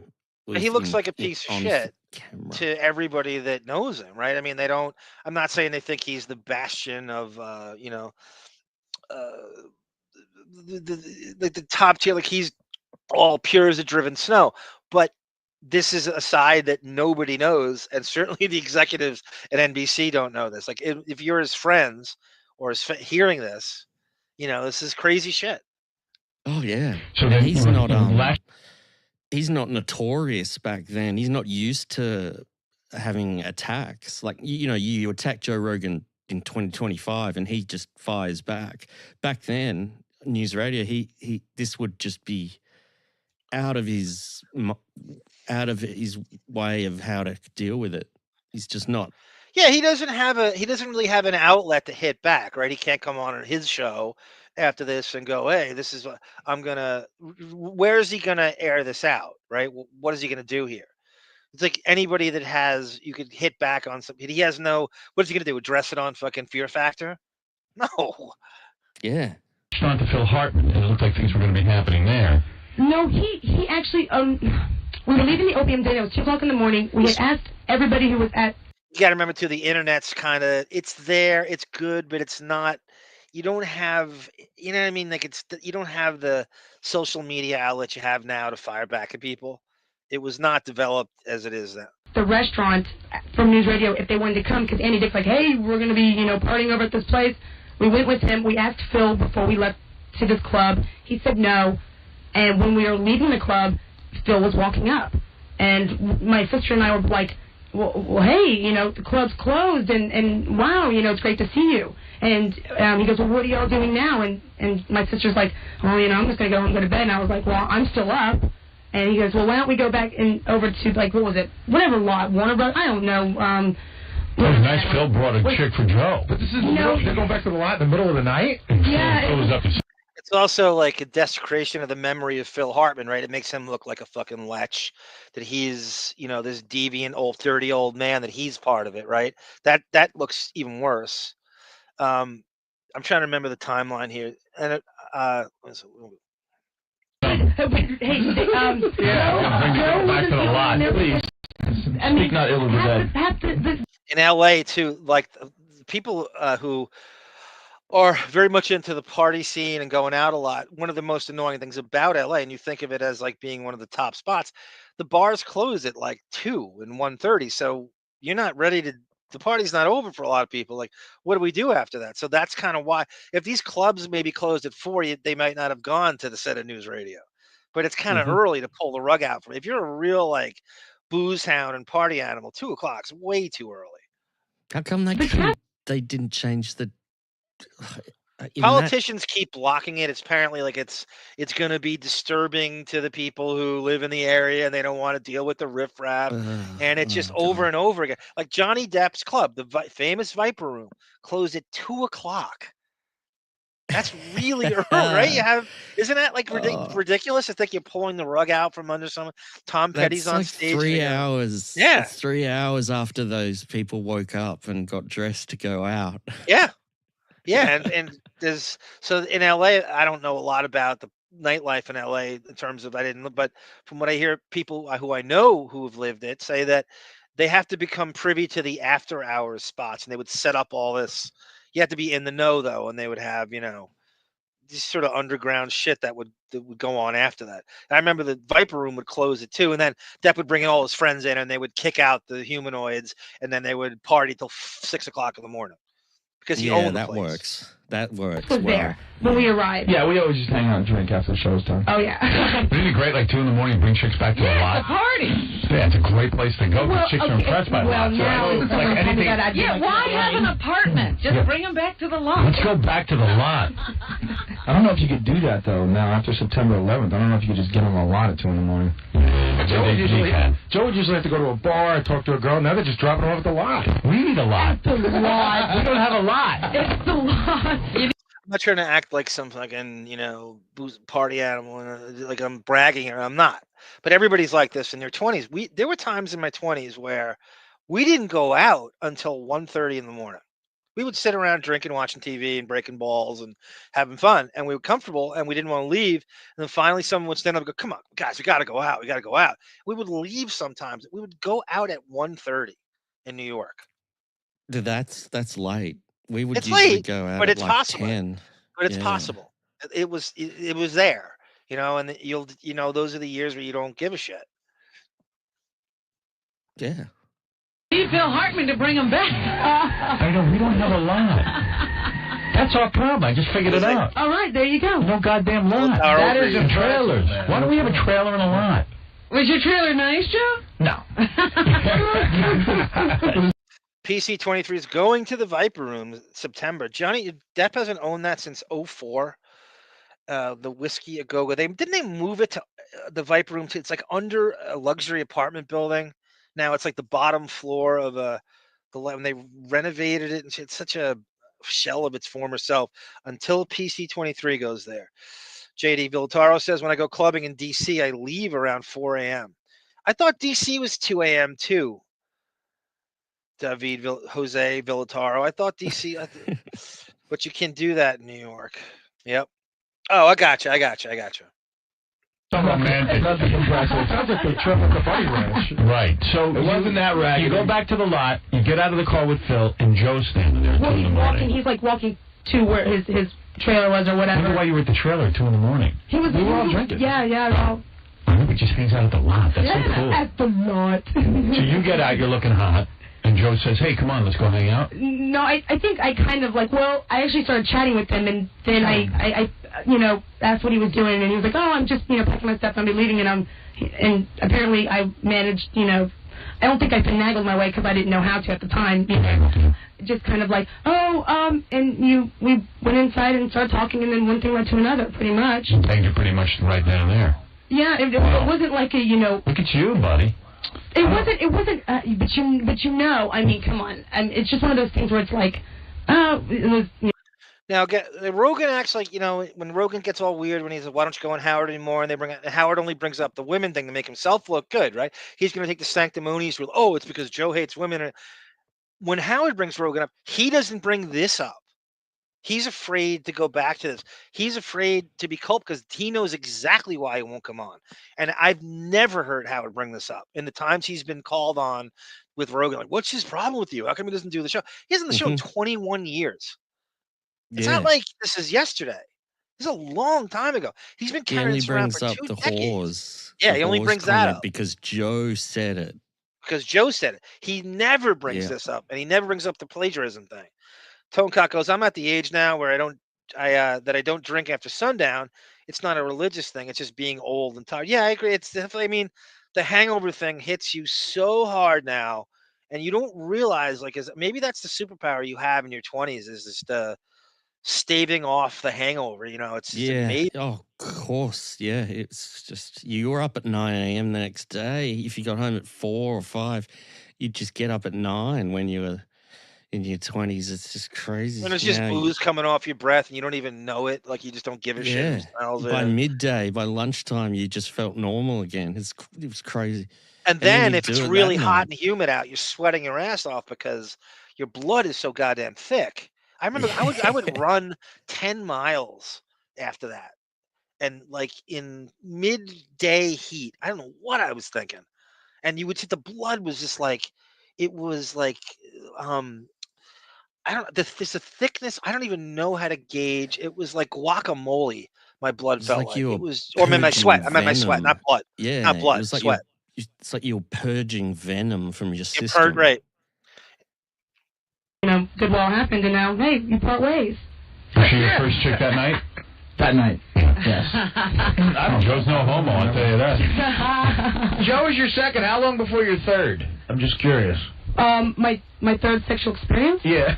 The next night. Yeah, no. I got a lot. She's staying with Ron Jeremy. No, but that's no one will believe it to this day. I mean, seriously. I believe you. I believe you. I mean, no. You believe that Ron didn't bang her? No. I believe that she didn't bang Ron. I believe that you were her second bang ever. Well, thank you. If you're 18, I believe it. If you sincerely mean that, I do. I appreciate it. Thank you very much. I don't think you're lying. Thank you. Any condom? Why didn't you condom? No, I was 18. I had just turned 18. Boy, you're getting close to the legal line there. And it makes Joe look even horrible. And he's not even vetting himself. He's like, how old are you? He never even says that to her. Like, you know she's young, right? He doesn't even go, this is, the jailbait thing that's probably the jailbait capital of the fucking U.S. is L.A. And then attempting shit like that. So he doesn't even vet her. He doesn't even say, "Oh, are you even legal?" No, I never lie about my age. I mean, even now, I won't even lie about my age. Okay. No condom though. That's gross. Yeah, that's pretty gross. Yeah. You still doing that? And this is NBC listening to this right now. They got their host of the game show on primetime on Tuesday at 8 o'clock at night. Chuck, my nephew watched Fear Factor all the time. And one time I was babysitting for him. He's watching Fear Factor, and I go, what's your? He goes, he said this about, it must have been 8 or something. He goes, I go, what's your problem with this? He goes, I don't know. This guy Joe Rogan, he's hosted a game show, and it's like he wants to fight everybody. Like, what? I thought it was really insightful, like a little kid observation. Like he just had that like look on his face, like he's not smiling, and he's like staring down the contestants like he wants to fight them. I was laughing my ass off when he said that. He's hosted a game show, and it looks like he just wants to fight everybody all the time. It's like that Bill Burr clip you sent me. I don't know if you put it in. No, you didn't. Where they're talking about steroids or something, and remember that clip? And then Joe asks, do they make you aggressive? Yeah. And Bill's response is like, no, Joe, you nutcase. It's like it's on Joe's mind all the time. Aggression, physical strength. He's hosted a game show, and he wants to fight everybody all the time. Sure. Yeah, right. I remember this. He goes, he's so weird. I go, why? He goes, because he's hosting a game show, and it's like he wants to fight everybody all the time. I never forgot that. I was laughing my ass off. It's just one of those like cute little kid observations that makes you crack up. I'm taking Howard's advice and going with Durex. No, there's actually much better. Well, anyways, that's a whole other conversation. So. Give me the name. I got to get a hold of it. Well, I'm trying to get a hold of it too. The only place I've been able to find it is in Plano, Texas. This is around the time too with Howard and that stripper story with the Mercedes, where he supposedly knocked her. Chauncey swears by it that really happened. So Howard's projecting here too, I think. Yes. What is it? Okay, you know how there's Rough Rider? Well, now you know. No offense, man. You're not a dude. You don't know what it feels like on my ring. But I know. I mean, with my ex. Okay. You don't know. No, I do know. Can you put a condom on a guy with your mouth? No. Because I'll take you right now. But you tell me that celebrities, I ruined her. You're not going to have... Why did he ruin you, though? Because he got you pregnant and I learned a lesson. What was the lesson you learned? With a celebrity on the first night. Maybe that's a good But it wasn't the first night, though. That was the thing. What was the lesson, though? That all celebrities will get you pregnant? No.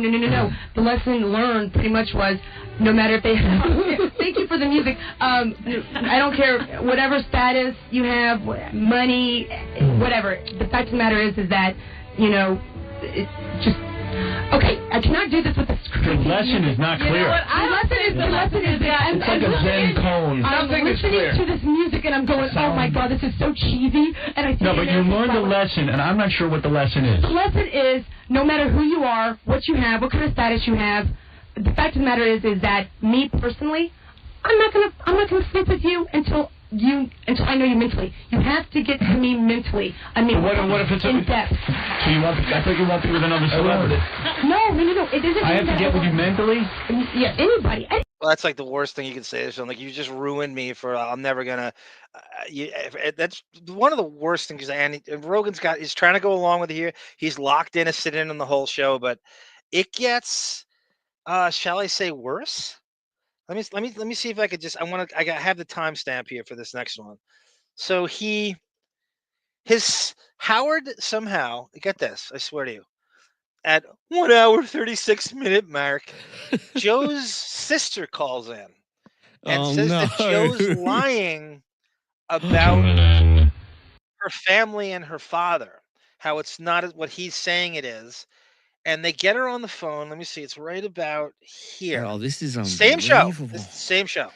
This is like a nightmare for this is a nightmare. anyone and who's could you imagine? This is the last time he does the show. And by the way, the clip I played for you about plagiarism, that's after this. Oh gosh, this is like the next week. Core. Yeah. Everyone listening, this is the core of this series on Joe and Howard. This episode. Don't ever is like, There's no wondering why he isn't doing the show. Don't ever add you. We have provided you so much proof. I can't even material. Is that correct? Updated material. Hey-o. So this is I want to give you the context of the show. This is about 2 hours later in the show. They're kind of dilly-dallying, and they're kind of not sure what they're going to do next, and Howard knows exactly what he's going to do. Anybody want to talk to Joe Rogan's sister who wants to set some records straight? What record are you setting straight, Bridget? Hi. Her name's Bridget, and apparently she has a twin as well. And I guess he has twin sisters or half, and there's his sister. Basically, I just wanted to let you know that my name is Bridget Rogan. I am his sister. I have a twin sister, Rose Rogan. Oh, now I know what you mean. You're talking about Joe's dad. Joe hasn't been in touch with his dad because he abandoned him. That's so false, Howard. Go ahead, tell me your side of it. That's so false, Howard. Me and my sister, we've lived a wonderful life. And my father's the greatest person ever. He's a lieutenant, retired from the police department. He was for 30 years, and whatever relationship his mother had with my father, he was young, and I guess maybe he didn't know about it, but we tried to contact him as our brother. I know he doesn't believe in that gene thing, but it's unfortunate because, we're two good people, and we just want to meet him. That's it.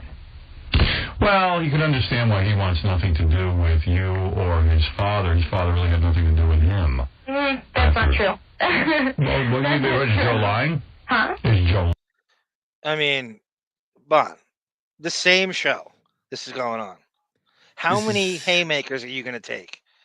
Oh, so we've never seen anything like this before. No. I don't think from Stern. This much attack. It's as if he's trying to get him. He needs him to be as annoyed as possible. How could you possibly think he is going to, like you, do your show again after? Who would come back after this? This is just, it's like they sat in the meeting and they said, Joe's pretty airtight, kind of his personal life. He's kind of closed up about it. Let's really annihilate him with as much personal shit as we can get. And they must have dug around. They have so many mutual people they both know. And through whomever, whether it's Ron Jeremy or anybody, Andy Dick. How about Andy Dick, right? Giving him stuff. He hates Rogan at this point. I don't really think he knows that side of the story. Well, let me ask you, Joe hasn't had contact with his father since he was sick. Oh, shit, I'm sorry. What the fuck? Well, I'm as mental as they come, so I think I can do. I have this set up 2 times. I knew I'd choose okay. I'm sorry, 136. It's okay. Right That here. his father left. Yes. I don't know. He probably in his mind thinks maybe you want a few dollars or you want some of the fame or whatever. Yeah, and he doesn't need it. Yeah. He doesn't need the aggravation. Yeah. Now, speaking for him, he knows one reality. His father has not been there for him. And you can't dispute that, or maybe you can. No. No, you can't. It's great that Howard's speaking for Joe right as he sits there and says nothing and doesn't know what to do with this. This is the one episode I wish we had video of the most now. I know. Out of I know. everything. Maybe they did, and then Rogan had a cease and desist kind of thing, and they We're gonna tag team to try and find this. We gotta try. Yeah, We gotta I'm try. gonna go. Tonecock goes, no wonder Joe puts on this machismo male image kind of thing. He probably get picked on by his twin sisters growing up. It's such a weird dynamic. It drives me crazy that Stern acts like he can't figure out why Joe stopped doing the show and went over to Opie. Yeah, MIA. I have so many, and this is for another time because we're kind of going into the fora. But yeah, I have Bon too, but I have so much stuff at Howard, like in the serious years, going, I don't know what's bothering this guy. What is his problem? I don't understand. I know we said Joe hates women, and we said that none of this comes up. I promise you. I swear to you. I just picked up a clip of him on Fitzsimmons. He did Greg Fitzsimmons' Howard 101 show, and they try to analyze it, and Joe won't go into it, and they never talk about any of this. It's so Rogan was asked why he doesn't do Howard's show, and he gives that same fucking sidestepping vague answer, and none of this comes up. And again, he's very much in the rotation on Opie and Anthony's show, and right after this, he goes to O&A just like Kevin Smith did and never looks back. So that's his reality. Yeah. Well, no. Yeah, that's understandable. And in my mind, there's no. Howard's doing the fucking good cop, bad cop thing too. They had her on. They know exactly what she's going to say. And he's trying to speak for Joe. Oh, this is what you love this. You love that. You know exactly what she's going to say. Yeah. For that. Yeah. Well, there's a lot of things that happen, but. What happened? Tell me. Well, like I said, I'm just calling because. Well, where are you at? I mean, let's set the record straight. Seem like Jose Villataro is right. Like Howard tries to go, he would go for, and he would try to sabotage his enemies, like behind the scenes, and go after people like Opie and Anthony. But he's going after Joe for no reason at all, other than just he's sort of jealous of him or something. Like it's just you want to see him taken down. Yeah. I really think he wants to see him fired from Fear Factor, and he was going to back away from it, like he had nothing to do with it. It's the girl working on her own volition. I think nothing would make Howard happier than he wants him to be fired from Fear Factor. This is what he's going for. I have no doubt. It's just too much to throw a supposed friend. Who would do this to someone? I suppose you're intelligent. Let's get it straight. Where are we? Well, I'm calling from New Jersey. And MIA is right again. Even to this day, Rogan still gives Howard props and won't really talk shit about him outside of just like his show not being what it was. I mean, that's the furthest he'll go. And he could go. Yeah. It's really strange. He has every reason to light him up, and boy, he could. This is her. Who's on? Okay, that's Bridget. Sister. That's who's on the phone. Yeah. Oh, good catch. But where'd you find that? Oh, just the internet. And this is his other sister. He's got. Oh, those are kids behind it. It might be actually. Let's zoom. They kind of have Joe's face. If you put them together, if they had a kid, it would be Joe Rogan. Here's two his sons. Here's his other sister. I think this is his half sister, Rosa or Rose. Yeah. I think. Hold on, where is it? Half sister, yeah. Where did it? If you can, don't worry about it. I'll bring it up. I'll bring it up in a minute. I'll get this off. Okay. All right, Bridget. Thank you very much. Thank you. It's Bridget Rogan. Yes. Who Joe has never met. No. We know her better than he does. This is Joe's Fear Factor. All right, Bridget, we know you better than Joe does. Okay. Thank you, Bridget. Thank you. There it is. Exclusive, setting the record straight. I don't know what record was out of whack. I don't know, but Jon Hamm says he was in the middle of his plug. And yeah, Jon Hamm was in there. Remember, he would come in there in those days, and he would promote Jump the Shark, and it was really he would be on way too much, and they would bring him in like when other people were on, and those two were actually in studio at the same time. Like if there's anybody who knows what Jon Hamm should know this, but he won't even offer. He won't even come in. He's such a fucking little, ass kissing company boy shitbag. He won't even come in there and say, "This is what happened. I was there." How do you not do that? I was there when you just sandbagged him with his own sister and said that he's making up shit about his dad. All right, let's go to Robin Quivers. Okay. So that's one show, and I'm going to put that on our Patreon channel within the next day or two. This next one will end. This is just an email he gets that Howard reads about how Rogan won't. And by the way, did you see how closed up Rogan was during that? Like he didn't say shit. He didn't. No. Every back. response was just like, no. Yeah. At that point, and that's his other sister. I think his half sister there. So there you go. I don't know. Doesn't really mean anything, but this is hard. Okay, so this is mail he got that Howard read about Rogan being not very forthright on his show from fan mail, which he could not read. A lot of people, a couple of people, I shouldn't say a lot. A couple of people wrote us about Joe Rogan being a pussy now. What did he do? When I was asking him about Gina-Lee Nolin and stuff, they said he didn't seem to want to talk about anything personal when he came on the show. He wouldn't talk about his girlfriend. He wouldn't talk about Gina-Lee Nolin. What, he's so big now he has to be careful about what he says? That's right. He has to hide his personal life from us. Yeah, Joe was being a little Hollywood with us. It's Hollywood Joe Rogan. That's right. I thought that was kind of funny, too, quite frankly. I have to agree with that. One guy says he was upset when we were talking about ecstasy. I was asking guys who do ecstasy, what's the appeal? Because I'm really, I think at this point, just, fed up with the whole drug scene. I can't smoke pot. I don't want to try ecstasy. I don't know why I left it in there. I'm curious why I left this in here. Heroin is good, too, but you shouldn't be doing it. I mean, of course you... Is it good? I don't know. I mean, I've done it once. It was pretty... It made me sick. Oh, Howard's claiming he did ecstasy. Okay. Joe, I think. Joe thought it was great.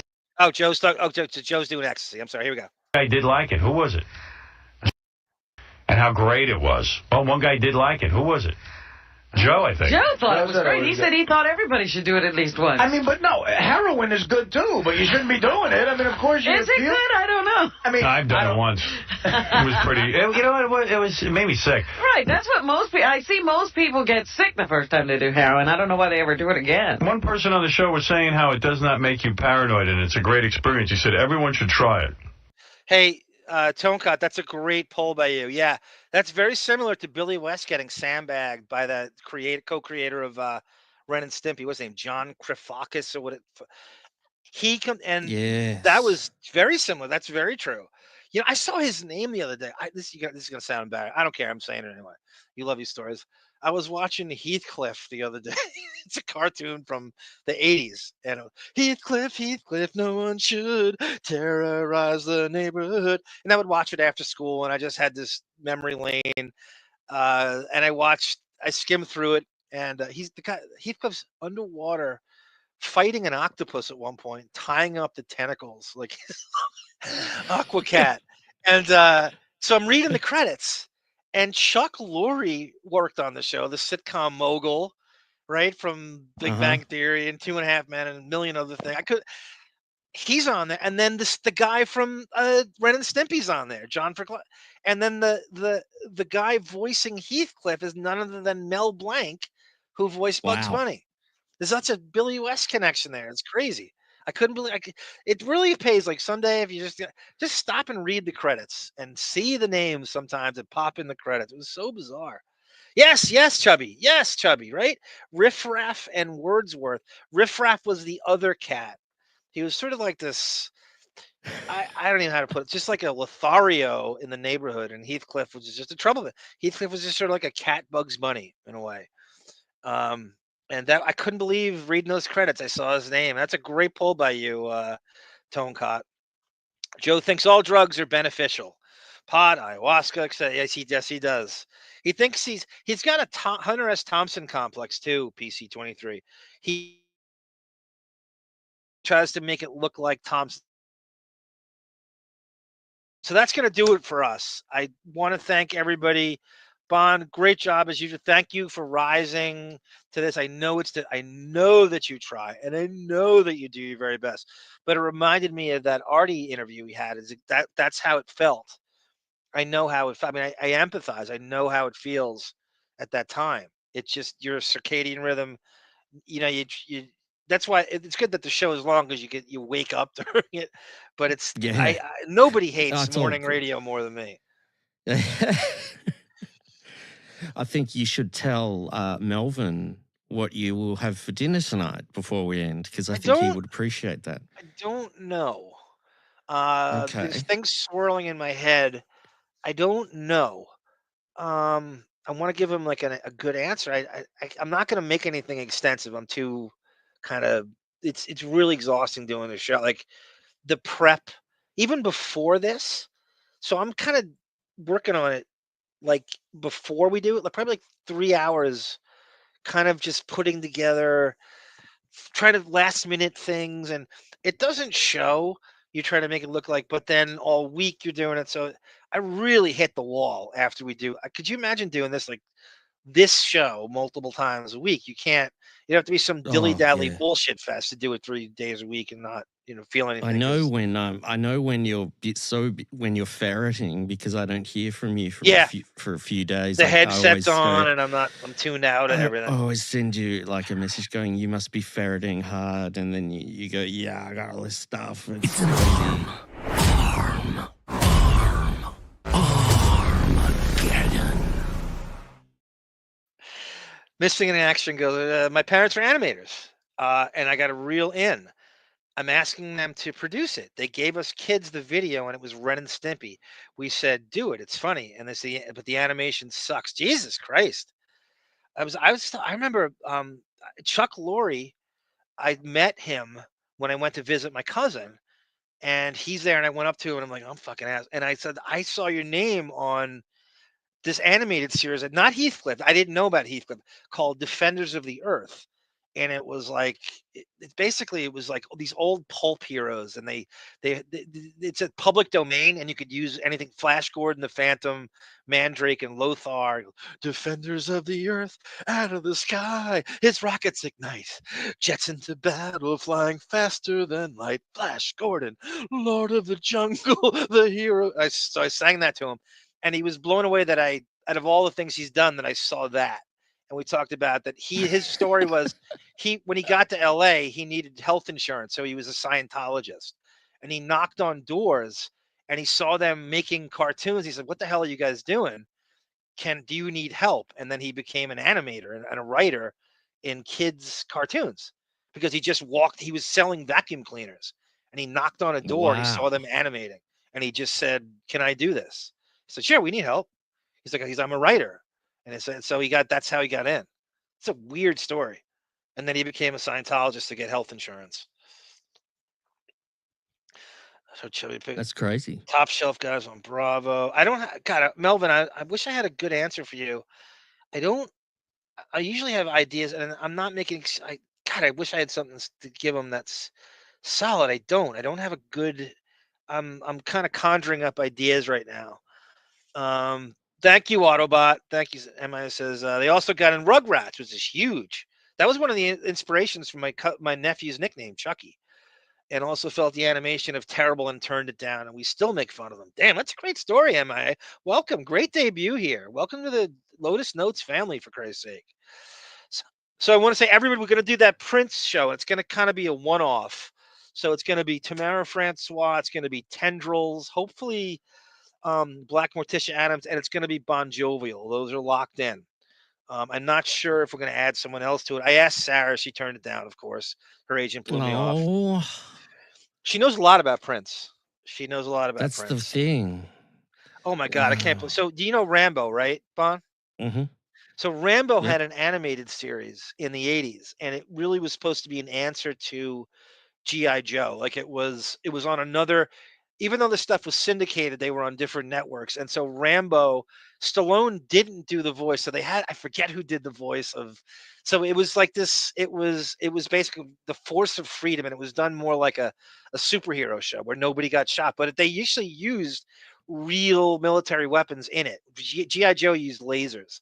And I watched that I just watched it 2 years ago, Rambo. And it was really well animated. And I'm bitter because that should have been like Captain America. That should have been the Captain America animated, because it's all, if you think about it, Turbo, Cat, and Rambo is Captain America, Falcon, and Black Widow.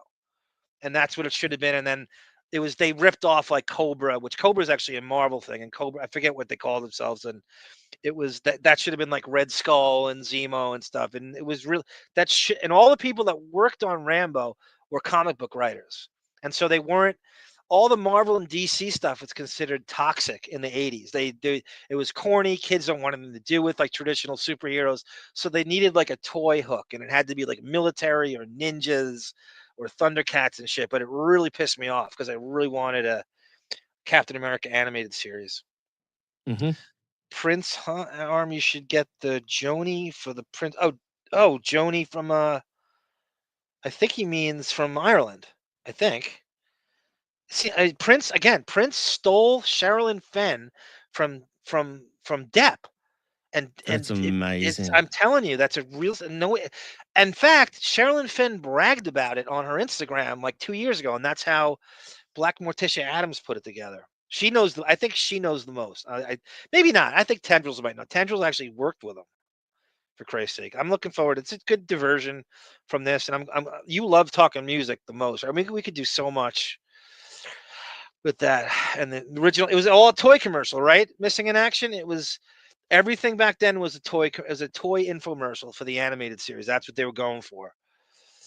Hammerman is still the greatest morning cartoon. I don't know. I don't remember Hammerman. Tone cut. Yes, sir. Okay. Thank you, Autobot. Anyway, Bon, you have anything to say on the way out? You have anything you want to? No. I'm going to throw some more.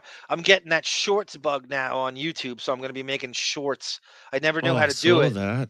Yeah, and I got to figure that stupid format, because it's done for goldfish brains, where it's supposed to be coming out of your phone, so you have to format it like your phone is shooting it vertically. And then you told me there's a website that does it for you now. I'm sure there is. There'll be an app that does it as well. And there's probably an app. YouTube make an app actually for shorties that you can make them in. So we'll get. Yeah, I'm going to check that. Yeah, you gave me that. Thank you very much for that. And great job in general, and all your fucking short there. Oh, you've done a wonderful job. This was the core Joe episode that really shows him getting destroyed. Oh my God! The last time, and deservedly so. And you can imagine why he's ever been on. And it's a great way. When we revisit this again, I guess like where it is modern day, and Howard lying about why he won't do the show, and you have that compilation about kind of where it stands now. Ari Shafir shitting on Howard in 2015. So there's some stuff. I'll have to tell David to watch this episode, because this is mandatory viewing for the Rogan Chronicles. It's really crazy shit. It really is, and you're so right. Sarah says she'll join if we do a wrestling show. God damn it! I know people will do that. I get requests for that all the time. I would do a one-off wrestling show. Autobot. I'll be on, but just to talk to Sarah is the dream. Yes, it's everybody's dream. That's what everyone wants. Thank you, MFT. Nice job, guys. He shows his review of old times, and I end up reassessing my own life as if looking at it through new eyes. And that's well said. Oh, very poetic. Wow. Thank you, MFT. All right, Bon. Before we go out, actually, I have one last thing. This is my last thing. Thank Chubby for coming on. We got to thank Chubby. We got to thank Chubby again for coming on. It's last minute too. I sent that out like just now. What is the backstory behind you guys conspired, and Sarah's involved in this in some way? Welcome to the greatest podcast with your host, the king of critique, and my best friend, Arm. So how you went and used what? You got the real Depp to do that? I cannot believe it. No, I don't know anything about it, but she's used a AI Depp voice. Yes, and that's where it's all going now with AI. One more time. This is artificial intelligence. It's not me. It's not Depp. This is artificial intelligence, Johnny Depp. doing an homage to us in the show. Welcome to the greatest podcast with your host, the king of critique, and my best friend, Arm. You know, even though that's Full AI, Sarah. I resent his subtle sarcasm in that at the end. My best friend and king of critique, and that's vintage Depp subtle sarcasm. You could see him on the stand with Ben Rottenborn saying that shit, right? Again, I'm not just saying this. You are so hard on yourself. Oh, Mr. Rottenborn, king of critique, my best friend, Mr. Rottenborn. You could see him saying that to him, right? One more time.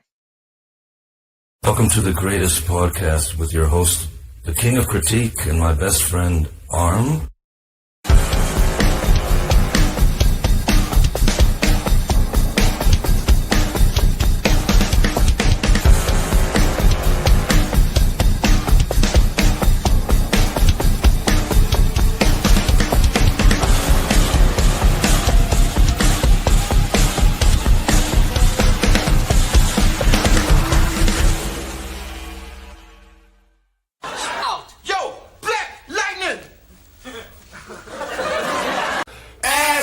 Funny when it's not you.